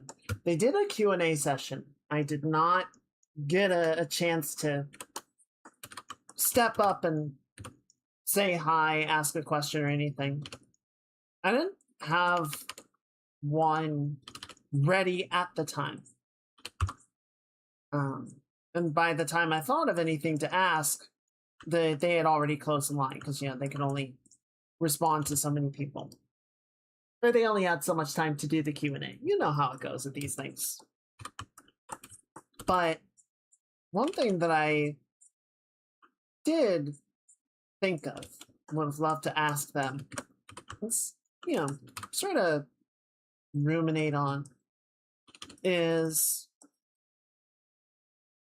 they talk a lot about examples of healthy thinking and good communication, and look at examples of characters that are compassionate and open and all these good things. And I think it's easy to say, like, yes, this is good, these are the ideals, right? These are the things that we should strive for.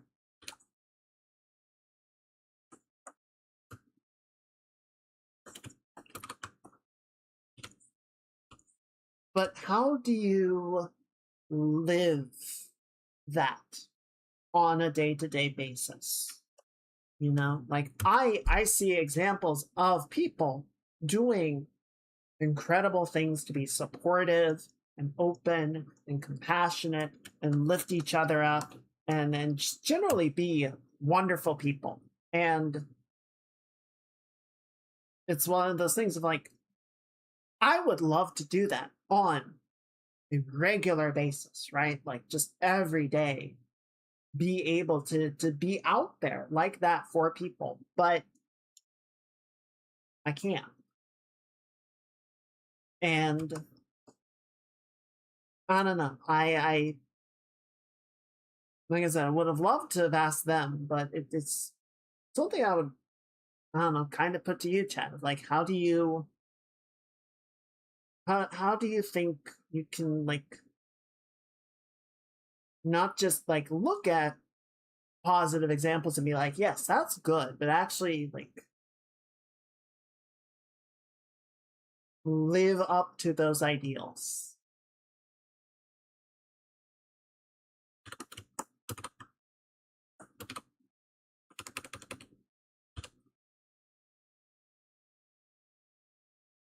Because I know I am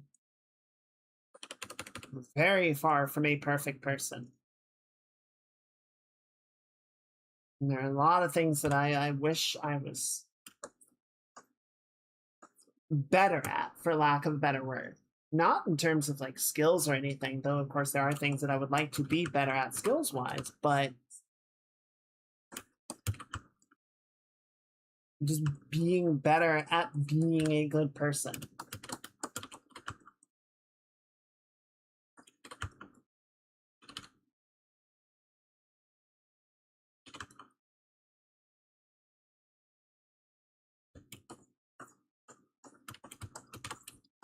And it's not,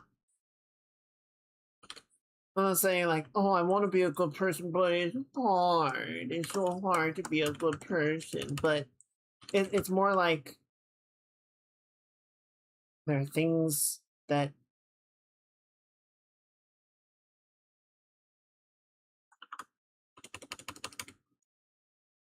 I sort of have to like work against to reach some of those ideals.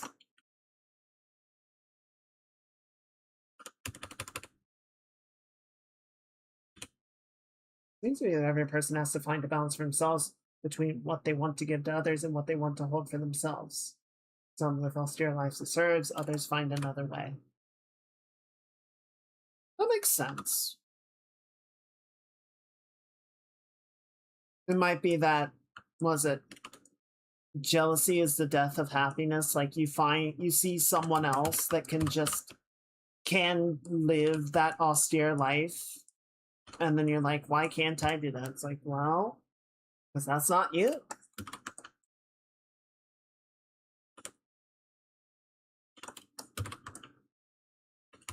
I think I do wish I could do more.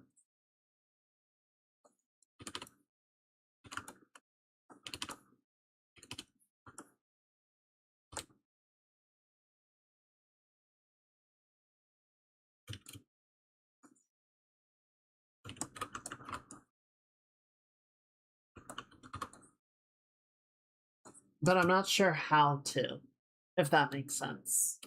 Like, I'm not sure what I can. I don't know, like I said, it feels like an uphill battle sometimes. Of like, oh, I have this sort of intrinsic behavior, this intrinsic self, and to be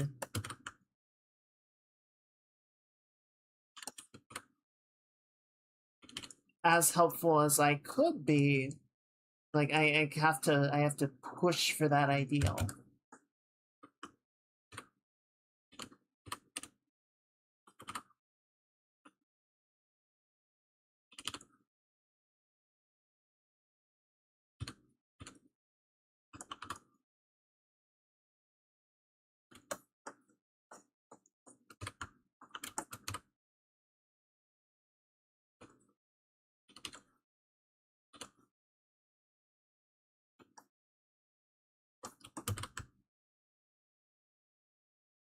It's a weird feeling,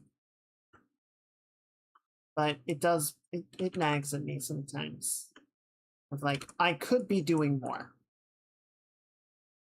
I see people that are getting out there, being active, being helpful. It's like, why am I not doing that?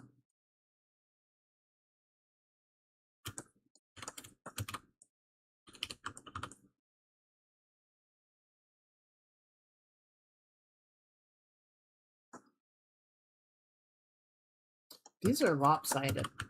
I need to fix that. So I try to find ways to help others that also feel good and satisfying for me. Hmm.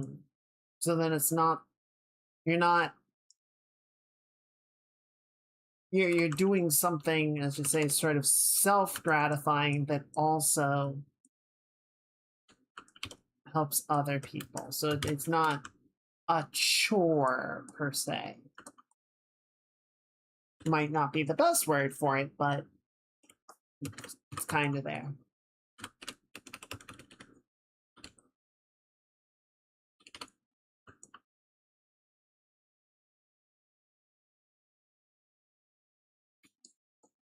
That makes sense.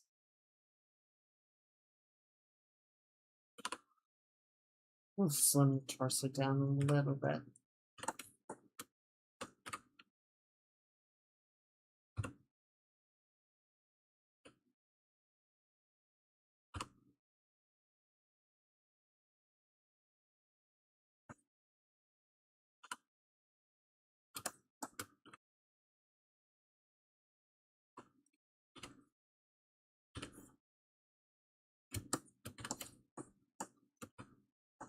It might sound a bit mercenary, but it helps get done. No, I think it makes sense.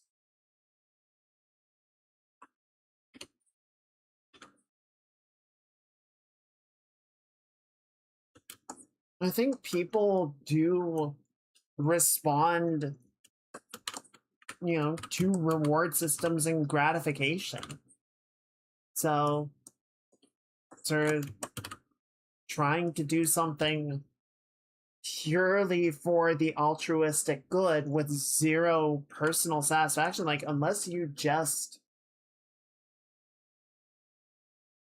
are that selfless of a person that, like, you just get self-satisfaction from helping others, which, no knocking, great on you, but yeah, I think a lot of people need a little something more than that.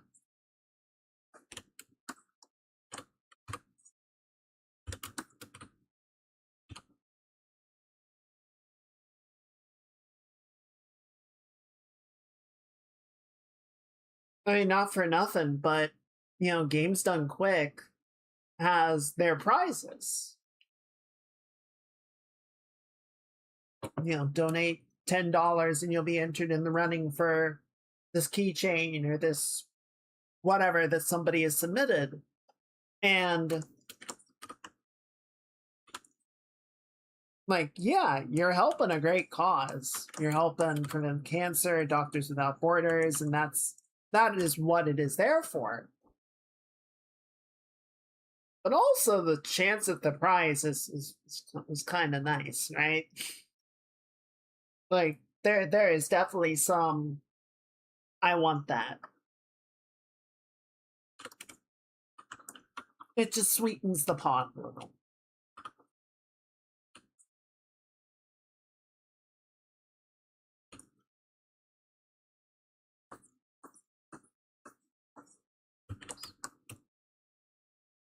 Momentary age. Sometimes you see a momentary opportunity to help someone. Doesn't mean you're signing up for something long term, but it still counts. I like that.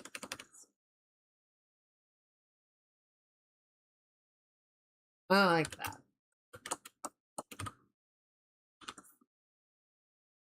And maybe that's part of it, is the sense of what am I like committing to something more than I'm comfortable with, as opposed to, yeah, I'm just doing this thing. I'm helping out today. Like the other day, this is actually like the other month. I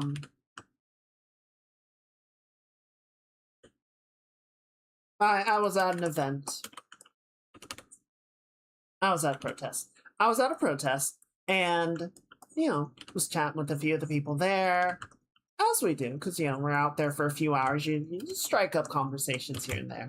And one of the people that came by, was part of the group that started organizing. We chatted for a little bit, and they, asked if I would or mention that they were out here regularly, and kind of was like, do you want to sort of sign up and participate in more of the events? And I said maybe, and didn't really follow up on it, because I think it's that same sort of thing of like, I'm here for this one. I don't know if I can do all of them, like that is a bigger commitment than I had planned for. And there's that pushback again. Like, yes, it's a good cause. I should be open to it, but also you gotta strike that balance. I can't necessarily afford to sign up for, a string of events.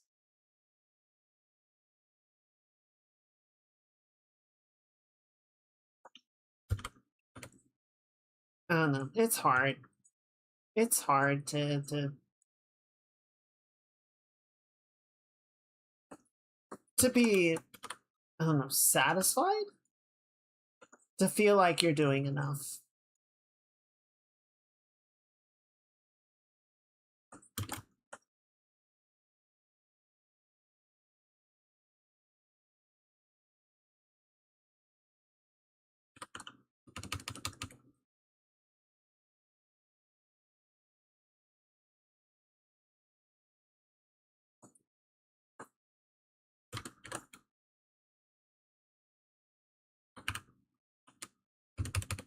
I don't really have anywhere I was going with this. It's just something that came to mind.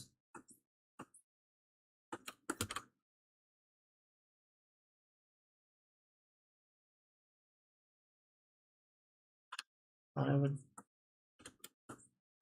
see what you guys thought.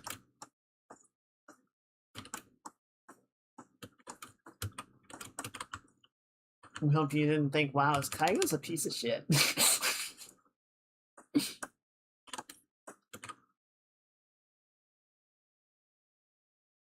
You more asshole.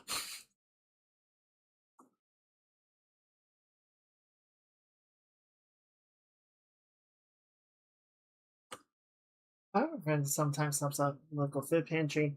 There's an online character calendar. You sign up for short time segments 1 day at a time. Not really joining, you just promise that for one day you're gonna help out. That's nice. Makes sense. I don't know, maybe you can turn it into a musical.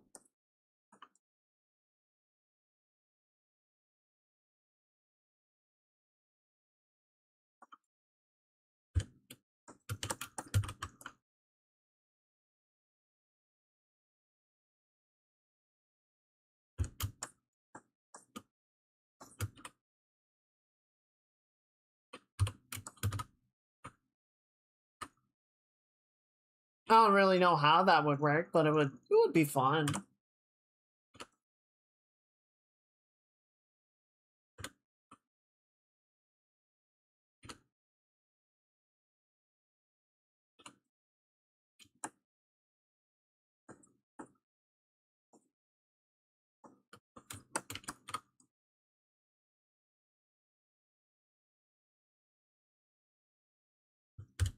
I should turn this off for 1 second because I want that. Look at that. Look at that change.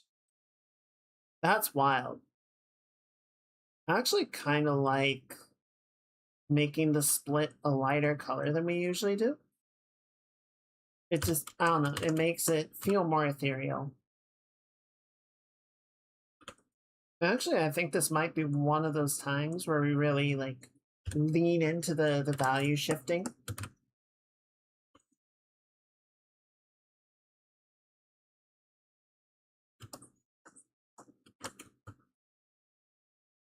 I'll say one more thing on the helping thing. Just sort of the mentality, and this isn't to excuse a lack of, or sort of try and sidestep that feeling of I could be doing more.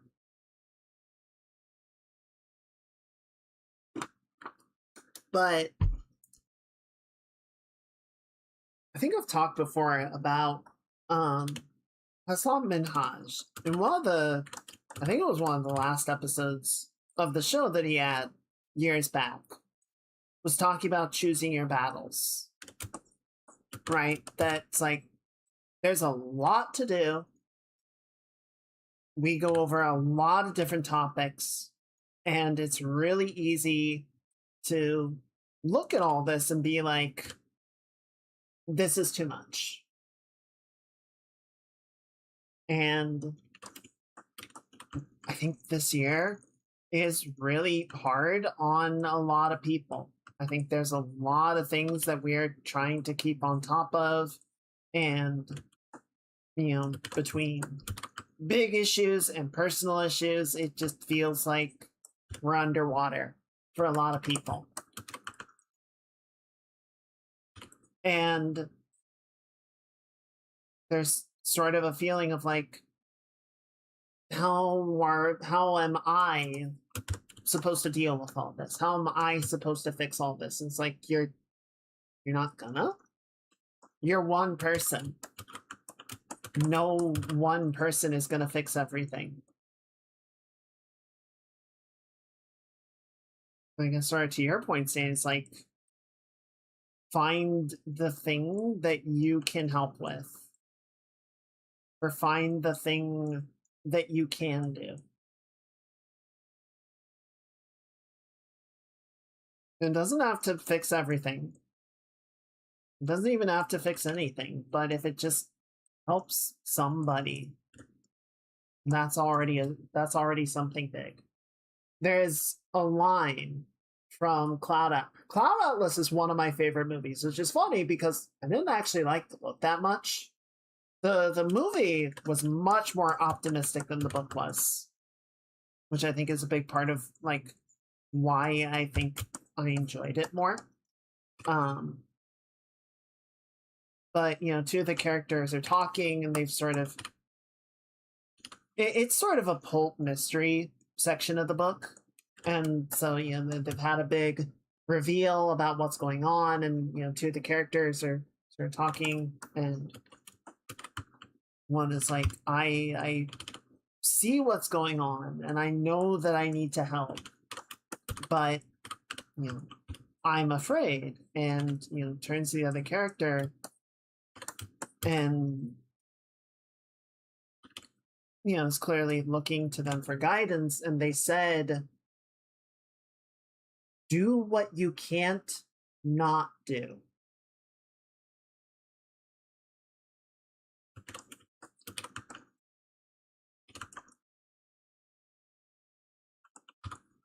And I really like that perspective on it. Yeah, I tried reading the book. I actually ended up putting it down. I got like 2/3 of the way through. And it's like, there's some interesting changes that they made between the book and the movie. But I honestly like the movie more.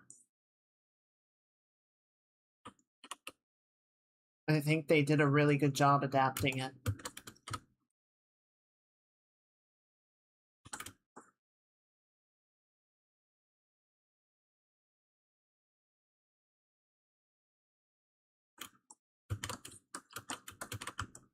But yeah, that is. It's a shame Tisha isn't here because Tisha always wants to know my favorite things. Cloud Atlas is one of my favorite movies.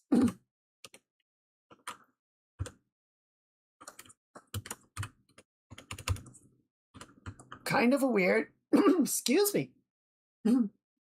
Kind of a weird poll, I know. Not a popular one, but I personally feel it is a genuinely fantastic movie.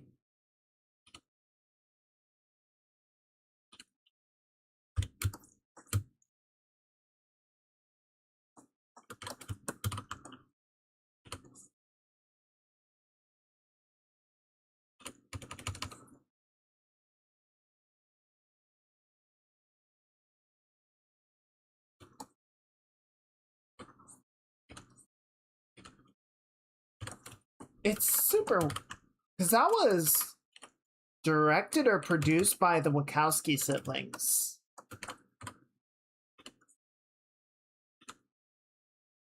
And I don't know, they are so hit and miss in their work because they made The Matrix, and then they made the Matrix sequels, and then they made Cloud Atlas, and then they made Jupiter Ascending. And oh boy, if you want to talk highs and lows,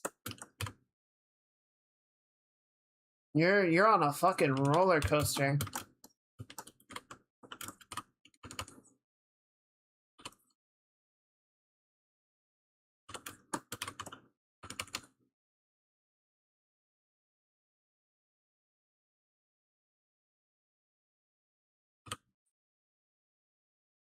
I never saw the fourth Matrix movie. No. Was it Resurrection? I don't remember. I heard it wasn't very good. I kind of want to see it just to know what they did, but I don't know.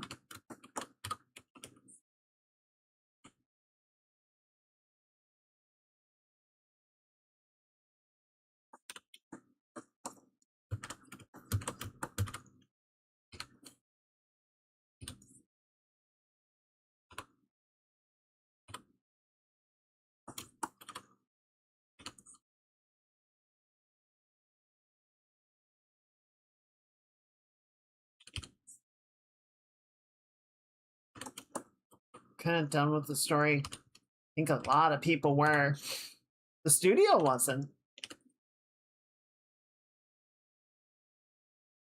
Studio's like, what other franchise can we resurrect? Just drag out of its coffin for a quick buck.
I don't know. I mean, God, I love the first Matrix. I remember watching that like every week. It was just mind blowing to me when I was younger. I still think the first Matrix is a good movie. It's got some warts. It's got some rough freaking edges, but my God, like at the time, just insane movie.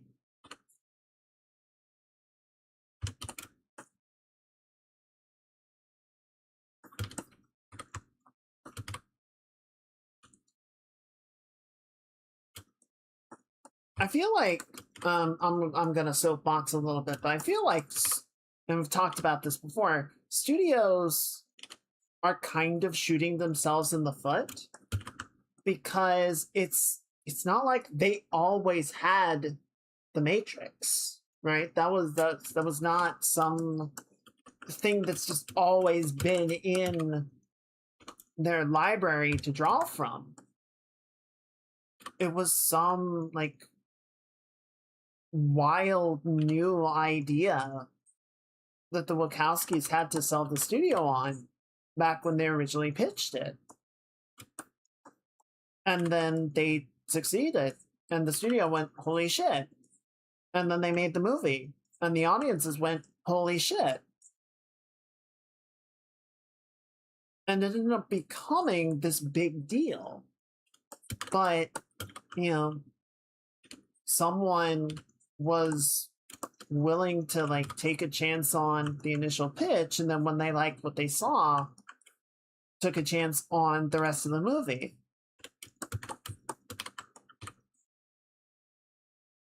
And like I look around and I'm like, where are the new Matrix is? Not a literal another Matrix movie, but where are the new ideas? Where are the new things that could become the next big thing?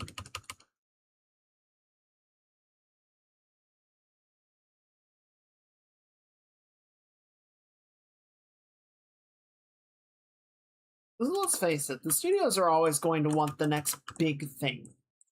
They always have and they always will. So, you know, I don't think we're going to have some sort of great renaissance where everybody is like, no, we're just gonna make like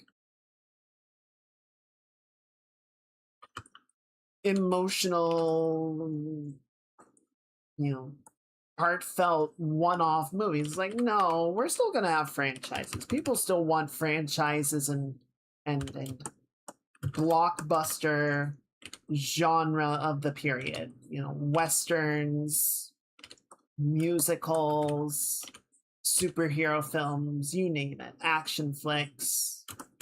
That appetite has always been there, and it always will be. But I think you still need those people that are willing to take a shot in the dark and be like, well, this is like weird and left field, but if it works, it's gonna go insane. So let's give it a try.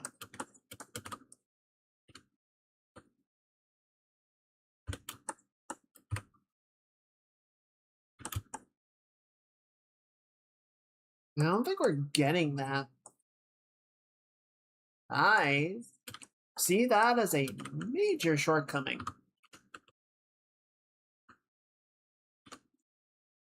Though I've seen a couple of reports, headlines, memes of the reports of like executives probably sending interns for the most part, like scouring the internet for the next backrooms, right? The next, like, what sort of popular thing can we adapt into a film? Because they're looking at the backrooms and being like, okay, so this is like a fucking little indie game thing that like blew up on streaming and whatnot, and then adapted into a movie and broke the box office for a couple weeks.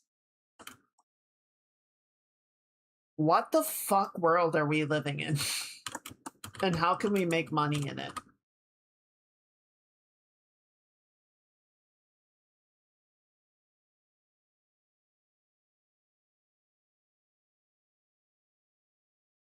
So I do think we'll always have adaptations. I think we'll always have franchises and we'll always have adaptations that, especially the big movie industry is going to be risk averse enough that they're going to want stuff that has an inherent audience riding on the film's existence. That's always going to grease the wheels. But I still think even with that, limitation, you can have people search for unexpected things, right? Like, sort of to that point, I don't think many people would have looked at the back rooms of all projects and be like, yeah, this will make a good movie.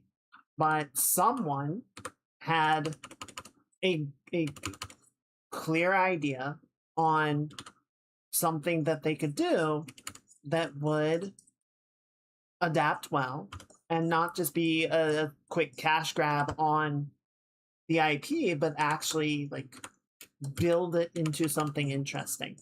And it worked. So congrats to them. Because I heard they were making a backrooms movie. I'm like, that's fucking stupid. And I was wrong. So good job.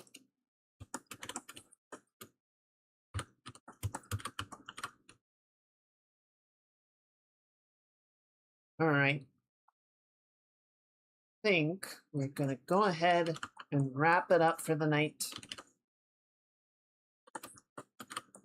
Just clean this up a teeny bit more. Well, we'll go in and do more with it later. I am much happier with this today, though. I think this looks way, way better. I think it's getting much more into what we want it to be. Definitely still some stuff to clean up. A lot of effects work, I think, that'll really sort of bring the abstraction to the level that we want it to be at. But it's getting there. It's definitely getting there. So yeah, thank you guys for hanging out while we continue to work our way through this one. And we got our two Twilight Story kids over here. I'm happy with them. I think it'll be a fun time. I'll let you know once we've done the first session, sort of how I'm feeling about it. But I think it'll be good. I do need to figure out. Whoa! Don't do that! Don't do that! Don't do that! I hit the delete button on the layer and shat myself. I need to figure out the personality for this one a bit more.